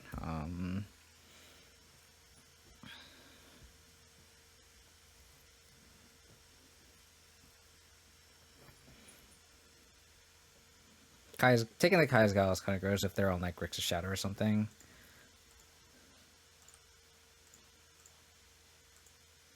Hexdrinker. I'll take a Hexdrinker.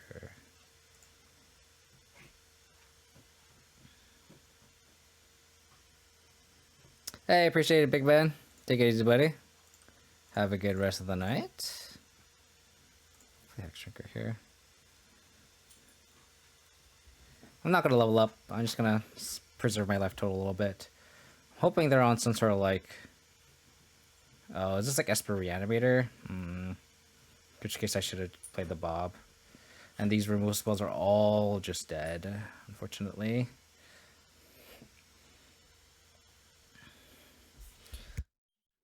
I guess I should have read that. Okay.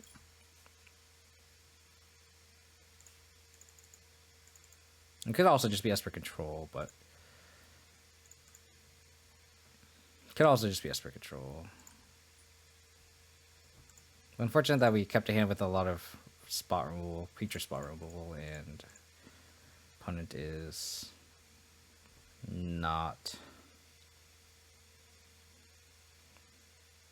Doesn't line up with our opponent. Kind of hesitant to play this in this Urborg, but I think we just have to. Can't just like not play land drop. So this Urborg is kind of detrimental depending on their hand.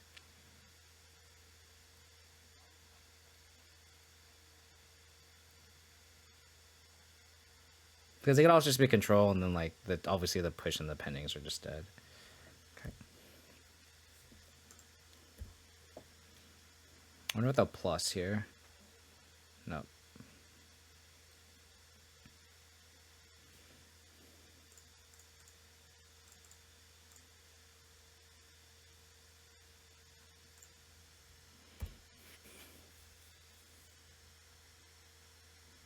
I'm gonna just put Lurrus in. It's better use of room, you know. They're not gonna be able to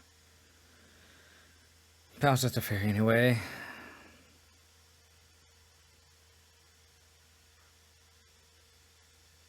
Oh, we don't need these pushes. I think I'm gonna bait out a counterspell with this EE.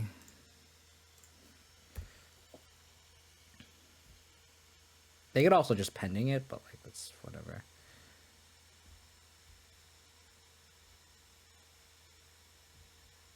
Yeah, so I feel like this is Reanimator here.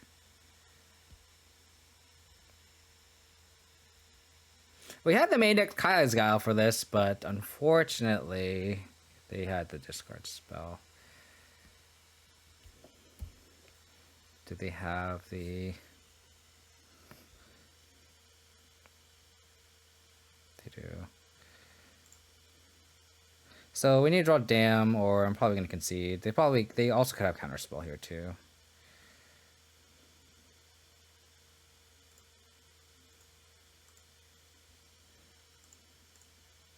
I guess I could have Lurrus and try to dig for it, but I think that's just not how we win this game. Okay.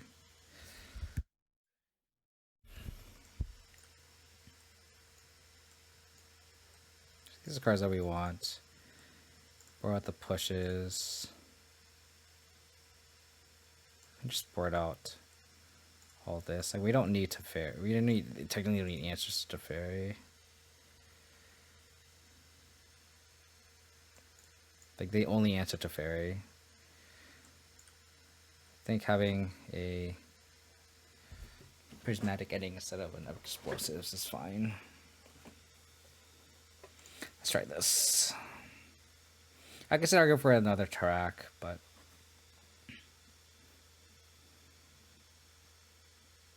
like we had Voidwalkers instead of Dark Confidants before. Maybe we just want Voidwalkers instead of Hexdrinkers now. Just with where the meta is heading. I don't know. Or maybe they're just better than Tarax, and Tarax can just be in the sideboard. That's also a thought. That's also a thought.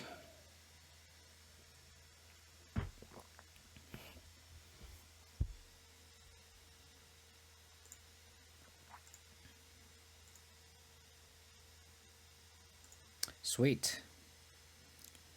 Thoughtseize into Hushbringer is pretty solid. Thoughtseize into Spellbomb also. There's an argument for like just playing Spellbomb in first.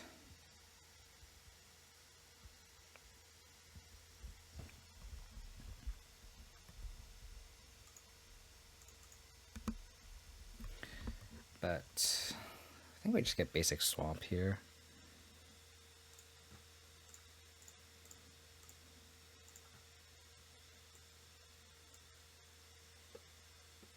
Okay. Take the Counterspell.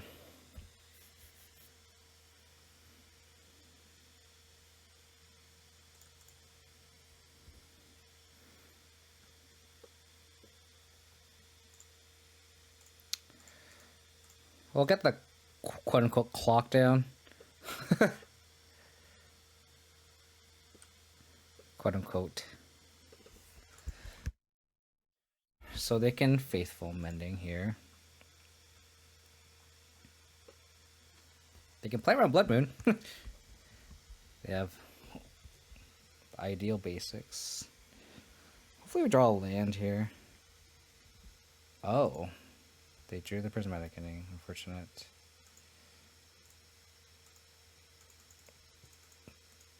Again, I hope we draw a land here because then we can Living Souls. We don't need to Spellbomb right now. Thank you.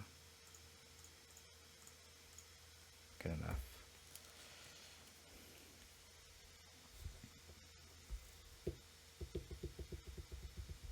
So next turn we can flashback Living Souls and play Spellbomb. The Esper Charm me, that kind of sucks, but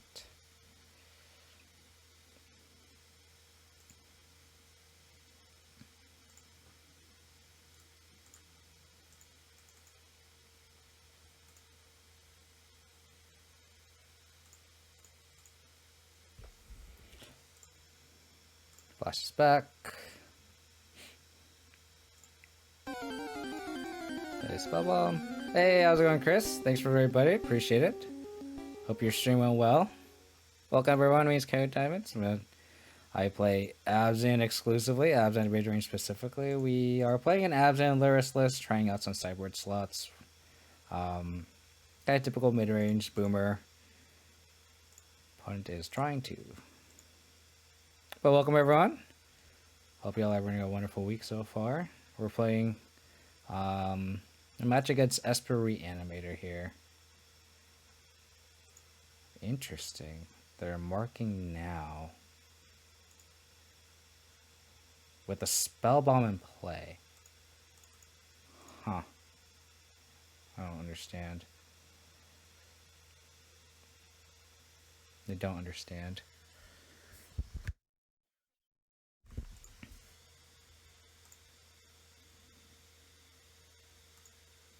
So we're just gonna attack here. And put Lurrus in hand.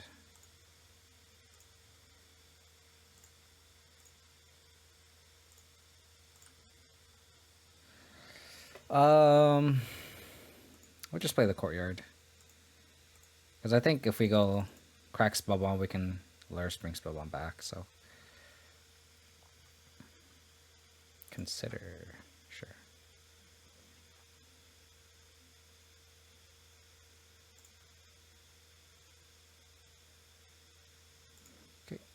Okay. I can't really have sixes. I do want to be able to crack the Spellbomb if need be for some whatever reason. Still have a Faithful Mending. So they can easily rebuild from this spot. To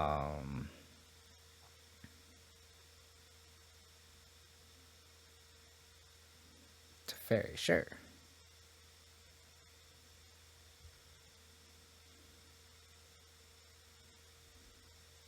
Luckily we can... Oh. We're going to do this.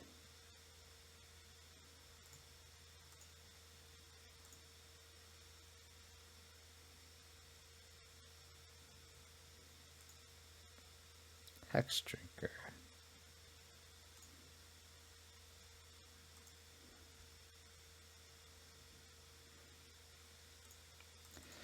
So they get Faithful Mend and rebuild. We need a counter spell or discard spell here. Play around a counter. We don't. They know about a Lurrus. So let's attack one Spirit at Teferi. Because if they like spend all their resources at like if they spend a resource answering Teferi, that's what we want.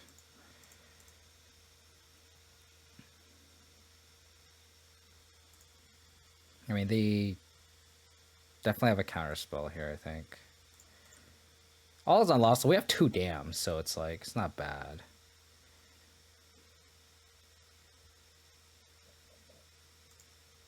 Maybe we shouldn't have played the land, because if they bring back,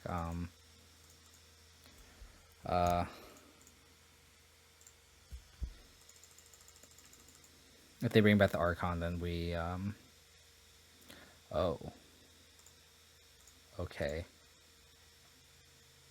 Interesting. Okay. Well, now I feel a lot more better about my position in this game.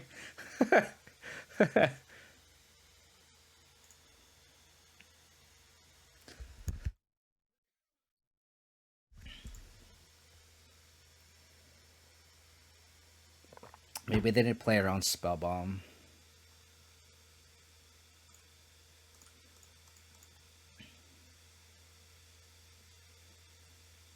So 1, 2, 3, 4, 5, 9. So we technically have lethal.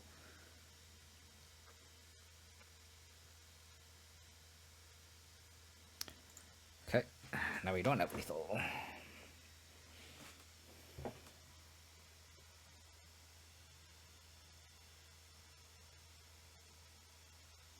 That's getting 2 life is kind of crazy. Cool.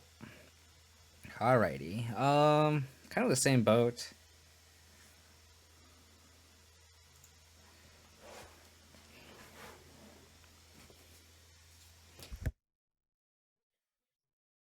Excuse me.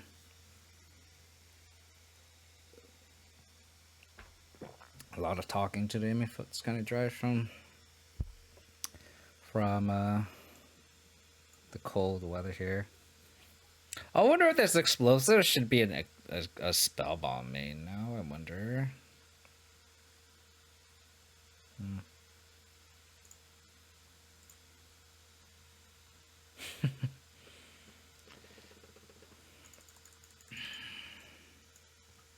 We get Scry Trick too.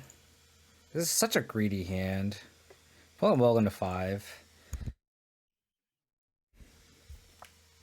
Pull him well into 4. My goodness. This hand could be slow, but looks like we're not going to get punished. Hopefully, we'll see.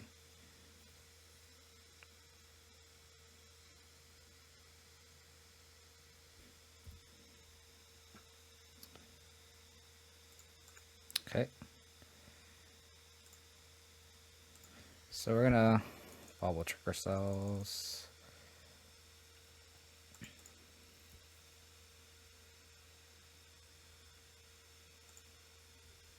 Consider? Yeah. Oh my god, are they gonna persist? No way. No way. Oh my gosh.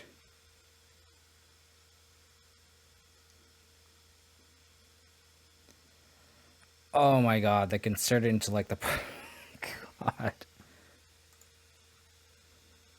Fucking brutal. Okay, we need to draw into a dam. God, like our opponent, that's too slow now. Opponent is just drawing like that's kind of the sum of the stream today. Dam. Also slow. We can't play a creature because we're just gonna sack it. So we're just when they attack, we'll probably discard this Hexdrinker. I think we want the lands.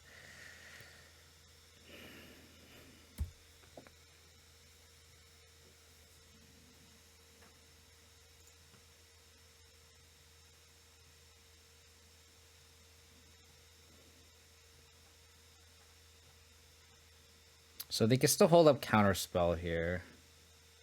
So I kind of want to Kai'Sgal on their end step and then Vindicate on our turn.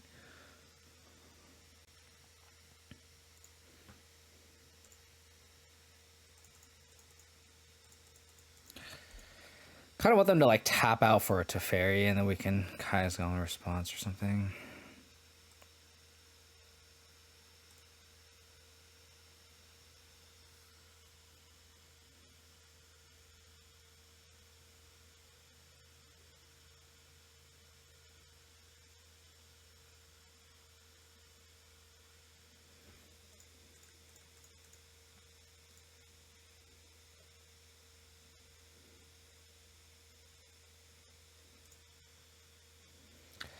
Okay, here we can kind of stabilize, hopefully.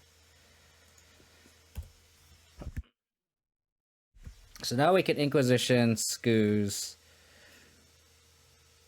They're drawing off Teferi, that's good for us.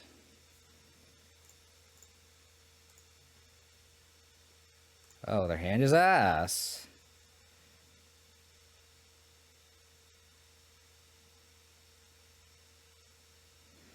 Don't think we're gonna need to.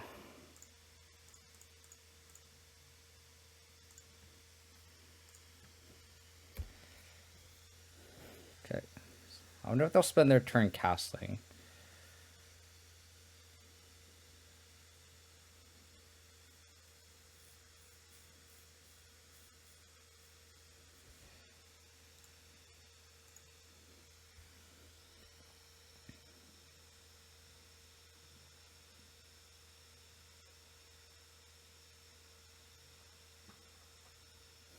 What did they draw?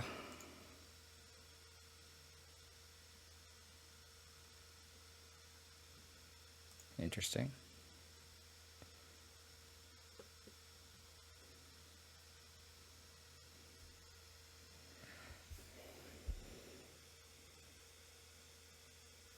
They discarded Marsh Flats River of Tears.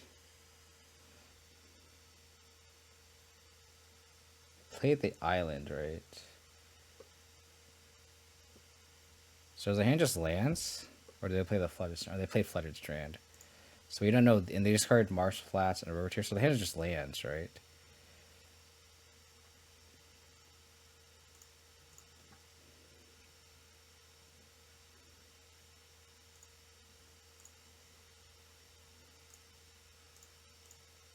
I'm gonna make them do this now.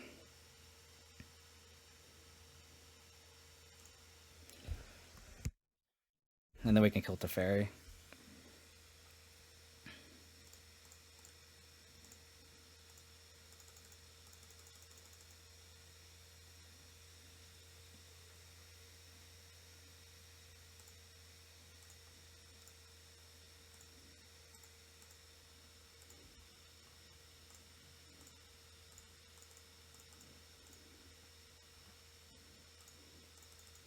We are kind of dangerous territory.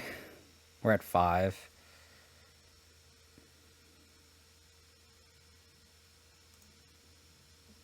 Okay. Thoughtseize.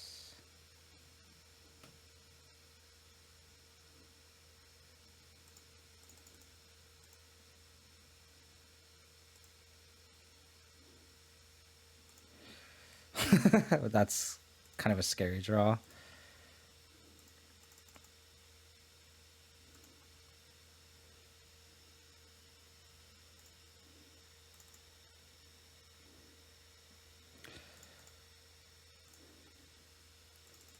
I'm gonna have to play this.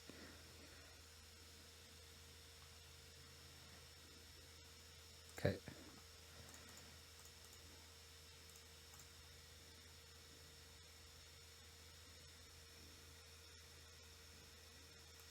Alright, Bob, don't kill me.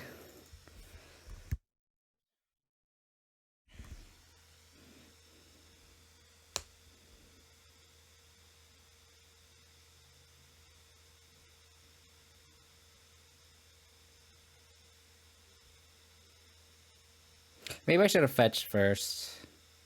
Oh no. Alright, Bob. Don't do it. Robert Confidant. Can we gain 1 life a turn?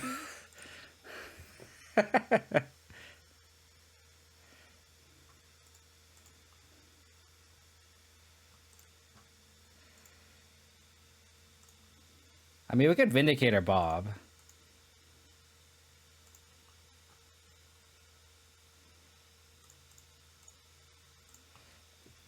I think we can tap once.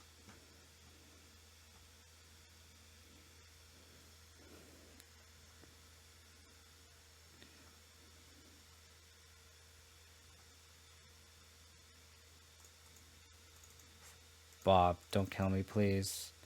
I beg of you.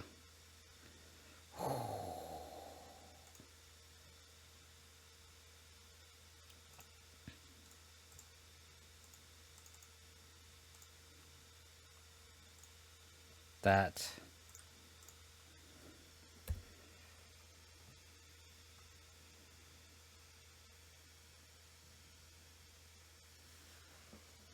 Okay.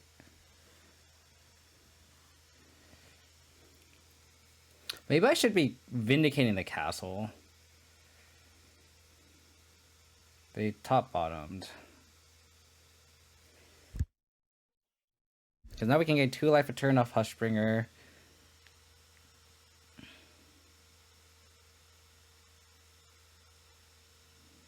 Okay. So they probably top that. Cool.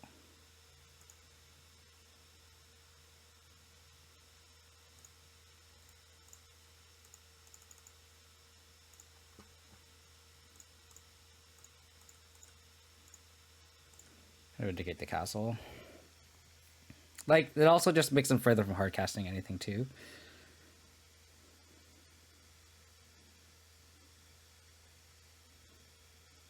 Robert.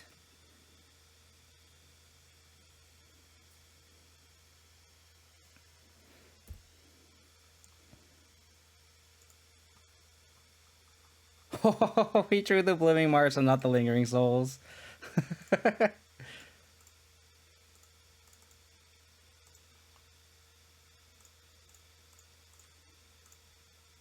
1, 2, 3, 4, 5. I wonder if we just pass here. In case if we want to play around a Wrath. There's still a 2-turn clock. Adding the spirits doesn't do anything.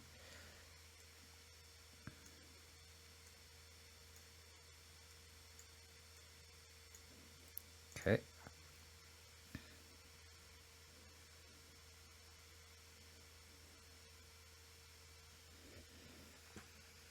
Okay.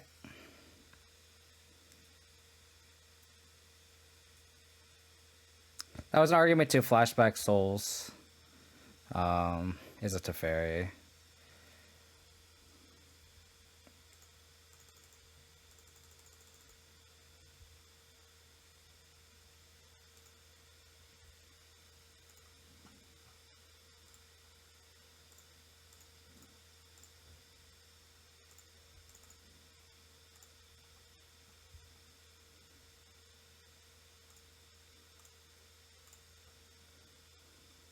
1, 2, 3, 4, 5.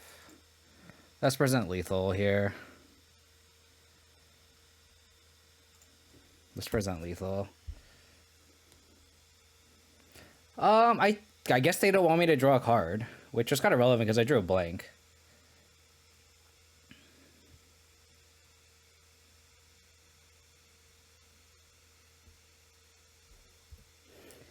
Nice.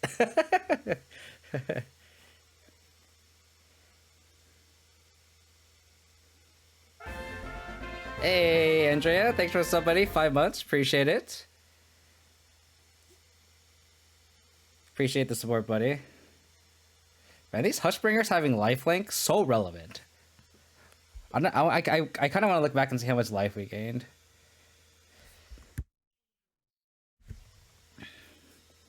Oh, no. Okay, we need Kai's Guile or Damn. Kai's Guile, Damn, 1 time, please, deck. Please, deck. Please. Please. Okay.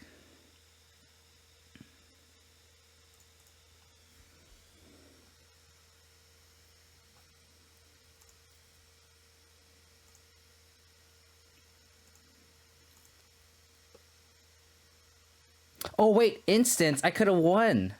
Oh my god, I thought they chose creatures. Oh my goodness. Oh my god. I thought all of a sudden they just chose creatures. I am so bad at this game. Oh my god. I was like, okay, cool. They just chose creatures, but it's like they chose instant. Oh my god. What the fuck? Why would they choose instants? Makes no sense. Okay.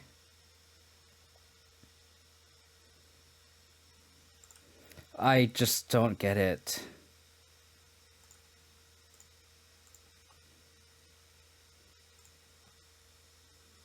Oh my god. I know. I guess. Oh my god. So funny. Robert Confidant.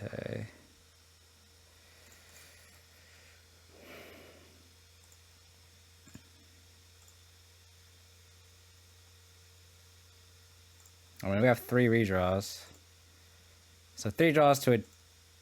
Okay. Okay. Cool. Did not get punished. Should have picked sorcery, buddy. Should have picked sorcery. There's no faithful minis in the graveyard, right? Okay, no one saw that coming.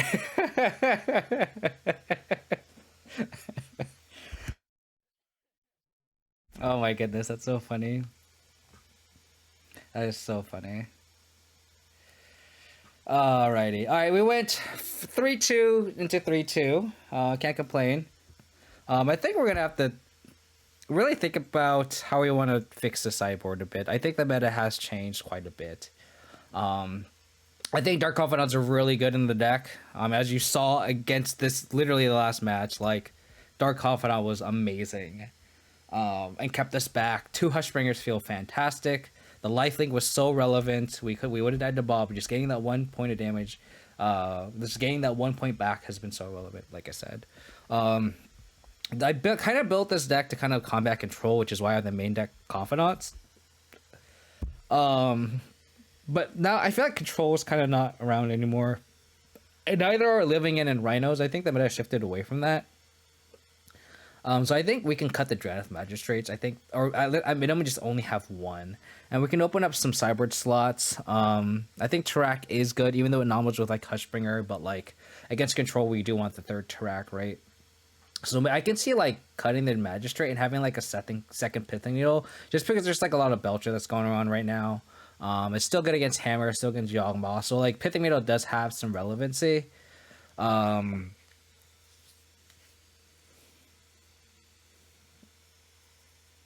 The Kataki could also be cut. I mean, we also have an Outland Liberator. The meta is just so in flux right now. It's kind of difficult to combat what's going on. Like, we lost a Belcher twice, essentially. I don't remember what the other two losses were, but like we lost to Belcher twice, so that's like half our losses there. But like we kind of beat everything else. Oh, we also lost to like that grief pile. That was kind of like unfortunate. We thought seized them. For those who didn't watch, like we thought seized. It was like a Mardu grief deck, but it was like mostly black, and they like splashed red for Bolt, and splashed white for Ephemerate, and Fury. They splashed red for Fury. The hand was so bad. It was like Fury and like four whatchamacallit. It was like those cards that like it was like Undying Evil and Malika Rebirth. And they went Torn Rebirth, and then I thought seized them on turn one, on my turn one, and that's what I saw. I saw four like recursion spells and a Fury, and I had a Tarmogoyf. So like I could have easily just, and then I had Fatal Push in hand, so like I could have easily like just pushed it in response to them Malika Rebirth and the Grief, and I just see that one window where they just didn't draw the Grief, and of course they draw the Grief. And then I just couldn't answer the Grief because then they just had like four protection spells essentially to protect it. It was kind of similar to them considering into an Archon and then milled the Archon, and we somehow still won that game, fortunately. Damn is continued to be one of the best cards that Abzan got from Modern Horizons 2. It's just I really like this one side split of Damn. The Unearth has been very, very impressive as well. So I really like the main deck here. I do think 3 Hexdrinkers are fine. Hexdrinker are sometimes a liability, but I think 3 is correct with 3 Dark Confidants. Again, the sideboards is where I want to fix it up. I think I do want to cut the Stratagem last straight, and maybe I want a second Pithinial, and that's how we're going to combat all the Belcher, and that's if we keep running into Belcher. Like, it's kind of difficult to see where the meta is headed. Maybe also want like a third spell bomb, right? Like, it's difficult to say. That's just Modern though, right? Like Modern is just so difficult to like predict. This main deck Explosives is also just like a flex slot. This could literally be anything. I was expecting a lot of Hammer, but like again, we haven't played Hammer a lot either. And if we're expecting a lot of control, maybe Explosives isn't where we want to be. But we did get to blow out like our Carth, our opponent, where they had like Utopia Spell and Arbor Elf, and we like destroyed their mana base with Explosives main deck. The main deck Kazgal are also very good. I really like main deck in this card, especially since we don't have Liliana. This is a nice Edict effect.